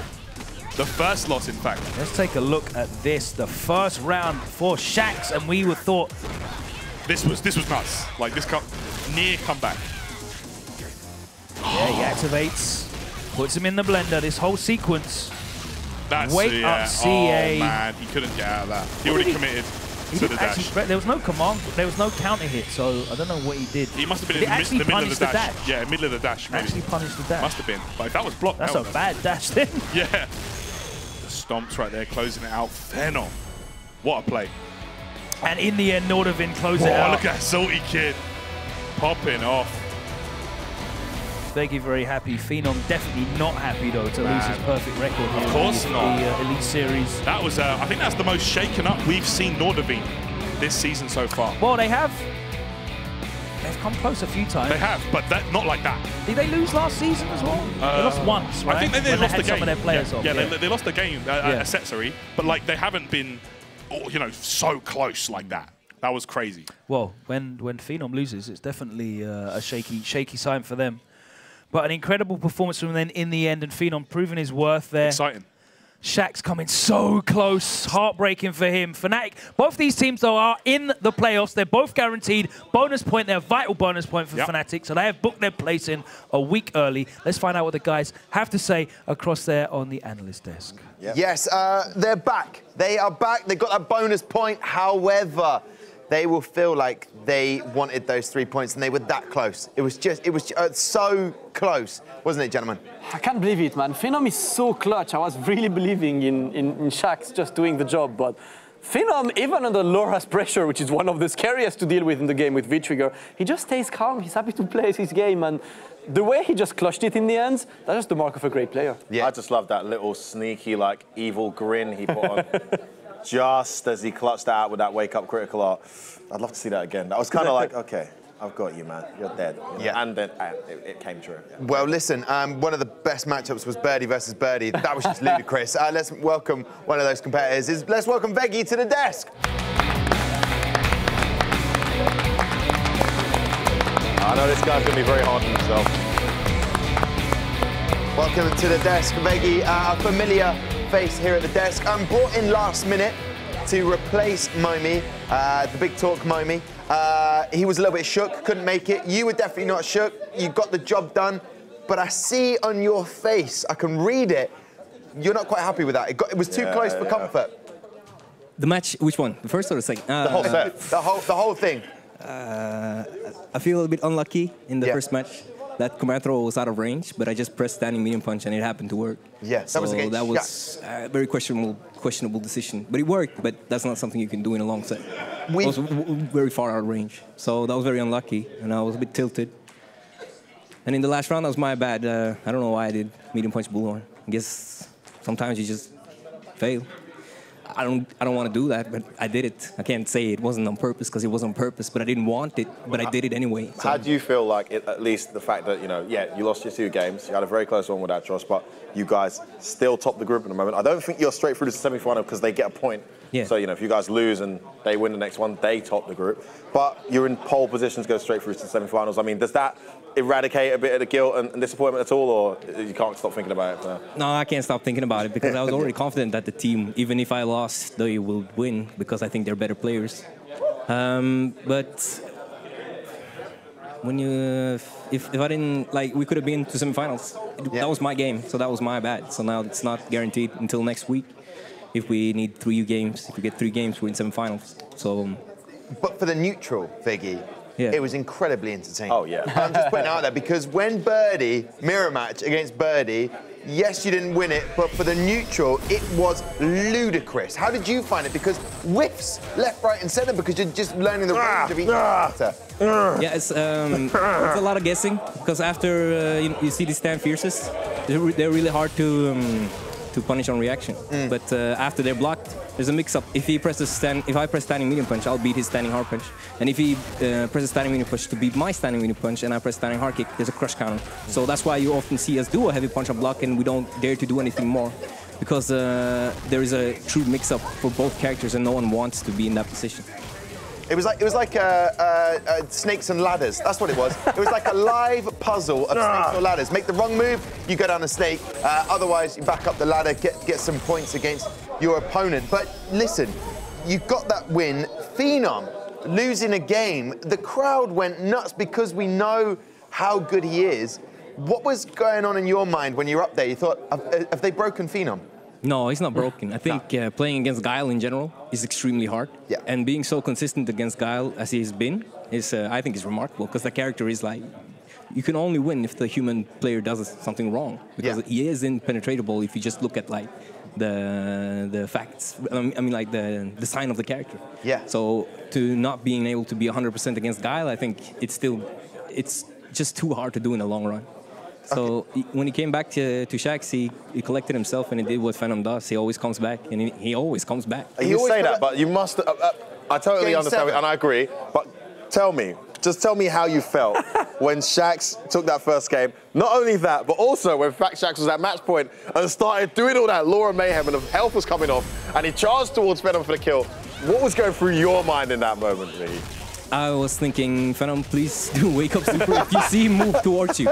But I know Shax tried to do the, what's it called? He tried to jump back, but I think it was no, you can't too jump, late. you can't jump. No, you have to be like in plus frames before he wakes up and jump out. So when I saw that, I was, what is it called when you get relieved? Yeah. And you can see that Phenom has been training. He has been watching when he's playing, and if you have something, that was a suicide after that dash. If you have something on Phenom, I mean on his EXD piece now, they're gone. As you can see, all the baits, none of them work. Yep. He has checked himself and leveled up that, and that's the reason why I took this set. Had he been using his old DP style, he would have been out ages ago. I mean, like, that would have been 2-0 clean in rounds. He just pulled himself back and did what he should. It's really good. You can see that he's learned from his last tournament where he actually died to DPs. Yeah. Which is why he's exceptional. And I think that's why people in the crowd cheered when he lost, not because they don't rate him or respect him. They knew how much that took Logan's got him in a headlock right now. to defeat him. And so going forward, Fnatic, they pick up that bonus point. Does that worry you? I think we should. It takes a lot to not let us get 3 games. I think Asus Rock is excellent, but when we've met them in singles tournament, we've generally done well this season, myself included. So I think taking a point is very likely, but they're very strong, and they could be the ones that beat us in the groups this time around. Yeah. And we don't know. You don't know what the future holds, but I think 1 point is. We're pretty confident we'll have that one. Yeah. And Fnatic has to win as well. You can have more questions. Of course, your F word. Don't know how much time's left, Tom. You're just being respectful of time. Unlike Logan, who just waffles on forever without looking at the clock. Anyway. That is the Domino's moment of the week. Thank you. Logan. Clip that. XL. I have to ask, just because it's a different XL, in my opinion, from what I've seen in recent seasons. What did you, as a Nordavin player and somewhat the mastermind behind the victory last season, what did you think of their performance? What do you think of their current form? Your views? I think everyone was a bit lucky that they had their character crisis last season because they were a lot weaker because they gave away games trying new characters. Luckily for us, we can say that we played them at their strongest because it was before the patch and they were using the same characters as last season. So we can't really be bothered that way. But I am assuming if we win our group, I think it's very likely that we'll meet XL in the finals. So if we win our group, we have only 1 more game to win and then we'll be in the finals because XL right now is the best they've been in a very long time.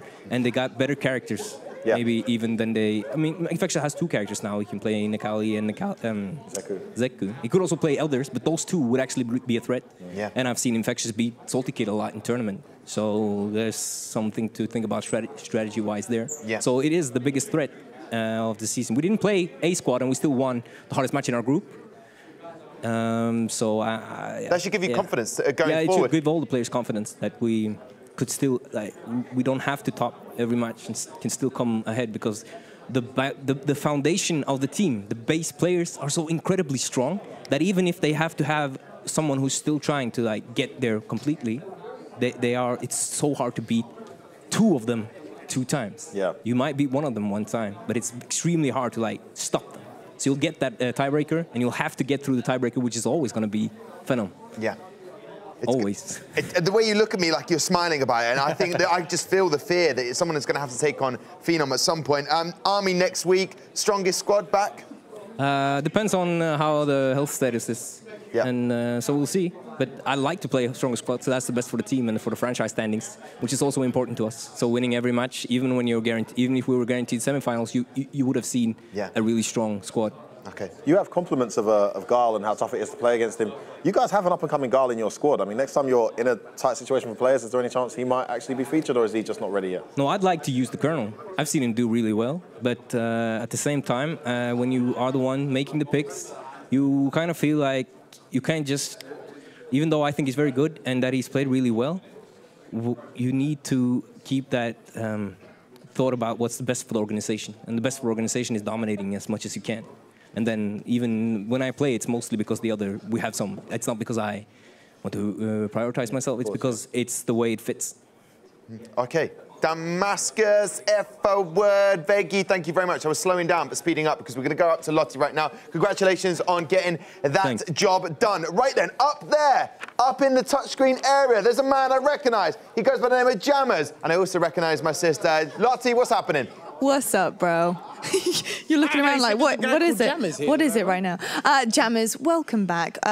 Obviously, we missed you this week, but you are here, of course, watching in the crowd, because that's what you do. You're here for Street Fighter 5, and why would you miss this week? I mean, I was here mainly for just to chill, research, watch the event from a different perspective, because it helps me, and I get to see the guys I work with very closely, how much knowledge and how much depth they know about the game and the players. So it's actually really good. I bumped into my sister on the way here as well, so she tagged along, and we're here to watch it.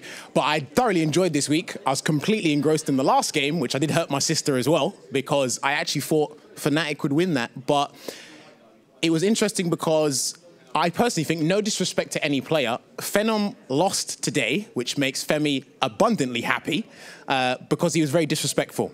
He doesn't usually play like that. If he wasn't disrespectful, it probably would have made a different scoreline. But yeah, today's games were pretty amazing. Amazing. Well, I appreciate your honesty there, mate, because at the end of the day, it's your job to make sure everyone knows what's going on and why it's going on. So I respect that a lot. I want to ask you a quick question about next week, because you're going to be back here next week, and I want to see what you think of our fixtures for next week as well. Now, we've got first up on the board, we've got Envy Vitality. We've got Reason versus XL. Okay. We've also got Fnatic versus Hashtag, and then Army versus Nordavind. So what do you think? Asus ROG were off this week, so they're going to come back fresh. Hopefully they got a new tactic to come and employ, because they need to pick up points as well if they want to go to the playoffs. Reason, I think they are mathematically done at this point, so I think they can be a little bit flexible with their team roster, so they can maybe pick in one of their 2 drafts and then just play them on, because today was pretty interesting. They need that result. That was the most compelling game for me today. But I think they can just go out with a bang and have fun, so they can actually ruin their opponent's team's XL's day. But I highly think that will happen because of how solid and how strong and competent XL have been. Vitality kind of messed up this week, so they've got another chance there. But the remaining games will be interesting, and it's go for the gusto right now. You need the points, and for quite a few of these teams, their destiny is not in their hands. And personally, that sucks when you can't actually handle your own fate. You got to rely on another scoreline? That's ridiculous. No, you do indeed. Jammers, you put it perfectly for us. I cannot wait for you to be back next week, and it'll be lovely to talk to you and have your say and your honesty. I'll be more appropriately dressed. Oh, no, you look fantastic, mate. You look lovely. I love it. I'm loving the get-up. The jacket's fantastic. Well, guys, that is it from me up here. Oh. What is he doing? Is he... Mate, what are you doing? I was just saying thank you very much. Oh, I love you too, bro. I love you too.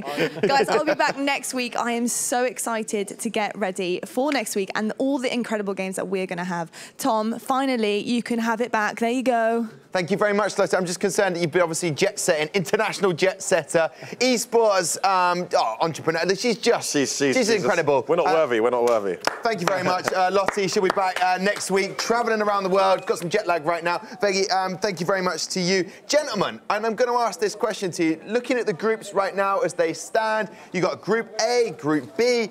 It's hotting up, we know that. As we know, Reason, as you can see, is slightly shaded out. They are out of the competition. I know, play that music, commiserations. However, everything else is still up for grabs because top 3 go through, top place gets straight through into the semi-final. So there you go. So it's still up for grabs, and Veggy's definitely looking at that Group B intently. Right, I want to talk about knockout of the night. This is something we do. We look at the best knockouts of the night. There's 4 to choose from. Go on our Twitter and you can vote for your favourite. That is important. We like you guys to get involved. That's at Gfinity. So we start for the knockout of the night. Let's start with that Issam versus Nort. What a great knockout that was earlier on. Nort was on a naughty streak at this point. Oh, I see what you did. Oh my God, that was Tom joke, man. Like, I can't believe you did. But he pulled up a Nort here. Anyway, listen. Laughing at your own jokes is the worst. Don't do it. No, but I did it. Anyway, it doesn't matter. You can't out-Tom the Tom. No, true. Never. You can very easily, because people don't. Here we go. Bison getting that knockout. I like that one also because there's a personal rivalry there as well, which I like. So. Which happened in the pop-up.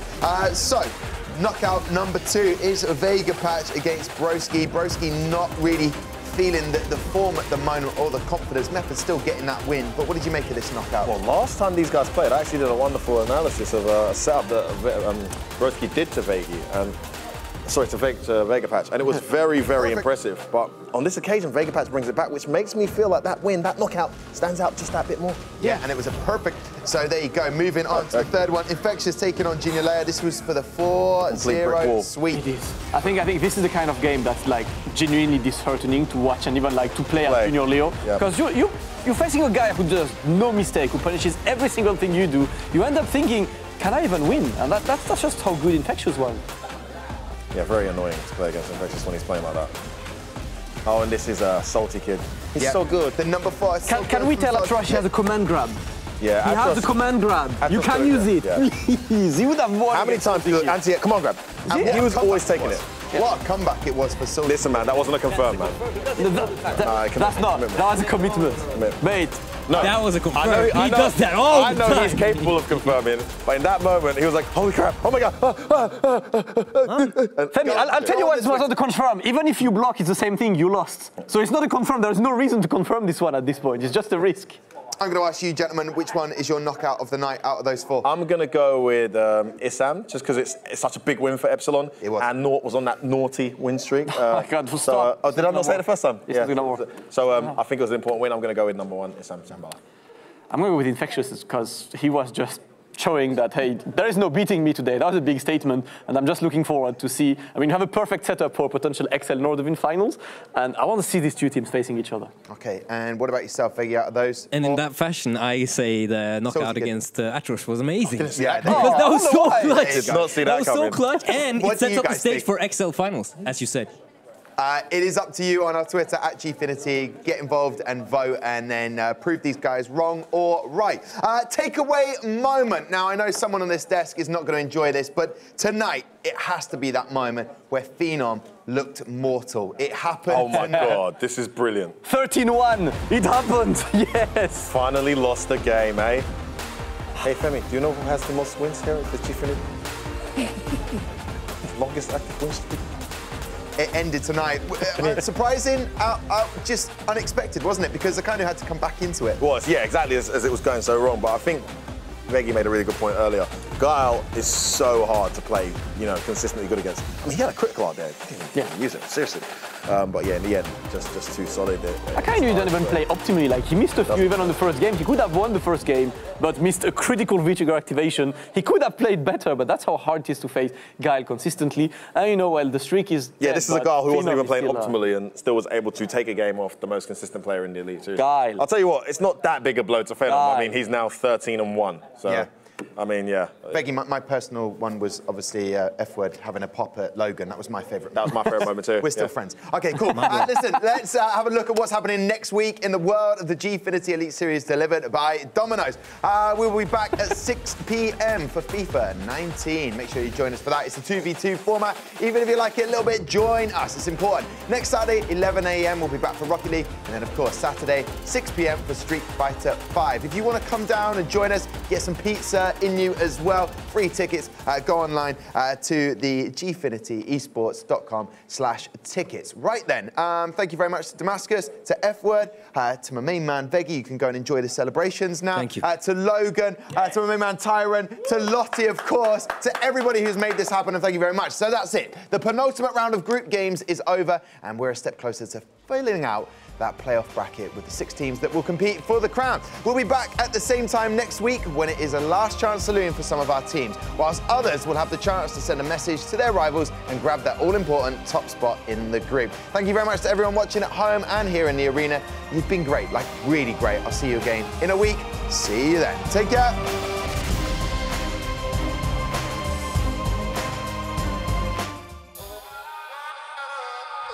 Let's get amongst it. Dash into the EX, this could be the end. The dash behind. Oh!